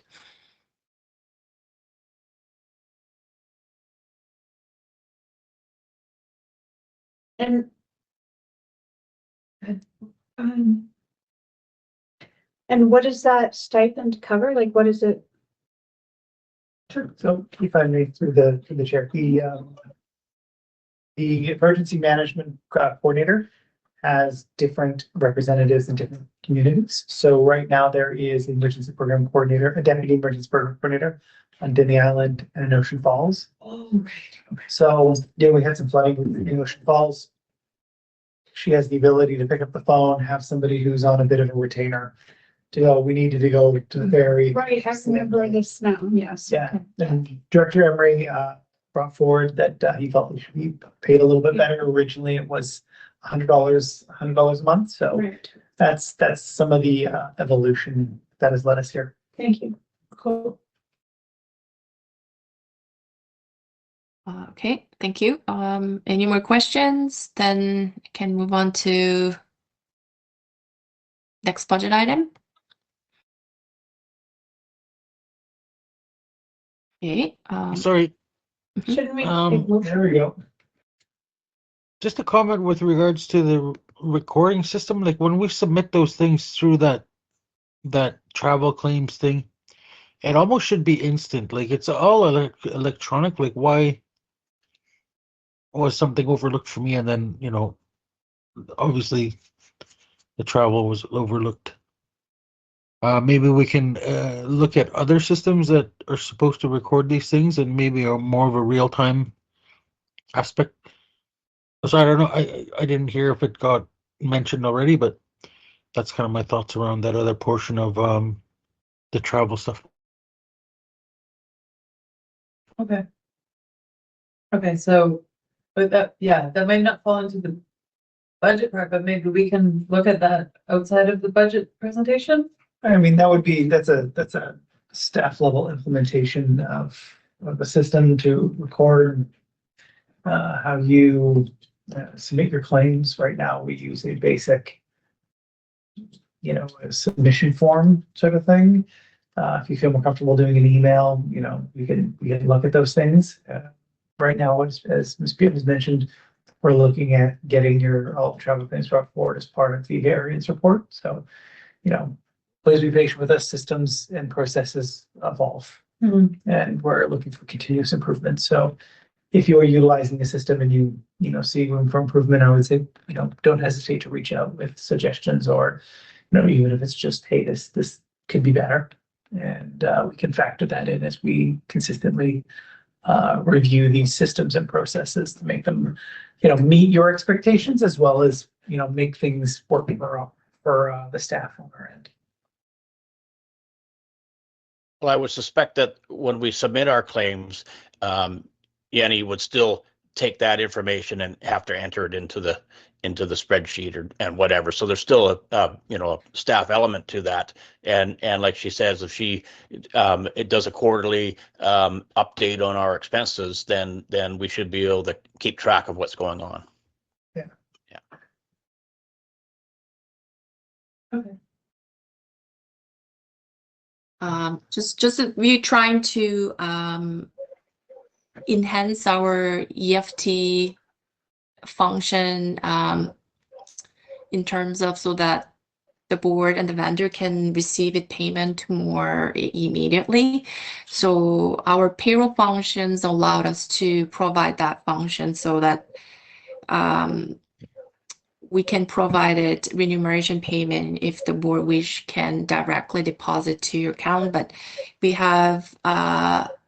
don't have that ability through our current financial institution that be able to provide that kind of direct deposit function to other vendors, other travel expense claim in a way that process. So we're looking at different options to enhance to reduce actual lead time between your claim to even issue a payment to actually receive it, the funds like in your account, if that makes sense. Does that answer your question, Director Paul?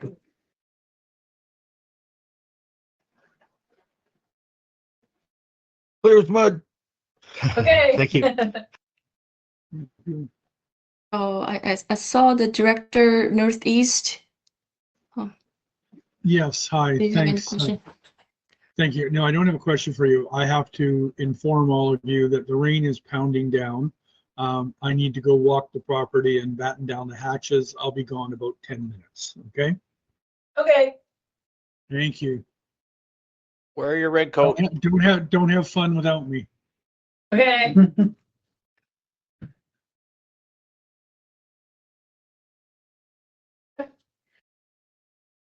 So these recommendations that CCRD, for example, board of directors increase the operating expenses and emergency management, should we be voting on these things, getting them out of the way as we go? Those are already voted on. Oh, they've already. You start to see the foundation of how the budget gets I built. see. Okay, I was thinking, I'm not sure what my role is here now. Okay, yeah. So what you'll see is we try to include these. So again, it's an iterative process. Okay. And again, by the time you're done this process, you'll be done with the budget, but we include them and then it eventually paints a picture of how, when you get to the very end, at the very last thing, it's like, okay, these are all the different pieces that built it. So if Ms. Bion would take us to the next slide, it is more of the formalizing that, Okay. that it's like, look, we kind of set that at this one and then we move on to the next and, yeah. What does COW mean? Committee of the whole, right? Committee of the whole, Committee of the yes. whole. Oh, okay, sure. Yeah. Yeah. Yeah. That makes sense. Yeah. Don't have a count, man.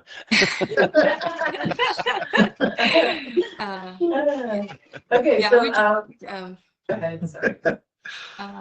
no, I just added to that. Just trying to inform the board to kind of recap. So this budget built on your decision, either committed last board meeting or before that. So we just kind of included in there for your information, Director Harris, so that it's kind of informal. This is a decision kind of reflected on this budget at the moment, kind of thing. Yeah. Thank you. Okay. So we have a possible resolution here that the board approve in principle the draft emergency management budget with taxation set at 94,732. Are we ready to make that motion? I'll make that motion. Moved by Director Emery and a seconder. Seconded by Director Hurstad, and all in favor? Great. Okay. Okay, we'll move on to land use planning. The last board meeting, the board kind of confirmed they wanted to keep the taxation same as a 2024 set at $20,000. So at the moment, 2025 budget is stating with the same taxation at $20,000.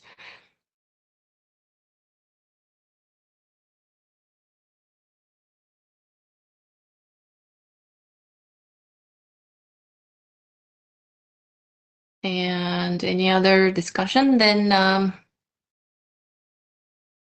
can move on to next one.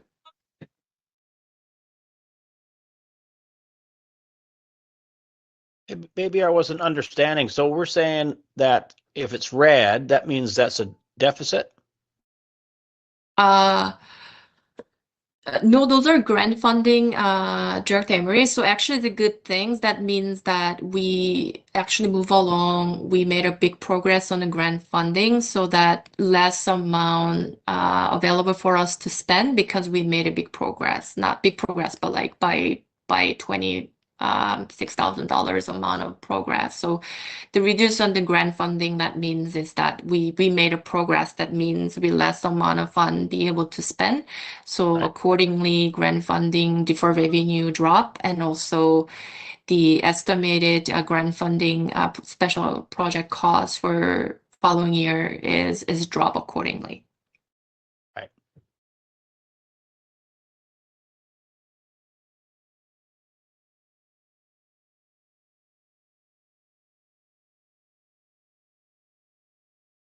Any more question? Then I can move on to next one.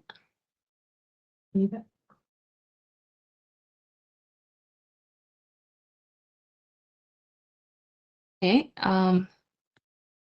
Next one, economic development. The last board meeting, the board gave us direction that to keep taxation same as I said at 59,246. So that's included into 2025 budget. And another element I wanted to kind of flag it for the board is that there's a second slide. This $100,000 drop. This is the same the airport improvement like BC Rula dividend funding we discussed earlier. Based on the scope of project, now we're looking at spending majority of the grant funding money for airport terminal building itself. So we just moved those grant funding from economic development function to Bella Coola Airport. So that's the only component that you can see big drop in there compared to 2024.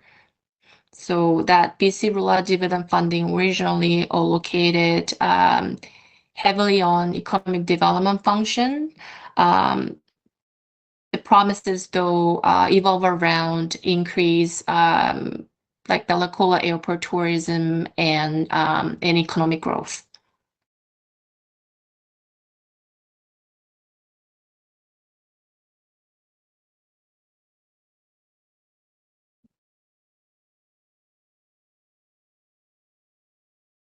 And feasibility study, the board of directors approved in principle that taxation to $15,000, so stay the same as the last year.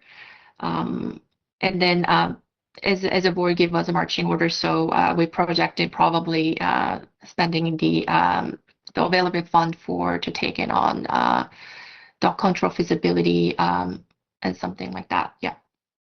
And this year the board build up through the surplus year to year, so that just for your information, we are available $71,000 at the moment to take on any kind of feasibility study. Which includes the dog control. Yes. That hasn't been billed to that account yet. And then there's other feasibility studies that, yeah. Oh, yeah, I was wondering about that. Yeah, it's not actualized yet, so. Please continue. Yeah, thank you. And then local climate action funding also, you will see based on your direction might be a move from general operation to some of the feasibility study for 911 feasibility. So it will appear updated budget just for your information too.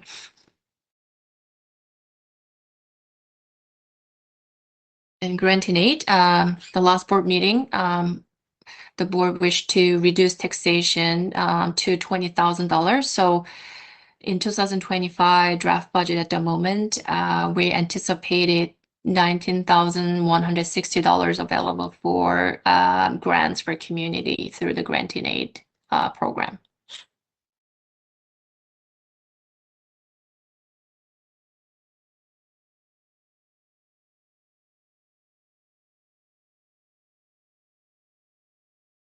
And regional library, I think we informed the board about the Vancouver Island Regional Library, their budget. So that's kind of dictated our actually tax requisition in order to continue maintain the library service for region. So based on that discussion, that the board approved a draft library budget set at $3,112. So again, I emphasize this expenses is dictated by Vancouver Island Regional Library budget by library board.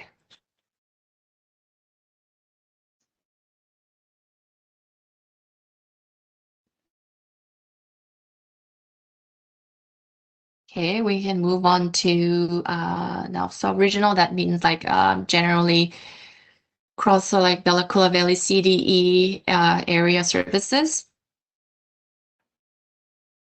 Last board meeting, we talked about earlier through the corporate reports, the board passed a resolution increase 10% to fees and charges just to accommodate to address the issue, which is included in the separate agenda, and the board approved those new rates and charges. So that's going to be effective as of January 1st in 2025.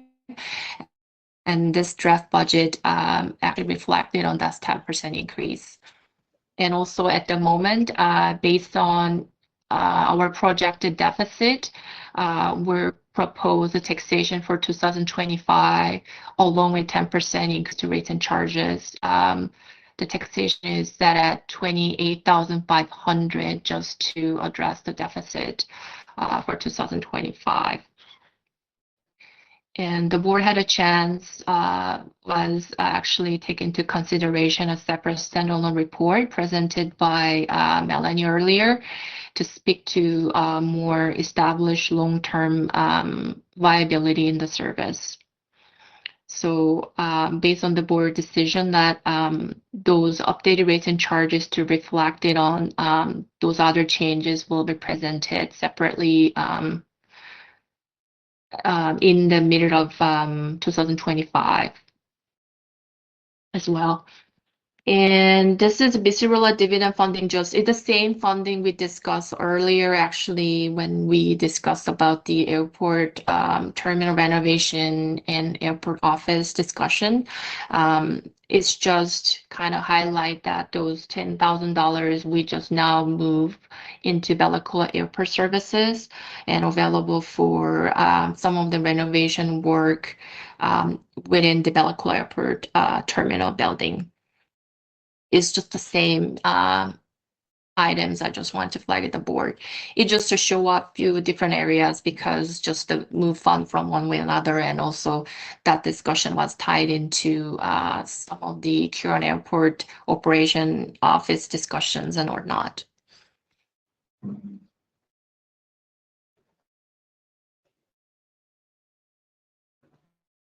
So at the moment, that passed resolution. Any other questions from the board table?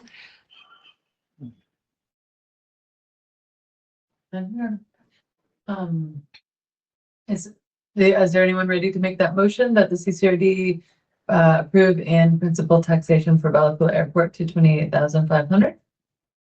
Yep. Moved by Director Northeast and a seconder, seconded by Director Hurstad.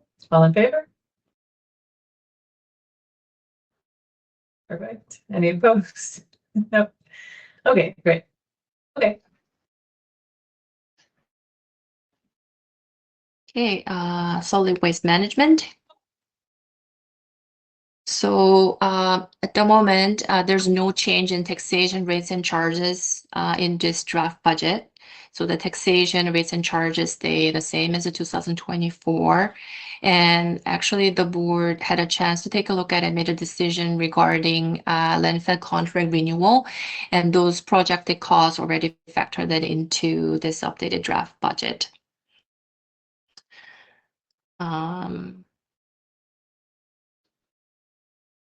So any other questions and around the solid waste management service? Was, oh yeah, so that contract renewal, you're talking about the 4% increase Yes. for the, okay. Thank you.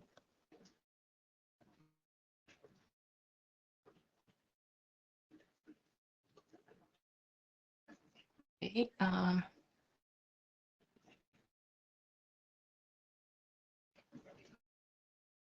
and at the moment, Madam Chair, we have, this is a possible resolution for the board for your yeah, consideration. Yeah. Go ahead, Lawrence. Sorry. Yeah, Oh, sorry. Is that a mover? You moving? yeah, that's, sorry. I'm Okay. trying to, something's going weird here, but anyway. Can you hear me? Yeah. Yeah, you were just a bit muffled before, but you sound better now. It's the rain. Anyway, yeah, so if you're looking for a resolution, I move that, yes. Okay, moved by Director Renthis. Thank you very much. And a seconder? Mhm. So yeah, Director, so I think it's just, yeah, perfect. Sorry. No, that's okay. No, I don't mean to rush. Yeah, no. All in favor? Aye. Thanks. Okay. Okay, swimming pool, the board made a lot of important decision in the last board meeting. So those all decision actually highlighted in here. So this budget, based on the assumption that we're gonna close for the season and then focus on construction. And also the board reallocated $80,000 from the green community funds from actually Bella Coola Parks and Recreation and relocated to Centennial Project. So those are reflected in this updated budget. And also $6,000 actually increase as a transfer asset replacement fund towards the swimming pool project based on your direction from the last board meeting. And also this draft budget included $400,000 borrowing from MFA through short-term financing. And also the board made a decision that we wanted to allocate a 2025 taxation and accumulated surplus into swimming pool project, and those are included in this draft budget. So there's no change in taxation and rates and charges. And as you're aware, we proposed the board that, and the board gave us marching order to focus on the pool construction. So there not gonna be any rates and charges revenue reflected on this budget. It's gonna be only taxation and then grant funding revenue and the funding transfer from asset replacement fund. And also accumulated surplus is going to be main item, and the other operation expense is going to be very, very minor expense just to keep the lights on. For instance, some BC Hydro bills and something like that. Other than that, all other operating expenses required to operating services are removed from the budget based on your direction. And this is just to highlight a little bit detail of grant funding project for Centennial Retrofit. So there's a UBCM grant funding and NDIT grant funding and asset replacement fund and growing community funds and community works fund and also SARI fund and all those estimated accumulated surplus from 2024 and 2025 taxation and also MFA short-term financing. All gonna include it for the Centennial Pool retrofit project in 2025.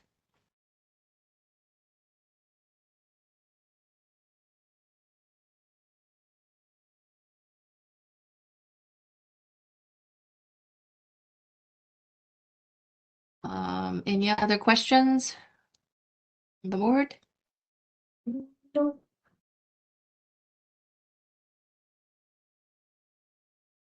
Pass resolution. Okay, so we have a possible resolution that we approve in taxation for Centennial Pool 127,033.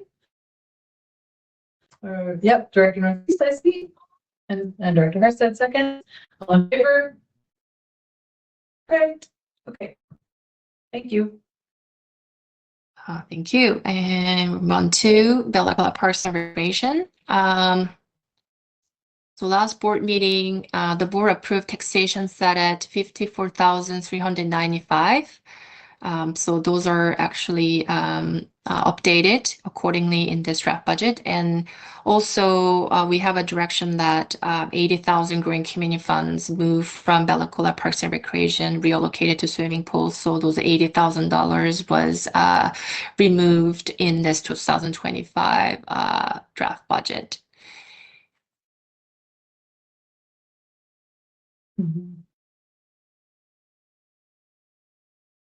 And at the end, we have one of the really minor item that the board can take into consideration regarding Walker Island Park outhouse. And that discussion, the board can take a look at separately at the end of presentation as a separate business case item. It's at the moment is not reflected on this budget yet.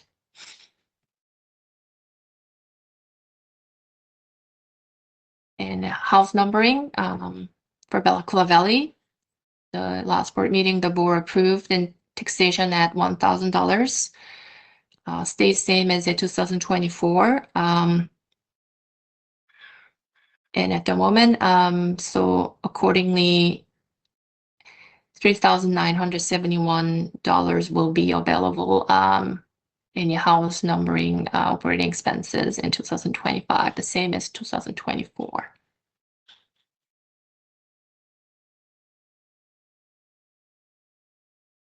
And Bella Coola Valley Street Lights. The last board meeting approves in principle draft budgets at taxation at $7,214, the same as 2024. So those are reflected on this draft budget.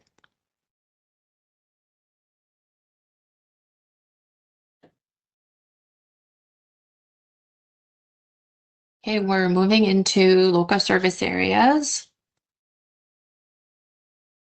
Started with the Bella Coola Fire Protection. So the board of director made a decision that reduce asset replacement fund contribution to address potential shortfall in the service. So this draft 2025 budget accordingly, you can see the reduction is the asset replacement fund. And also the separate fire service report actually was included when I presented the board earlier about the options and recommendations for both fire protection services. And the decision the board made through the separate reports will be reflected, updated budget for the future in January board meeting. Same with the your decision made regarding Bella Coola Airport separate report presented by Melanie. Those decisions also going to be reflected in the 2025 draft budget. It will present it to the board in upcoming meeting.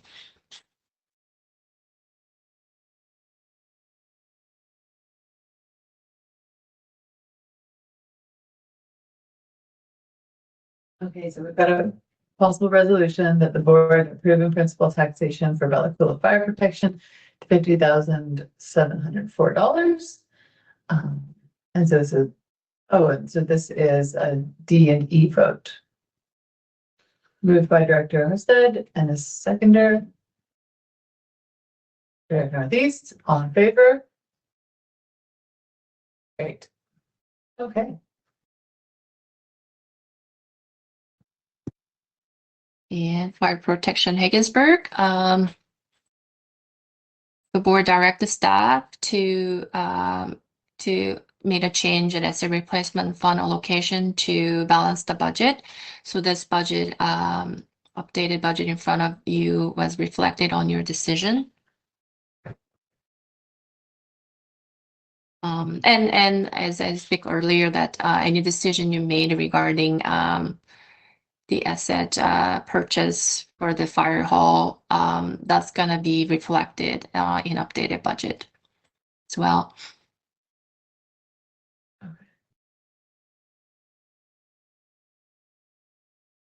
So we have a possible resolution that the CCRD approve in principle taxation for Higginsburg fire protection to 40,000. And that's areas C and D. I move, I'll second, all in favor? Aye. Great. Okay. Okay, Daniela, recreation. The last board meeting that the board expressed your intention that Daniela recreation expenses be reduced to balance 2025 budget. And since then, we received the Daniela Recreation Commission's request regarding for 2025 budget. So we actually bring it back as a part of your consideration for your discussion and consideration. So Daniela Recreation Commission requested another $5,000 budget for 2025, the same as 2024. But this draft budget, we included operating expenses as a 6,438 because that's included annual rental fees to community hall. So the $5,000 will be completely available for Recreation Commission for their programs and supplies, but the additional 1,400, those are set aside for annual rental fees to Daniela and Community Hall. And at the moment, if in order to balance this budget per Daniela Recreation Commission request without any taxation increase in 2025, the projected accumulated surplus at the end of 2024 has to need to be maintained as a $3,655. Based on right now the current actuals, this is only lead to committee additional $1,531 available to spend for the remainder. If this amount exceeded, then either the commission will have to reduce their request for 2025 if they want to see any tax increase, or otherwise the taxation would need to be increased to balance the budget for 2025. So as we discussed earlier, that Daniela Recreation Commission budget had around accumulated surplus. That's why we a little bit provide a little detailed explanation to you, Director Emery, to kind of idea of like how we're working out for 2025 budget is quite heavily related to how much surplus will be available for the service at the end of 2024. Right. According, yeah. So one thing that I get complaints about a little bit is not getting an easy answer how much money is available and that kind of thing. You know, it seems to be hard to get for the rec commission people. So anyhow, that's what they say, and so maybe this is right now. It says we have if year to date, if we we have another $1,531.51 to spend for the rest of the year, is what you're saying? Yes. And if we keep the budget the same as, or not say the, but if we keep the taxation the same as next year, then we have, you're saying, can't see, that's where it's hard to figure out. So keep it the same minus the whole, we still minus a portion of administration, which is, thank you, it's down a little bit more than it was, so that's better. Yes. So if that being said, so if we keep everything the same as for next year, as far as the budget, how much money do we actually have to use? That would be the question. So this is a tough part, like the way that service, that's why they give time much more left, and how much they have to think about the taxation impact on 2025, because the way 2024 budgeted, actually, if the commission spending all the money as they budgeted, they only available surplus would be $728. That means that if they keep the same $5,000, then we're looking at almost $2,927 deficit in order to keep the same amount of budget. But if this amount constantly shifted based on how much they're willing to spend in this year, even though as they budgeted, they don't want it to spend as they budgeted, that amount fluctuated based on this surplus, if that makes sense. So that's why it's I think, yes. So I guess what I'm saying is that they're saying we'll keep the $5,000 budget the same as we did last year, Yes. plus the $700 that we have as surplus, right? Yes. Unless we have more surplus because they didn't spend all of their budget, there might be a bit more on top. So we're going 5,000 plus the 700 and something budget surplus, minus the $1,700 for administration,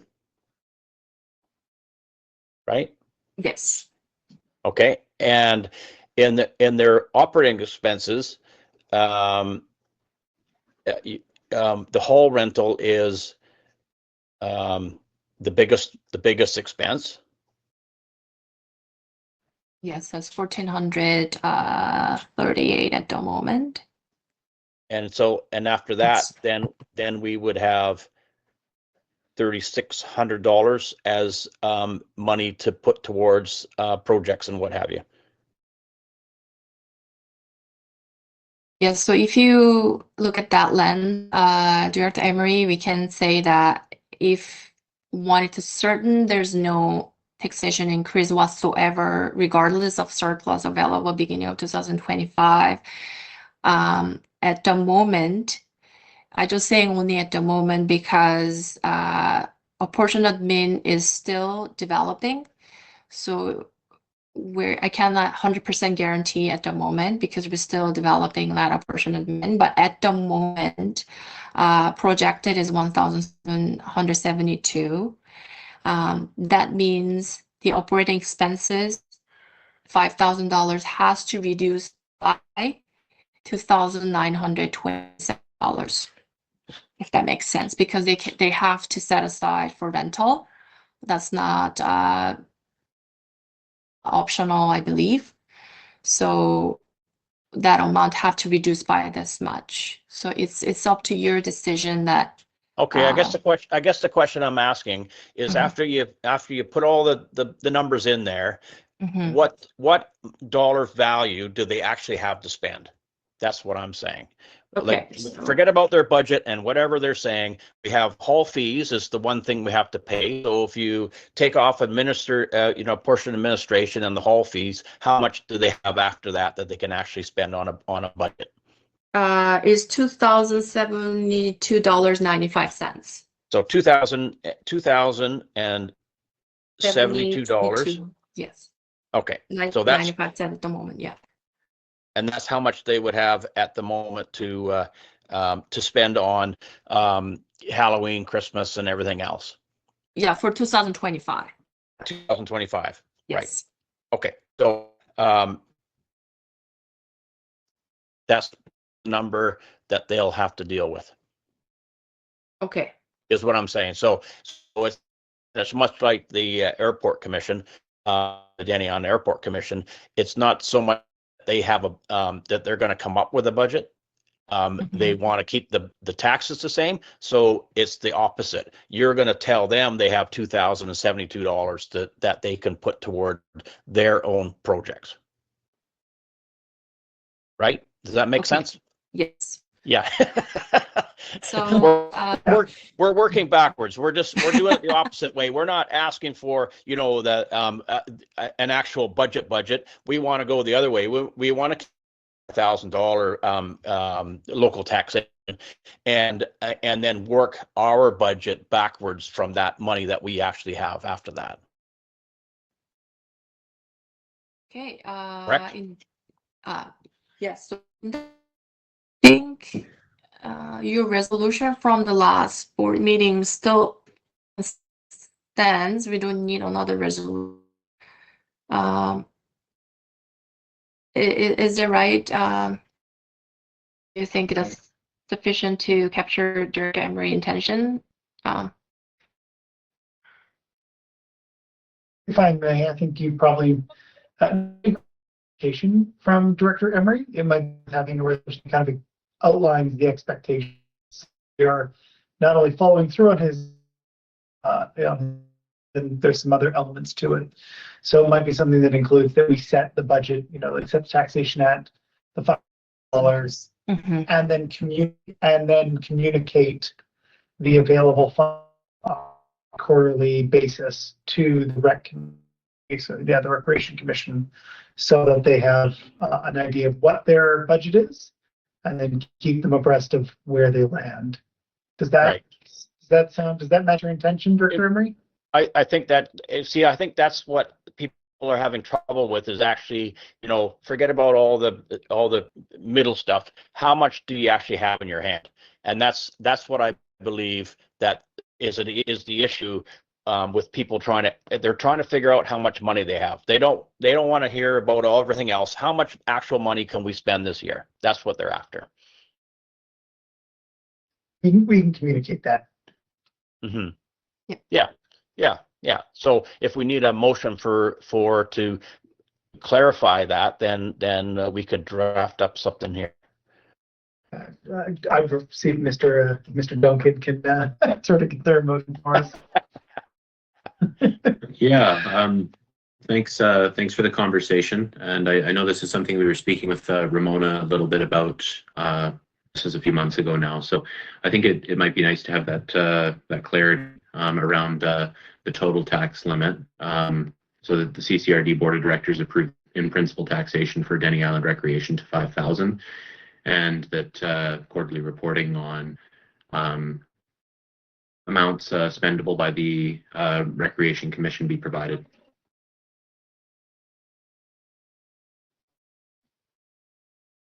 Does that sound good? Yeah. So that's for the $5,000 straight across. Yeah, so that would be yes, basically the first one that the CCRD Board of Directors. Yeah. Okay. So are you going to make that? And so the second one was including a portion administration and the hall rental in addition to the 5,000. Yes. No, the second one is included all that, and also we just accept the Daniel Recreation Commission like $5,000 additionally, along with all those project portion admin and asset replacement fund and everything. If you look at that way, then we'll have to increase the taxes. So second resolution is if we not communicate with them to have to reduce their expectations around available funds to them for 2025, then taxes has to set to 7,928. So that's why we provided two resolution as one of your options to consider. So yeah. So we'll keep with the $5,000, and they will have the ability to spend whatever's left after the hall rental, say. Okay. Yeah. So do you want to move that? I will move that, yes. Moved by Director Emery, and a seconder? Oh, can someone else? Yeah, because it's Oh, because I'm only by myself, so. Yeah, nice little self. Director says second. All in favor? Great. Okay. Madam Chair, just to clarify, you folks are in committee of the whole right now, so you needn't worry about burdening yourselves so much with voting weights and entitlements at this point. Oh, okay. Okay. I wondered about that, yeah.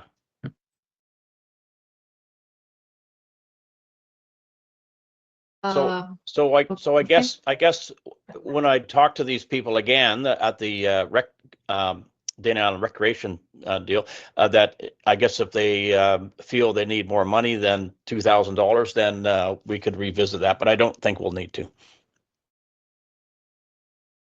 Okay. The next three things are Danielle. Okay. Right. Okay. Okay. Perfect. So you're happy with that, Steve? Yep. Yeah. Yeah. We're good. Okay. Great. Okay.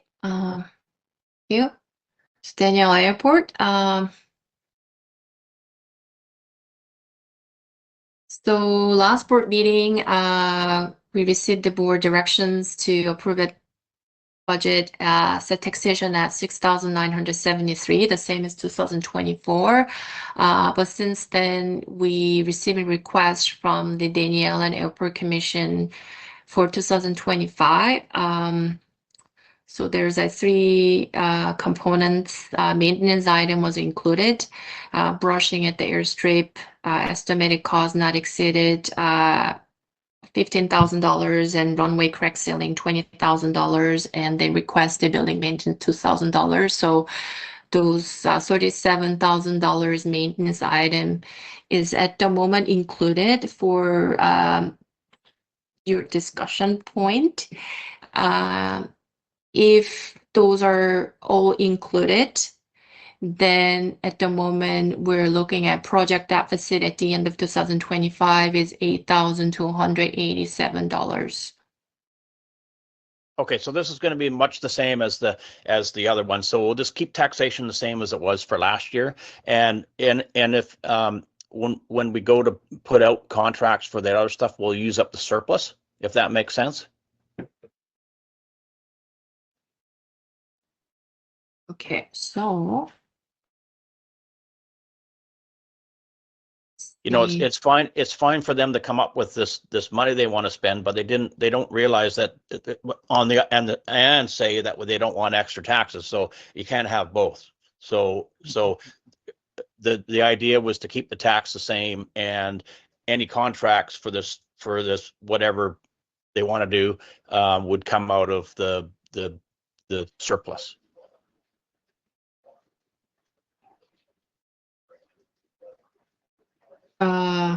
Okay, so you already provide direction, Director Emery, last board meeting wanted to set taxation 6,973. And anything else you would like to wish to include it as a part of resolution? Would you like to stating that we communicate with commission, something along the line, the same with the Danielle and Recreation resolution? Yes. That's right. Yes. So as long as, we'll keep the taxation the same, and then let them know how much money that they would have available to spend. Yes. Yeah. Sorry, Duncan, do you draft anything? I rely on you. Sorry. We did no, it's all good. It's all good. We did just approve a resolution with language, or rather a recommendation to the board of directors. We approved something with language that said and that quarterly reporting be providing on remaining amounts spendable by the commission. If you wanted to mirror that approach, and in consideration of the resolution passed at the last board of directors meeting, the board might consider passing a resolution saying that the board of directors of the Central Coast Regional District approve or direct that quarterly reporting be provided on remaining amounts spendable by the Denny Island Airport Commission on a quarterly basis. I'll make that move. Moved by Director A motion. Emery and a seconder. Yeah. Seconded by Director Northeast. All in favor? Great. Okay. Okay, thank you. Delacula Waterworks. Oh, sorry, can we just take a little moment? Director Harstead just took a quick moment, and so we'll just wait for her to come back. That was my bad. I thought that we had a little bit of time. Sorry. Well, I'm glad that we kind of dealt with I don't want to say lack of communication, but the lack of understanding of the money that is in there, because that's what people were having issues with and getting confused about. So if we just have a figure that we know this is what we have left to spend, then it's easier for them to budget that way instead of actually coming up with a figure that beforehand. Right. And I think that, the Denny Island commissions are a little bit unique that way. So that makes sense for those commissions, possibly. Yeah. Okay, sure. Okay. Do we need a 5 minutes? Does anybody else need a little break or? Sure, let's have 5 minutes. Okay, so we'll come back at 3:20. So we'll have a quick little break here. Thanks, guys. It takes 10 minutes for one cigarette. Come on now. I'm just kidding. Okay, then you'll have to wait until later for a cigarette. All right, thanks. Talk to you guys soon. Thanks.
Hey, I hope everybody got a little break in. We are back. Excellent. Just can't get enough. I don't know if Lawrence is frozen or he's just not moving. He's very still. He's very Yeah. still. He's practicing his very stillness. Okay. It's frozen. It's a little bit frozen. But that's okay. I'm sure he will be with us shortly. We are on Bellacoola Waterworks. We are on slide 57 of 94 in the budget presentation. And we are ready to get back to it. Revitalized.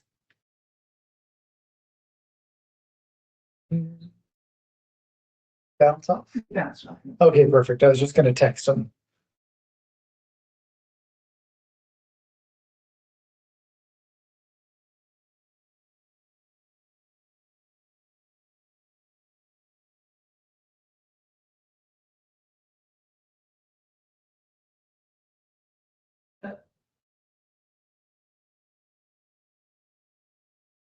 Okay. Yeah.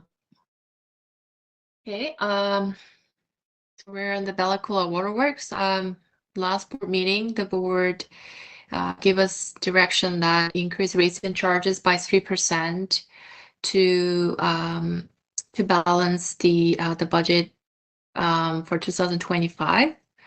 And also requested that to provide some implication on average household.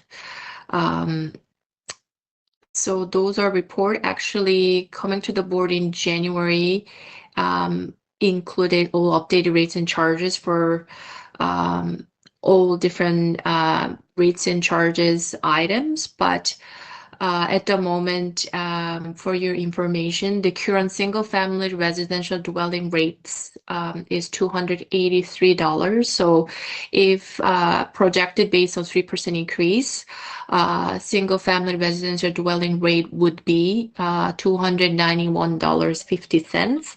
And just for your information, that Bellacoola Water and the Haggensburg Water billing cycle is beginning of July 1st. So that's why we didn't prepare this meeting, because we have a little bit of a time bring back to the board table and also inform the community before billing out. And 3% increase, and also there's no taxation in Bellacoola Water Service. In 2025 draft budget is stay the same. Just wanted to note it, the board have ability, can charge taxation, but there's no taxation charges at all in Bellacoola Waterworks.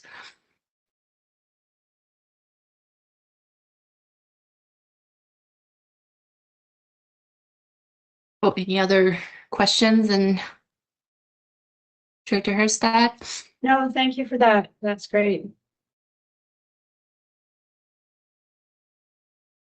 Okay. So we have a possible resolution that we approve in principle the draft Bellacoola Waterworks budget as presented. Moved by Director Horsted and a seconder, Director Emery. All in favor? Great.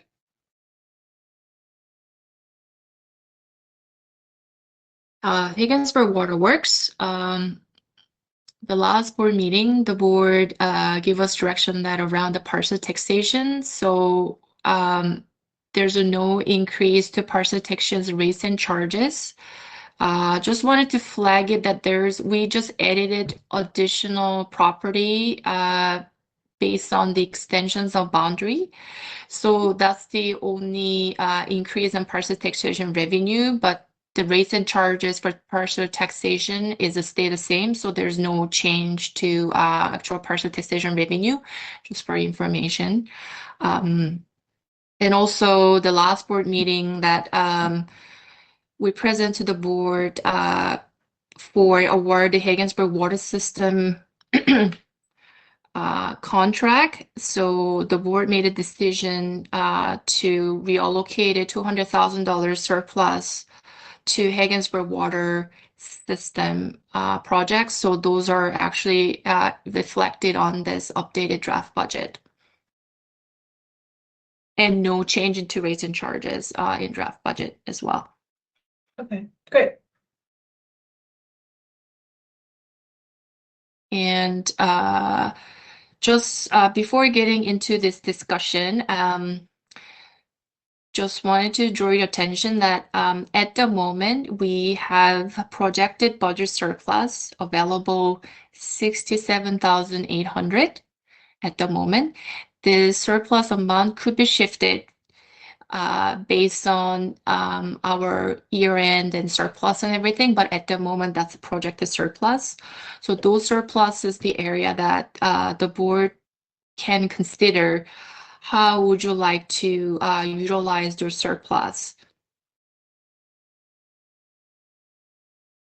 So one of the area that I think we already noted to the board at asset replacement fund discussion, the reserve fund we've been save up till this point are gonna be all reallocated 100% towards upgraded project. So we're in the place that we have to start fresh. And then operation department identify that two main areas for the asset replacement fund consideration. So one of them is mechanical infrastructure replacement, and the other one is distribution system. So based on those replacement item assets consideration, that recommended minimum annual contribution at the moment is $104,000. So this is something that the board take into consideration, maybe could allocate it that amount in a year, or taking more phase approach to get there within 3 years, within 5 years. This is one of the area that you can consider. At the moment, we have also we have $67,000 available. So those are also 100% can allocate as a replacement fund as well at the moment. Mhm. And this is one of the things that came up during actually committee meeting, that if the board wish to allocate a full amount as a hypothetical scenario in year 1, those are just options to show how that financial implication would be if the board wished to do so. So the option 1 is we utilize taxation, partial taxation, and rates and charges increase. We utilize both revenue sources to come up extra $104,000 as a revenue. And that implication for partial taxation would be increased from here to here. We cannot go any further because at the moment current taxation limit is $100,000. And we have to increase the rates and charges from to here to here.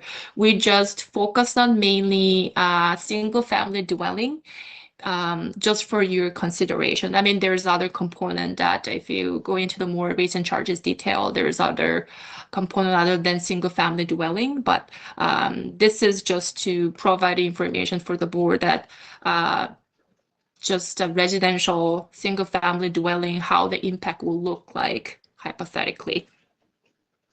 But combine those two, if option 1, if allocate full amount, additionally increase revenue by $104,000 in 2025, that means impact taxation plus rates increase by $462 per single family household. Residential household. Yeah. And option 2, just no increase in partial taxation. If take a direction on that, only increase the rates.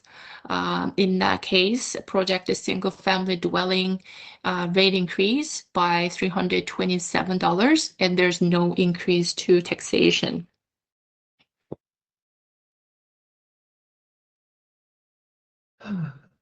Gosh, okay.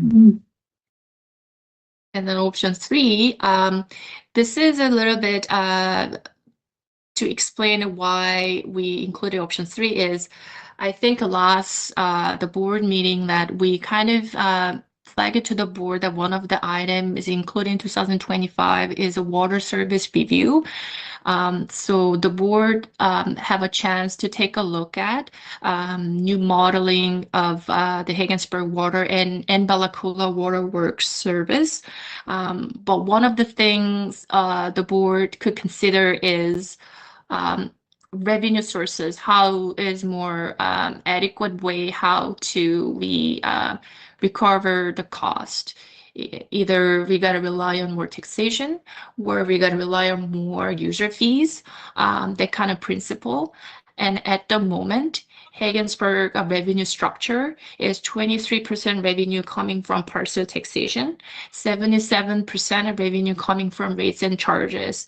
So there's option 3 just to keep the same kind of principle. If you're going to recover 23% of $104,000 from parcel taxation, 77% of $104,000 recovered from rates and charges increase, how that impact will look like.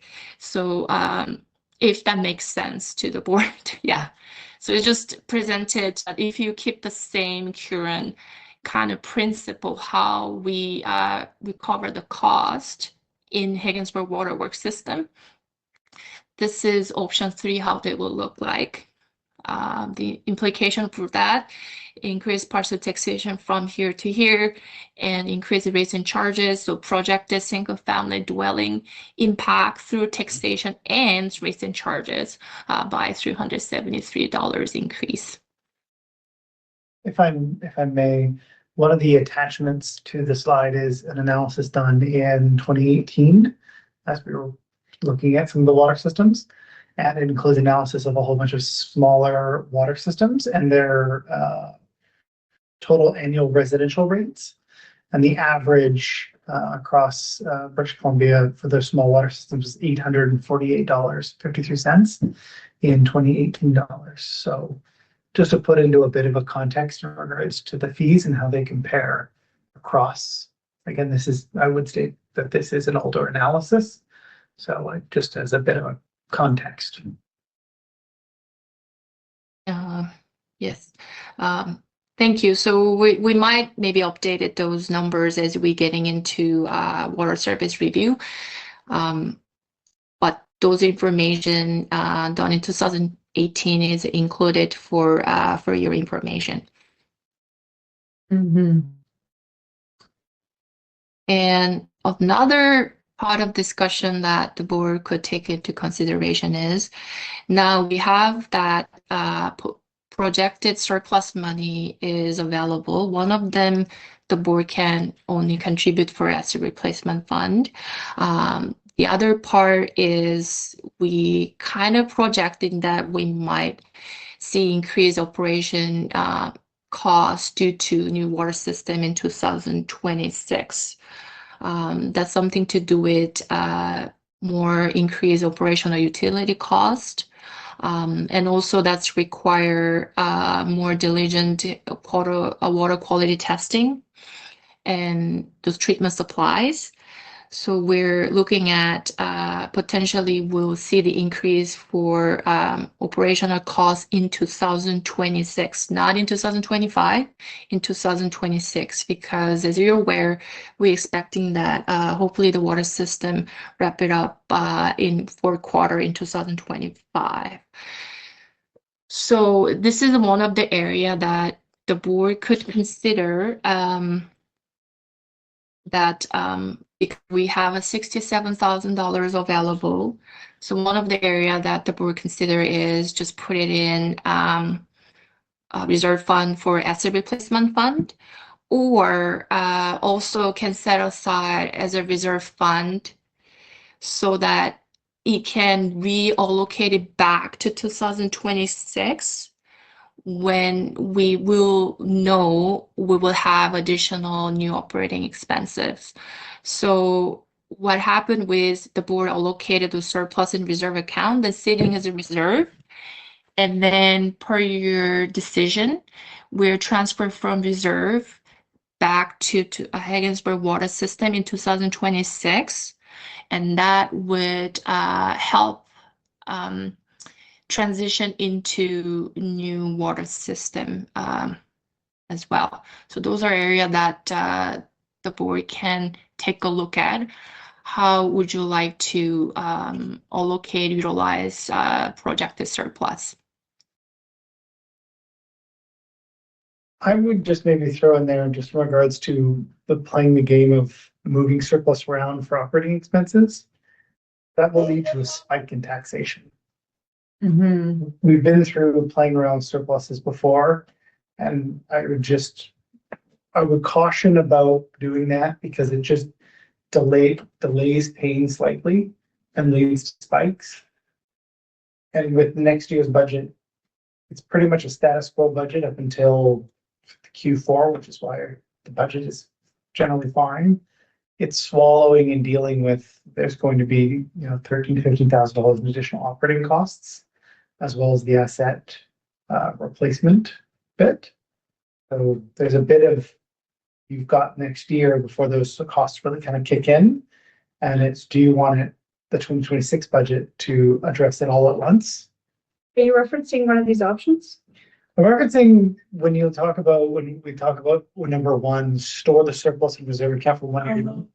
Like if you're playing around with moving surplus into reserve, like to offset operational costs, you're going to create a dynamic with taxation that does this. Right. And it'll drive, when you look at the more stable services, what you find is like occasionally it just slowly, and that's a far easier thing for a ratepayer to absorb.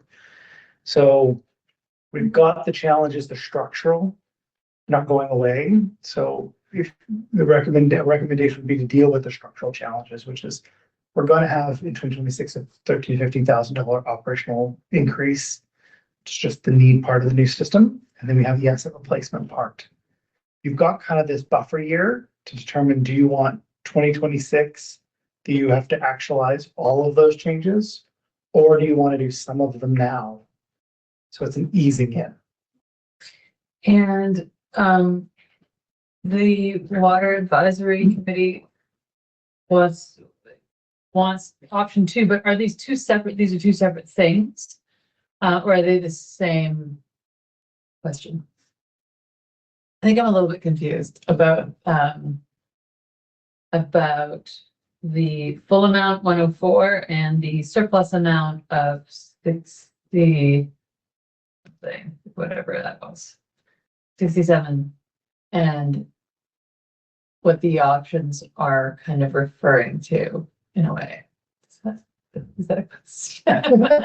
I feel like we're kind of lost here on like what to do with the surplus, when really I think there's some elements in regards to when you jump at the beginning of the slide.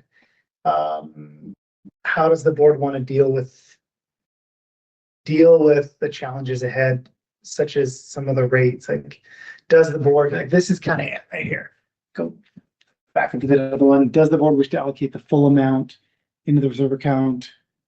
How do you want to get to this spot with the asset replacement? That's the $100,000. And then there's how do you want to deal with that? Do you want to deal with that through taxation? Do you want to deal with that through fees? Do you want to do a blending of both? Do you want to take it on all at once? Do you want to phase it in? And just for clarification, we have funding for the Haggensburg Water Service, but we don't have funding for the full scope of the project that we imagine.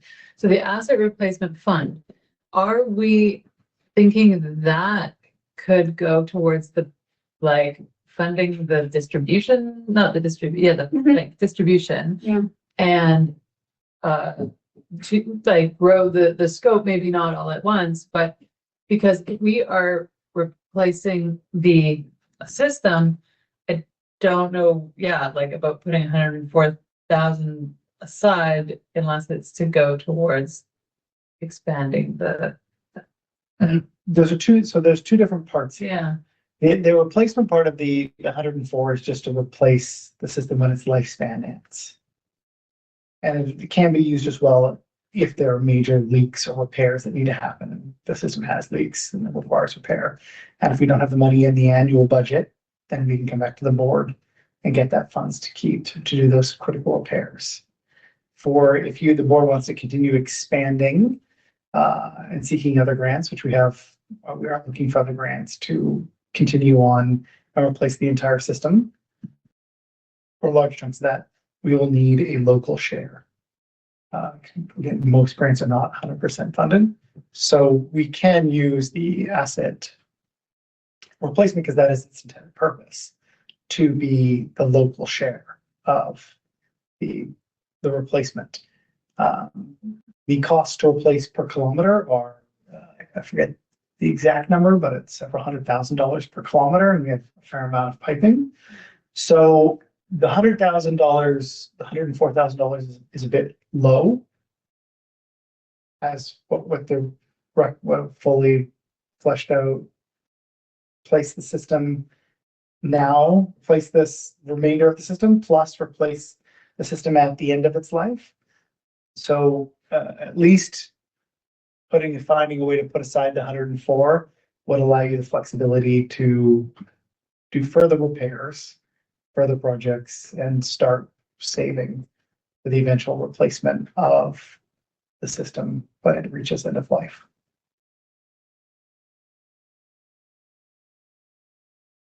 Thoughts from other directors?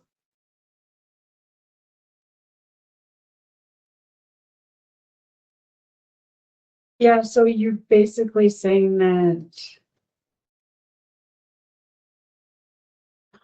yeah, I mean, if you wanted to keep that 104,000 for a kilometer of a distribution system, well, it's not really actually enough anyway. You're probably gonna eat up that budget in repairs and leaks and stuff, you know what I mean? It's more likely, like, it's probably better for that money to go towards something like that as opposed to, then, because you guys are gonna be looking at funding for You'll need base base, in the line anyway, right? you'll need base funding, so you'll need a pot of money. Yeah. We won't be able to, even if we get it. It's not like you can do 1 kilometer and close everything out, and until a couple of years, do 1 more kilometer. Yeah. We need a base, Yeah. and then we're talking, if we got lucky and got a grant to replace and modernize the whole distribution system, Yeah, we would need to show up with several $100,000. that's right, yeah. So this is where I'm kind of getting at is, is highly recommended as this number is low. Yeah, And again, getting there is find a way to kind of immediately or over a period of years to get to that number. Or else when it comes to things like fixing or let's say we get a grant and we don't have any money to actually accept it. right. Or if a major repair is required and we just don't have the funds, then we run into problems. So addressing those asset replacement, and this is, I'm going to be very clear, this is the most unsexy topic. Saving for strategic reserves, it's a critical topic because if we run into a place where we don't have money for something, then the music kind of stops, or it leads to a massive spike in taxation as we have to then grab the levers available to us to make emergency repairs, and that can have lasting effects. So, And that money that you, there's 800,000 or something like that, the CCRD took on when they brought the water district under their umbrella. Is that going to get used up, that money in the project? Okay. so again, back to the grant, there's a local share. Okay. And the CCRD is in previous budgets allocated additional funds to meet the local share. So, yeah. Okay. Yes, Director Harris, that we're use up all the fund that we inherited from Improvement District, and in order to meet the local share, actually, our board allocated even extra funding to meet those local component. Part of it is a community works fund allocation, and also the board allocated growing community funds. Even then, we saw that the contract cost was a little bit higher than we anticipated. So the board even allocated 200,000 additionally from accumulated surplus from last board meeting. So this is a funding that I know that the board gave us direction that we're looking for grant funding opportunity for replacement of pipe. But just for flag it, even then we might be looking at we need to come up with the local contribution component in order to meet the condition to get awarded grant funding. Yeah. Right. Okay, so just looking at the slides, I guess it's 68. So number 3, a mix of both future asset replacement and supplementing the 2026 budget to limit a possible increase in 2026. That would be what we want to do with the surplus. And at the same time, we also have to look at what are the other options, possibly option 2, as recommended by the committee of how to cover the asset replacement costs. Am I on the right track? Which slide are you on? Oh, I was on on 68. 68. And then I went back to the other one.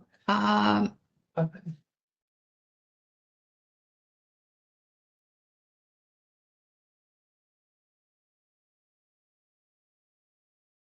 So the recommendation is for number 3 website, right? Looks like they recommend number 2, no increase in parcel taxation and increase to rates and charges. So addressing it through rates and charges, not taxation. And then there's a little bit in regards to utilizing the surplus, that's 68, utilizing surplus. And they also would like a full asset management plan developed. And that the estimated that surplus go towards reducing offset costs. And if surpluses are used to operational costs, again, I mentioned that can be problematic because it just leads to when you spend that, which can go into reserve on offsetting something temporarily, and then the next year you kind of have to do both, get back to where you need to, and then pay off the difference. So it needed that taxation spike.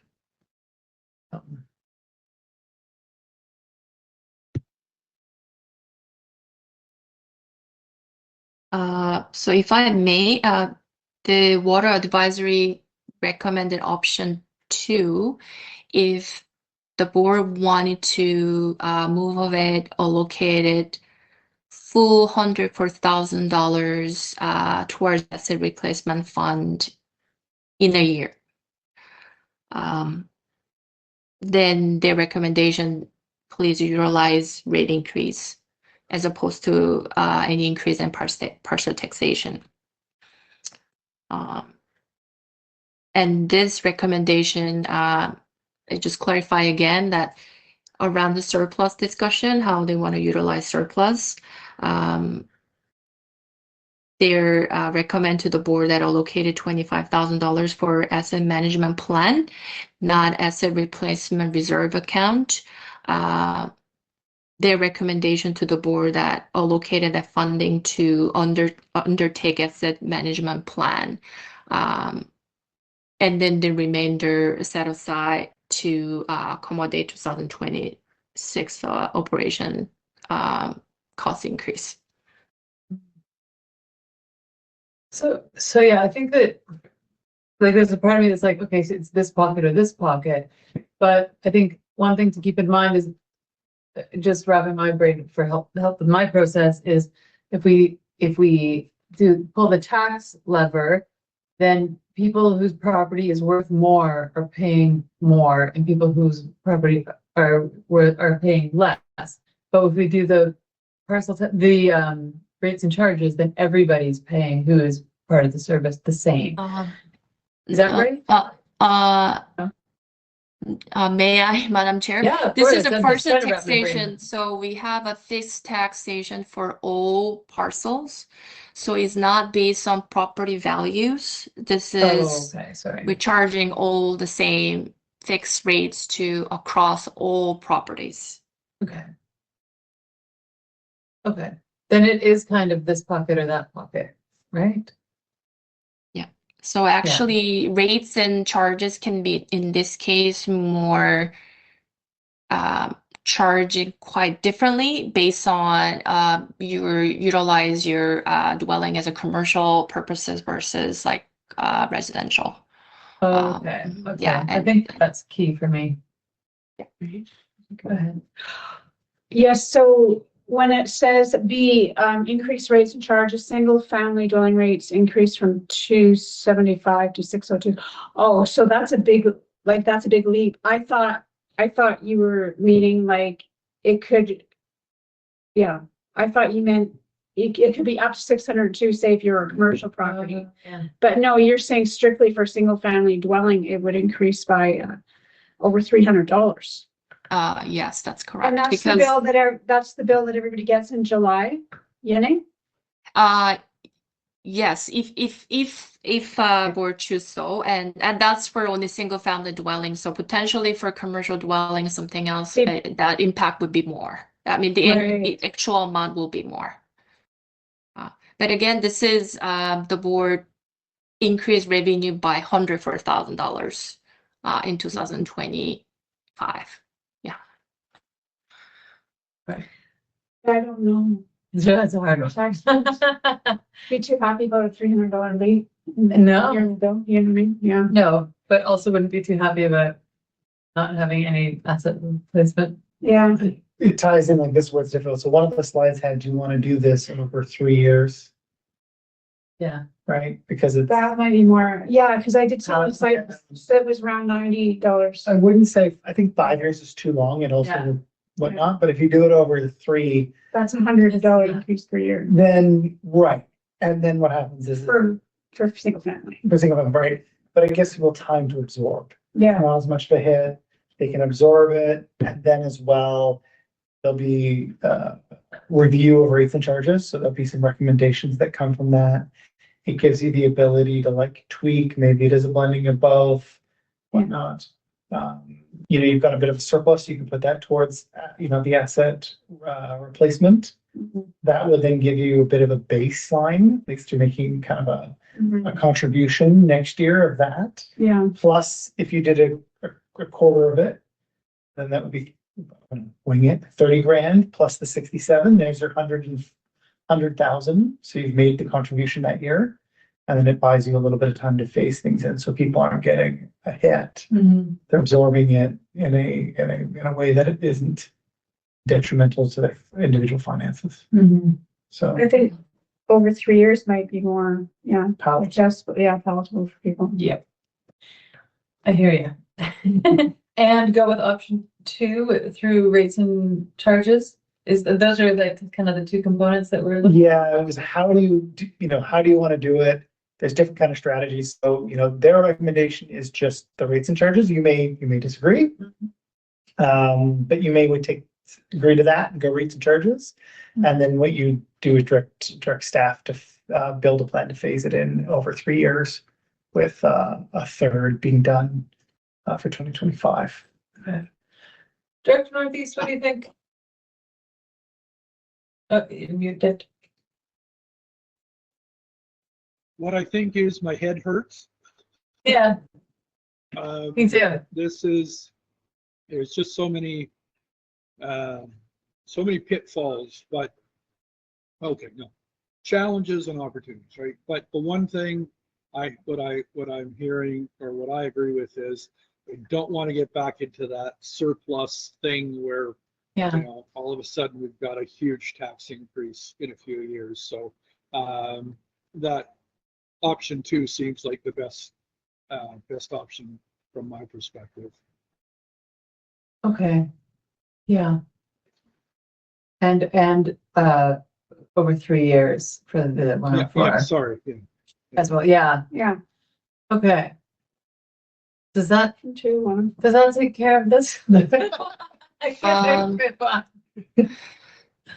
So then the board wished to, I just wanted to clarify the estimated surplus all allocated as a replacement reserve account. And we can bring it back, more option how we look like if you wish, to make it happen, like to come up with full amount within 3 years. Okay. Mainly rates and charges, is that your wish? Yeah.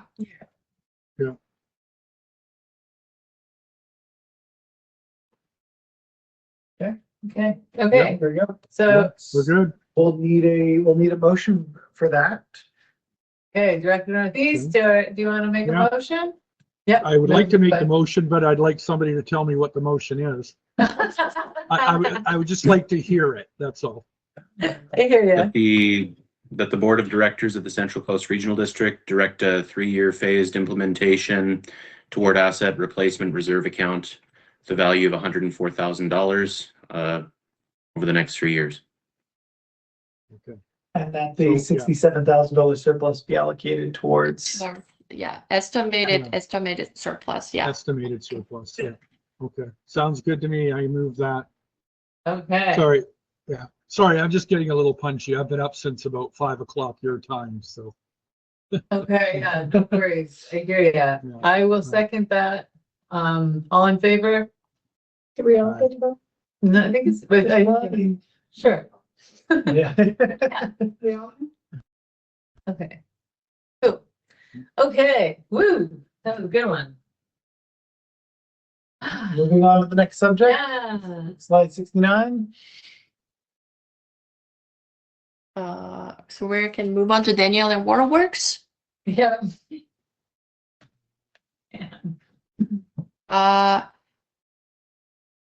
Actually, there's the board, I think, decided last time that we just now, based on your direction, that we remove the provincial basic grant allocation.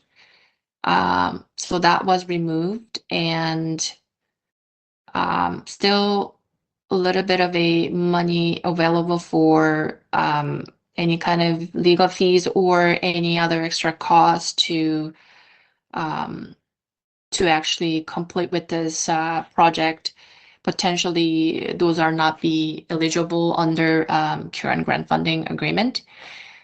So those are like $13,000 might be available in as a contingency to offset those unseen costs.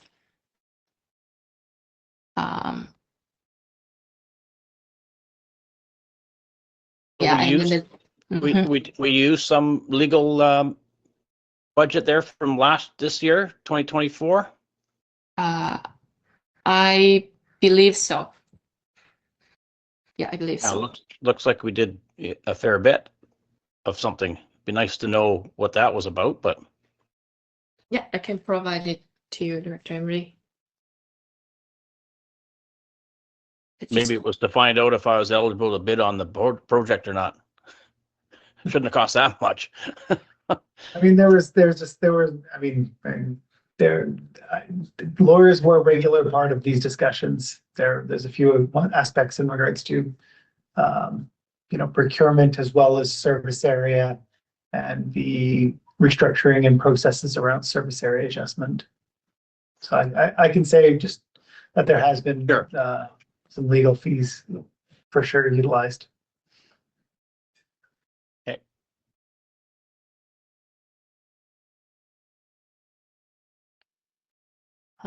Okay, any other questions, Director Emery? No, that's good. Okay. I'll make the motion. Moved by Director Emery and a seconder. Seconded by Director Harstead. All in favor? Aye. Okay. Going into Townsend streetlights. Actually, based on the actual utility bills, this is that really good news that we can actually reduce taxation by $1,000. So last board meeting, the board made a decision that set taxation at $12,243.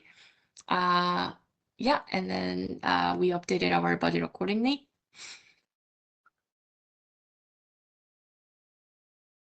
Okay. And then now we can moving into Community Works Fund discussion.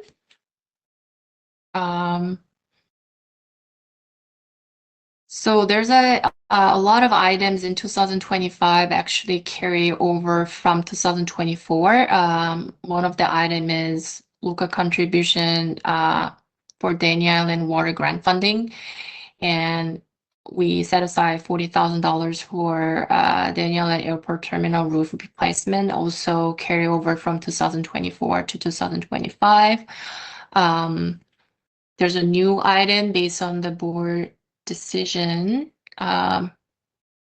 last meeting that the board wanted to actually remove asset management planning fund and reallocate it to swimming pool. And also the remaining funding from asset retirement obligation actually reallocate to swimming pool. And also your decision, all the remaining on committed community works fund, unallocated community works fund, in amount of $426,772 reallocated to swimming pool. And also the board approved that allocate $80,000 to swimming pool to cover 2025 short-term loan payment. So those are, as you can see, that new items show up as a debt payment for Centennial Pool 2025. And those asset management planning, budgeted $50,000 is disappear as a reallocated towards to Centennial Pool. And also the remaining fund from asset retirement obligation, those are also reallocated Centennial Pool. So you can see, and also the estimate in 2024 uncommitted is 426,707 is also reallocated to swimming pool. And the other area is still carryover items. So we have a little bit DOCP work left over. So the remainder budget, 27,823 actually carry over from 2024. And then the board committed to actually initially $400,000 as a local contribution to Haggensburg Waterworks system, and we spent it since 2023. So the remaining fund carry over 2024 at the moment projected is 262,724. And official community planning also carry over from 2024. The remaining fund will carry through 2025, estimated 47,186. So after all this, we're looking at the estimated remaining uncommitted funds at the moment is 143,522. And that was directed to Denny Island. It's a part of a discussion point. Well, because instead of taking the whole amount for the swimming pool, then at least we got 140 out of it to put towards Denny Island projects. Is what we talked about the last meeting. You probably want to get if you don't mind me jumping in, a bit of a kind of a resolution to that effect, so that it can get allocated. Because right now it's sitting as unallocated. Okay, I thought it was allocated because that was what was left of that fund that was going to be available in 2025. So I would make the motion that we allocate the 143,000 to a Denny Island project.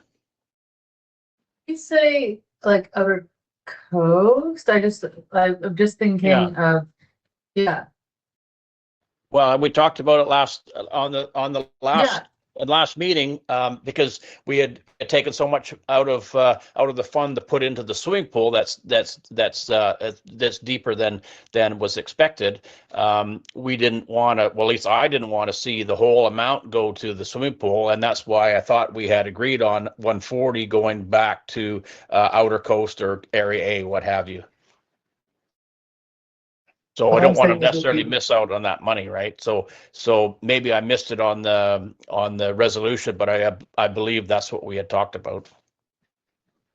If I may, just Okay. a resolution telling us where the intention, because if it stays unallocated, then that is an intention, right? It communicates that funds are available.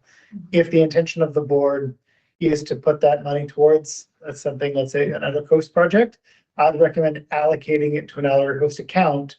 So it shows that clear intention, because once it's in that account, it can be moved from Denny Allen Rec to Denny Allen it can kind of be, you can play around with it, but right now where it's sitting, that's a clear intention that those funds are available.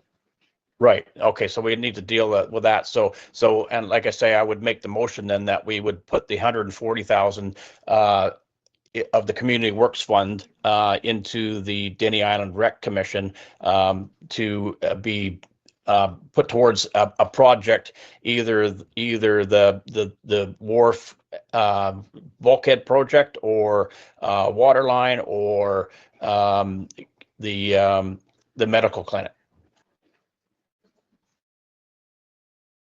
And that's fine to have it allocated there. It can be moved to. Just like similar to the pool, right? We moved a whole bunch of funds around. Yeah. We just, yeah, it's easy. We just need a resolution that the board is moving it. And the amount, just to be clear, the amount that was moved into the pool was like the total was, you remember? Like 807. Yeah. 800 and something thousand. That's why, Yeah. 140 is at least something to put out to the outer coast. I hear you. So we have a resolution. Oh, sorry. with the other one, can you go back to the slide you just at? Sorry, I'm going to stand up and point for the people in the room, but the resolution that was up there about the pool, it negates that decision would negate this one that's coming up, because this one was right now it's the loan payment will be 80 grand a year. Yeah. So it's going to say, how much do you want to put? Do you want to pay it off faster and do like Right. So if you do Director Emery's resolution, then this one is stricken, and then it would just be the 80,000. Then it would just be the 80,000 done. So Okay. if you do Director Emery's, then you can forget. Then just disregard this one. Okay. So there would be no money for the pool for, to pay No, off you- difference? No, it's You've already taken 800,000 out of the project, or out of the fund. Yeah. You've taken 80,000 next year because you've committed the fund. You've committed the fund to try to avoid the taxation hit. So it can go towards pay off the loan. So if you go back, you'll see the $80,000 there, right below the 807. Okay. And so that's there. Because there's some fairness Mhm. that the former's talking about. The Evercoast represents 33% of the CCRD's population base.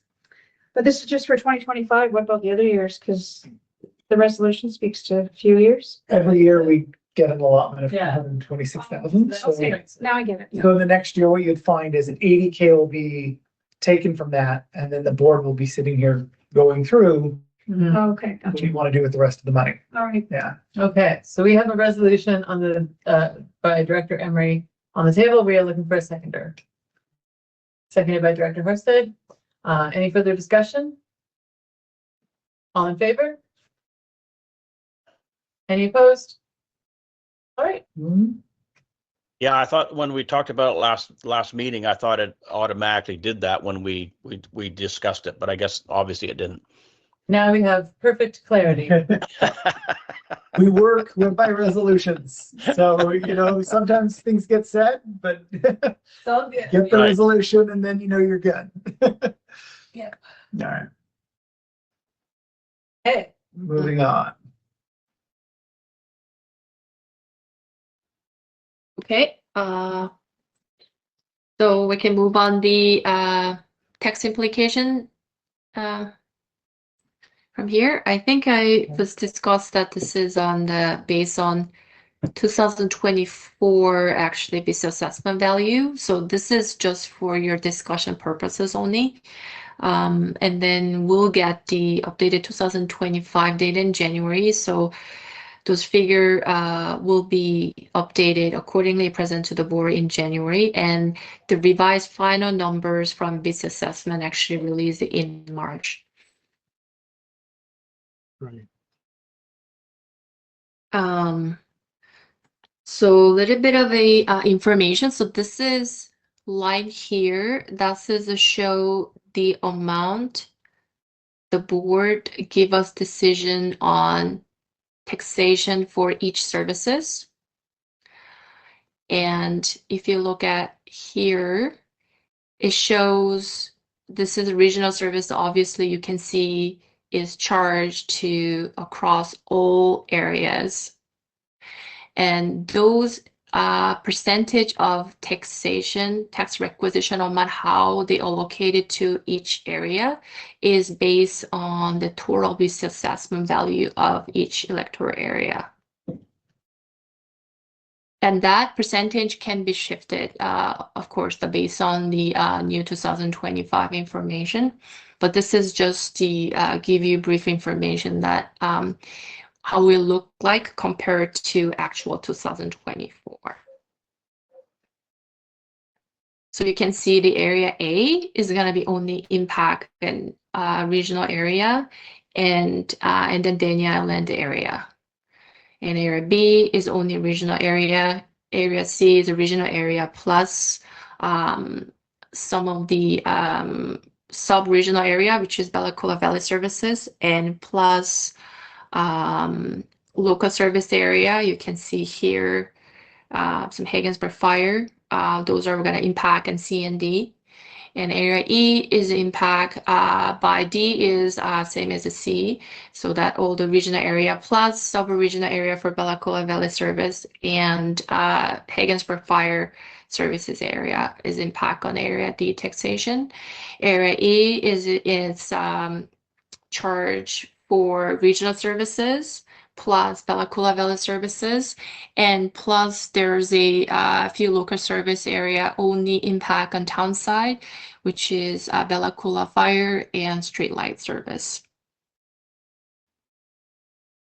So this is based on comparison to total taxation for regional district at the moment projected increase by 6.2% compared to last year.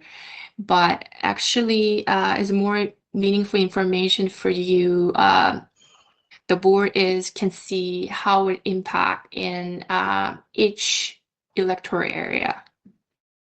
So this the totals are cut off on slide 78, 80. And the other ones you can kind of see, but they're cut off at the bottom. So if you could, in an email at the end of the day today, just distribute those to the directors, that would be appreciated. Okay, yeah, thank you. My apologies, sorry. So for area A, its percentage is 4 point, actually, maybe, wonder I can, 4.8%. Actually, I don't know. Sorry, I don't know how to go back to the page I was looking at. So I have to actually go back to this way and faster.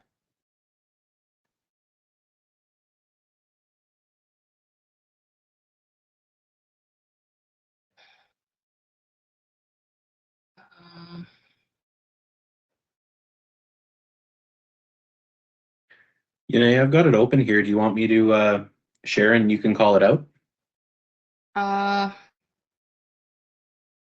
Sure, I'm already here, but appreciate Okay, it. go ahead. Go ahead. Yeah. Yeah. It's still cut off. That's what you're getting at.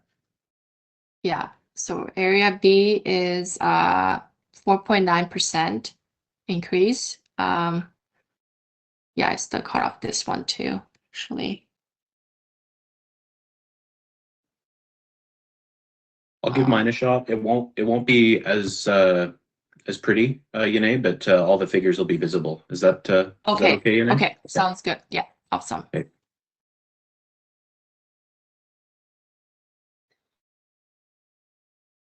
There we go. Are those figures viewable? Yes, thank you. Okay. Move on to the next slide. Mm-hmm.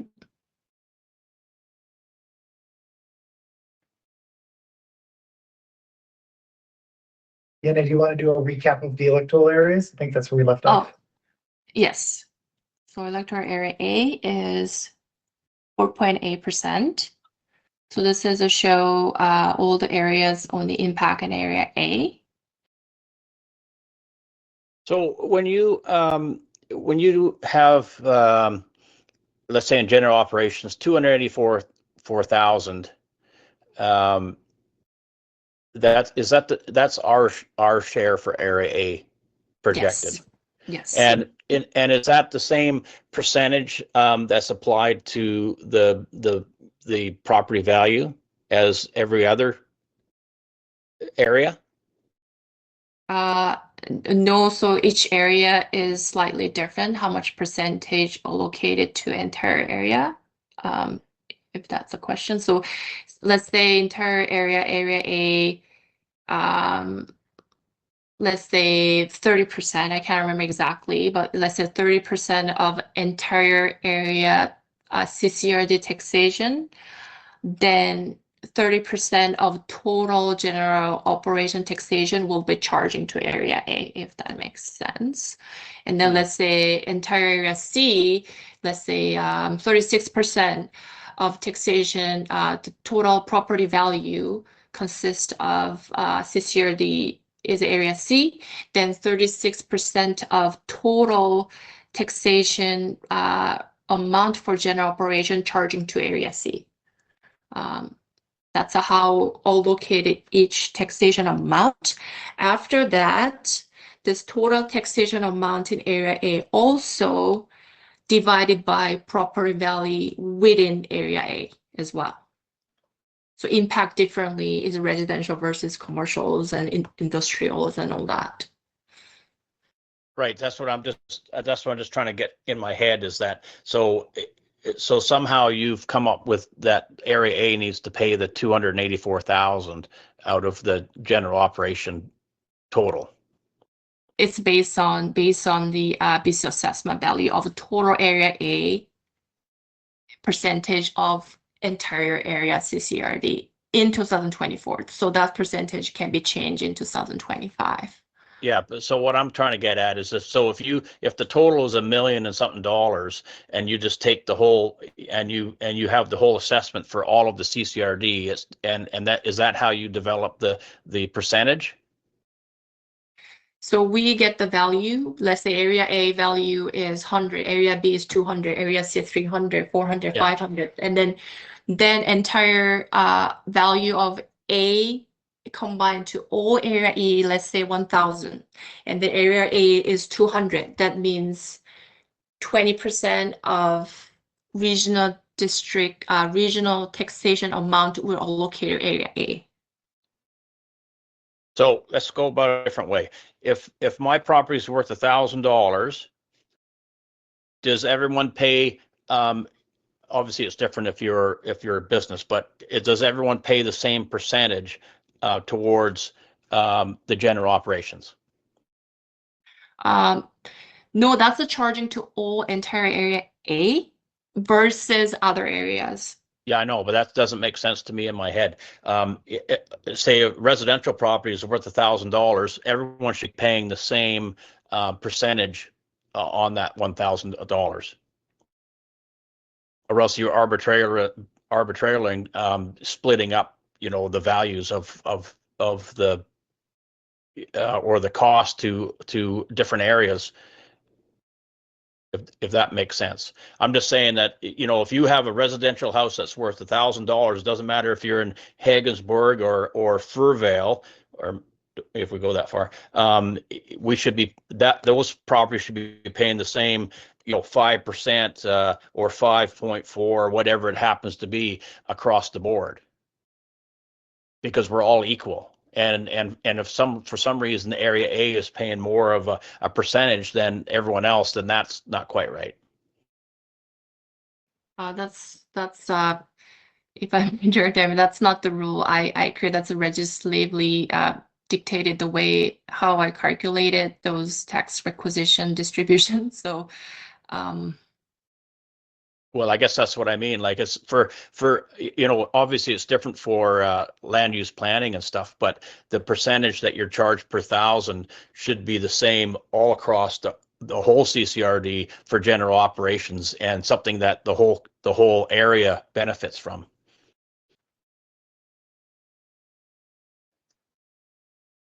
Not saying that we shouldn't pay, if we're paying 8% and then the Bella Coola town site's paying 5%, there should be no difference because it's the same service that we're all paying for.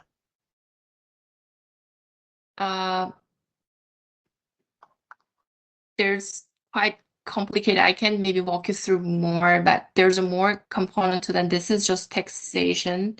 Actually getting into your mill rate and other stuff, there's other component to that, because each area also have quite different portfolio, how they come up with total, how they come up with the whole pie for electoral area A or area B, if that makes sense. Let's say a certain area is commercial or the industry, was take up more percentage of taxation, then residential impact will be reduced compared to other area. So I can, it's a little bit, it's hard to compare to that lens. That's why the mill rate per residential property each electoral area is quite different. Yeah, that's where I'm trying to get through my head, and why is it different? Because I understand that yes, area A could have more business, commercial, but between commercial in the valley and commercial out here and residential here and residential in the valley, it should be all the same percentage. But because we have more or less, we would pay more. But not individually, we would pay more. Our individual percentage should be the same as everyone else, but as if you took area A out and added up all of it, it would be more because we had more commercial.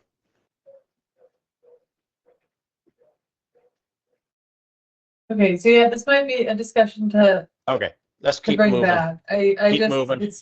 yeah, Keep moving. okay. I'll have to figure it out. Okay. I've had the trouble with this for years and years and years and years, trying to understand why there is, obviously there's a difference in values, but why a difference in percentage? Can you go back to the on here? Can you go back to the slide? Okay. So area A, perfect. Let's go to area B. Yes. Is Duncan? Duncan, you're controlling the slide. Maybe Okay, there we go. Okay. Okay. Area B is increased tax requisition percentage by 4.9. And area C is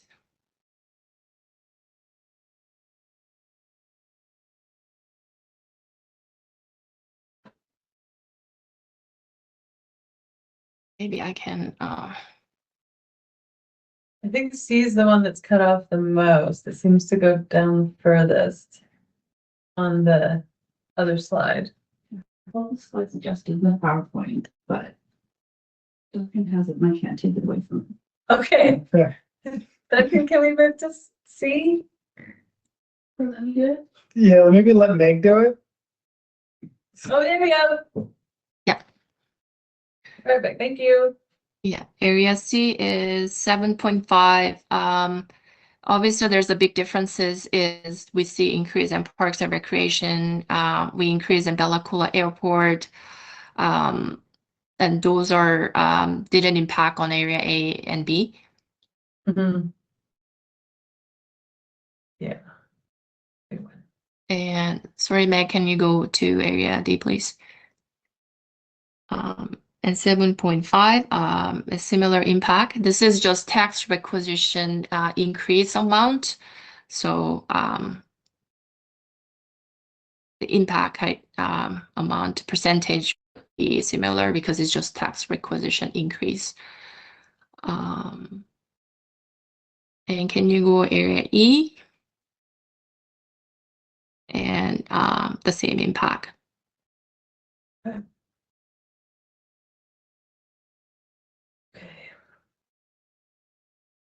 And can you go to the next one, Nick? Okay. So this is just estimated. Again, this is the based on 2024 information. So it's estimated average residential property taxation amount. So projection is this is included like 5.25 collection fee, just for your information.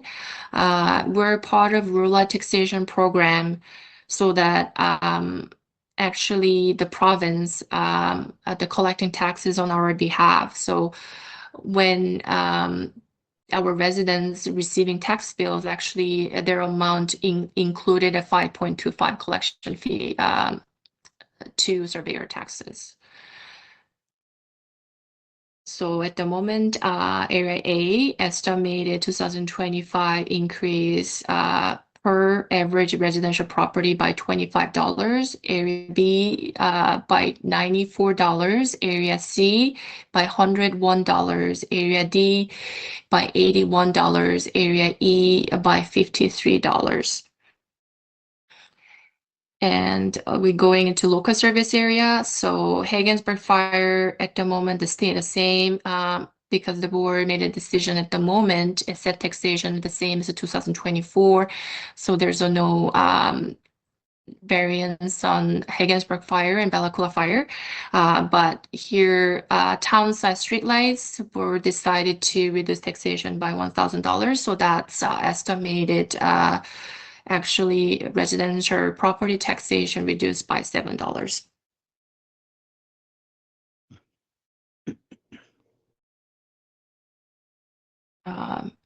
Maybe you can go to the next one, please. Okay.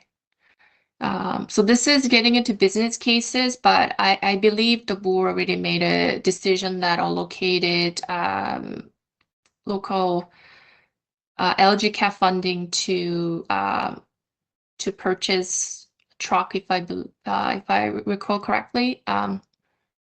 Yeah. So we can maybe skip this discussion. This is just something that the board can look at the allocated taxation instead. I was just thinking about that truck and somewhere or someone's maybe staff at some point maybe talk to Dawson's, and we could probably get a one of their old retired units that still has some life in it pretty cheap. Okay, yeah, we can, yeah. I'm sure staff will, well, yeah, we'll do everything we can to make sure we get a good deal. Oh, and then this is the 1 second item that actually put forward this time that board maybe take into consideration some refreshment of a Walker Island outhouse. We expecting that would cost $650. Then option 1, that board can increase rates and charges to come up with additional $650. That's increased by 20%. Or other option, you could consider. Sorry, Meg, can you go next slide, please? As option 2 would be increased through taxation. And in that case, the impact each area's projected, like per average residential property taxation. Area C, we're looking at increase by $1 per each average residential household. Area D, $1. Area E would be $0.5 per average household.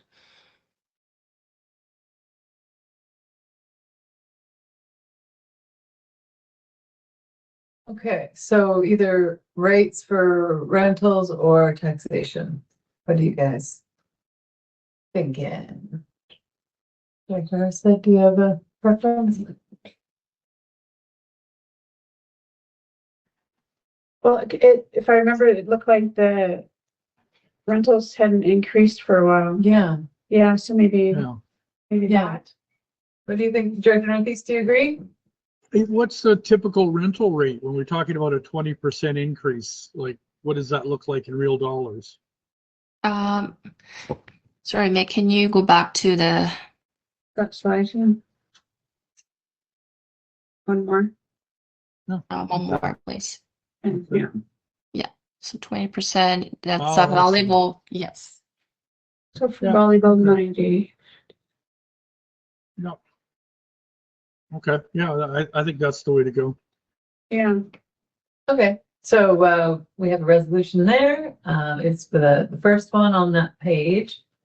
And we will move that. I'm just going to scroll through here too.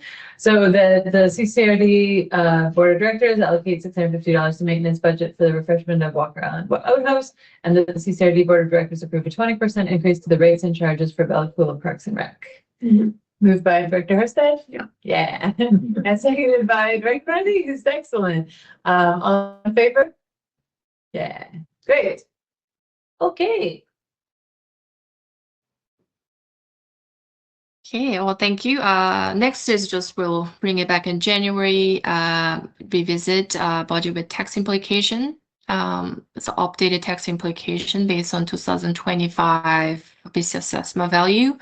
And also the board have a chance to approve the budget for material for the public consultation. We'll conduct in February. So we're planning to undertake public consultation, and also we're bringing back their feedback. So board be able to make a final changes in February and March. Legislatively, regional district budget must adopted by March 31st. So there's probably final adoption and no edits, no delegations regarding the budget in March board meeting. Okay, so we're just looking for a resolution to leave committee of the whole, moved by Director Northeast, seconded by Director Harstead. All in favor? Perfect. Great. And we're also looking for a resolution to adopt the budget recommendations from the committee of the whole. Moved by Director Harstead and a secondary, Director Northeast. All in favor? Yeah. Great. Okay. That was a lot, guys. Thank you, Ms. Yin, for that presentation and for going through all of Thank that you. with us, answering all of our questions, and some maybe need to be resolved, and we'll get through those as well. Yeah, thank you for putting that presentation together for us and for everybody for moving through it. Cool. Okay, so next, we have our correspondence. We have a number of letters that we have received. And some of these we have touched on. Is there anything anyone wants to bring out of correspondence as an action item or anything to discuss?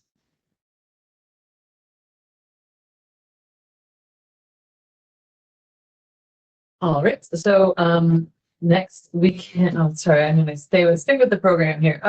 Is we're going to move into in camera. So this concludes our public meeting. Thank you to everyone who's watched. We're now going to close the meeting. Consideration of items that fall under the following subsection 90, subsection 1, A, B, C, I, and K of the community charter. I read, do I have to read this? No, you need Okay, good. get a resolution and Okay, let me get a resolution. Moved by Director Horaceman and a second. Seconded by Director Emery. Wonderful. All in favor? Everybody. Great.